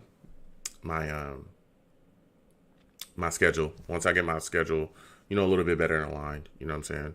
We're definitely going to start doing that. So you guys are going to start to see that as well. And we're just going to have fun, man. I want y'all to join me and we have a blast together. We're going to talk, probably do, all kinds of stuff. I got a lot of plans, so I'm putting that together. But again, I want to thank everybody for calling in. And like I said, we'll continue these shows. I'm thinking at least one a week. We're going to definitely come together and talk about, the Jets, where they are, what's going on. We'll probably do, different stuff, evaluating things and talking about the draft and all that stuff. So we definitely got a lot to talk about. This team sucks. Let me get back to the Savages in the chat before I take off. Val Outlaw says, this was a good Jet stream of therapy. Thank you so much, Val. Thank you, bro. And thank you for calling in, Val. Salute to you. Shaq, salute to you, man. It's always good. Always good to hear from Shaq, man. Shaq has quite a perspective. I love hearing from Shaq. Julio Kelly says, hey, Joe, I hear Urban Meyer about to take the Jaguars head coaching. I've heard rumors about that. You know, we'll see what happens going there. I know people think Urban Meyer, so then they think, hey, Justin Fields is definitely going to be there. We'll see what happens. You know, maybe he comes in and maybe he doesn't want to take Justin. Who knows? You know, we'll see what happens. But there's a lot that's going to be coming up. A lot. So, you know, this is tough. It's a tough way to end the season, but it is what it is. We're going to keep fighting. You know, Pete says, time to move on from Sam. We'll see, Pete. We'll see. I respect your take. I understand why people are upset. The way he played today, the way the offense was today was just horrific. But, you know, I think that there's still some things there. So we'll see what happens, man. This was a tough game. This is an ugly way to end the season. Goodness gracious. Woo! Horrific. So I'm going to get out of here, folks. I want you folks to have a good day. And again, happy holidays to everyone. Happy New Year to everyone. Please be safe out here. There's a lot of, you know, things going on. Please be careful. Be safe. Enjoy your times with your families. And have a good time. You know what I'm saying? Make this year your year. You know what I'm saying? Do your thing. So respect to everybody. Salute to everybody. I'll be seeing you folks soon. I'll keep the content rolling. We'll keep the shows coming. We'll add some stuff as well. We're going to keep some gaming. I want to play some of y'all in Madden. I want to play some of y'all in Street Fighter. I want to play some of y'all in these games. You know what I'm saying? We're going to go back and forth. I'm going to keep the Outlast going as well. I know people were asking about Outlast. We'll keep that going as well. So I'll check in with you folks a little bit later. You folks have a good one.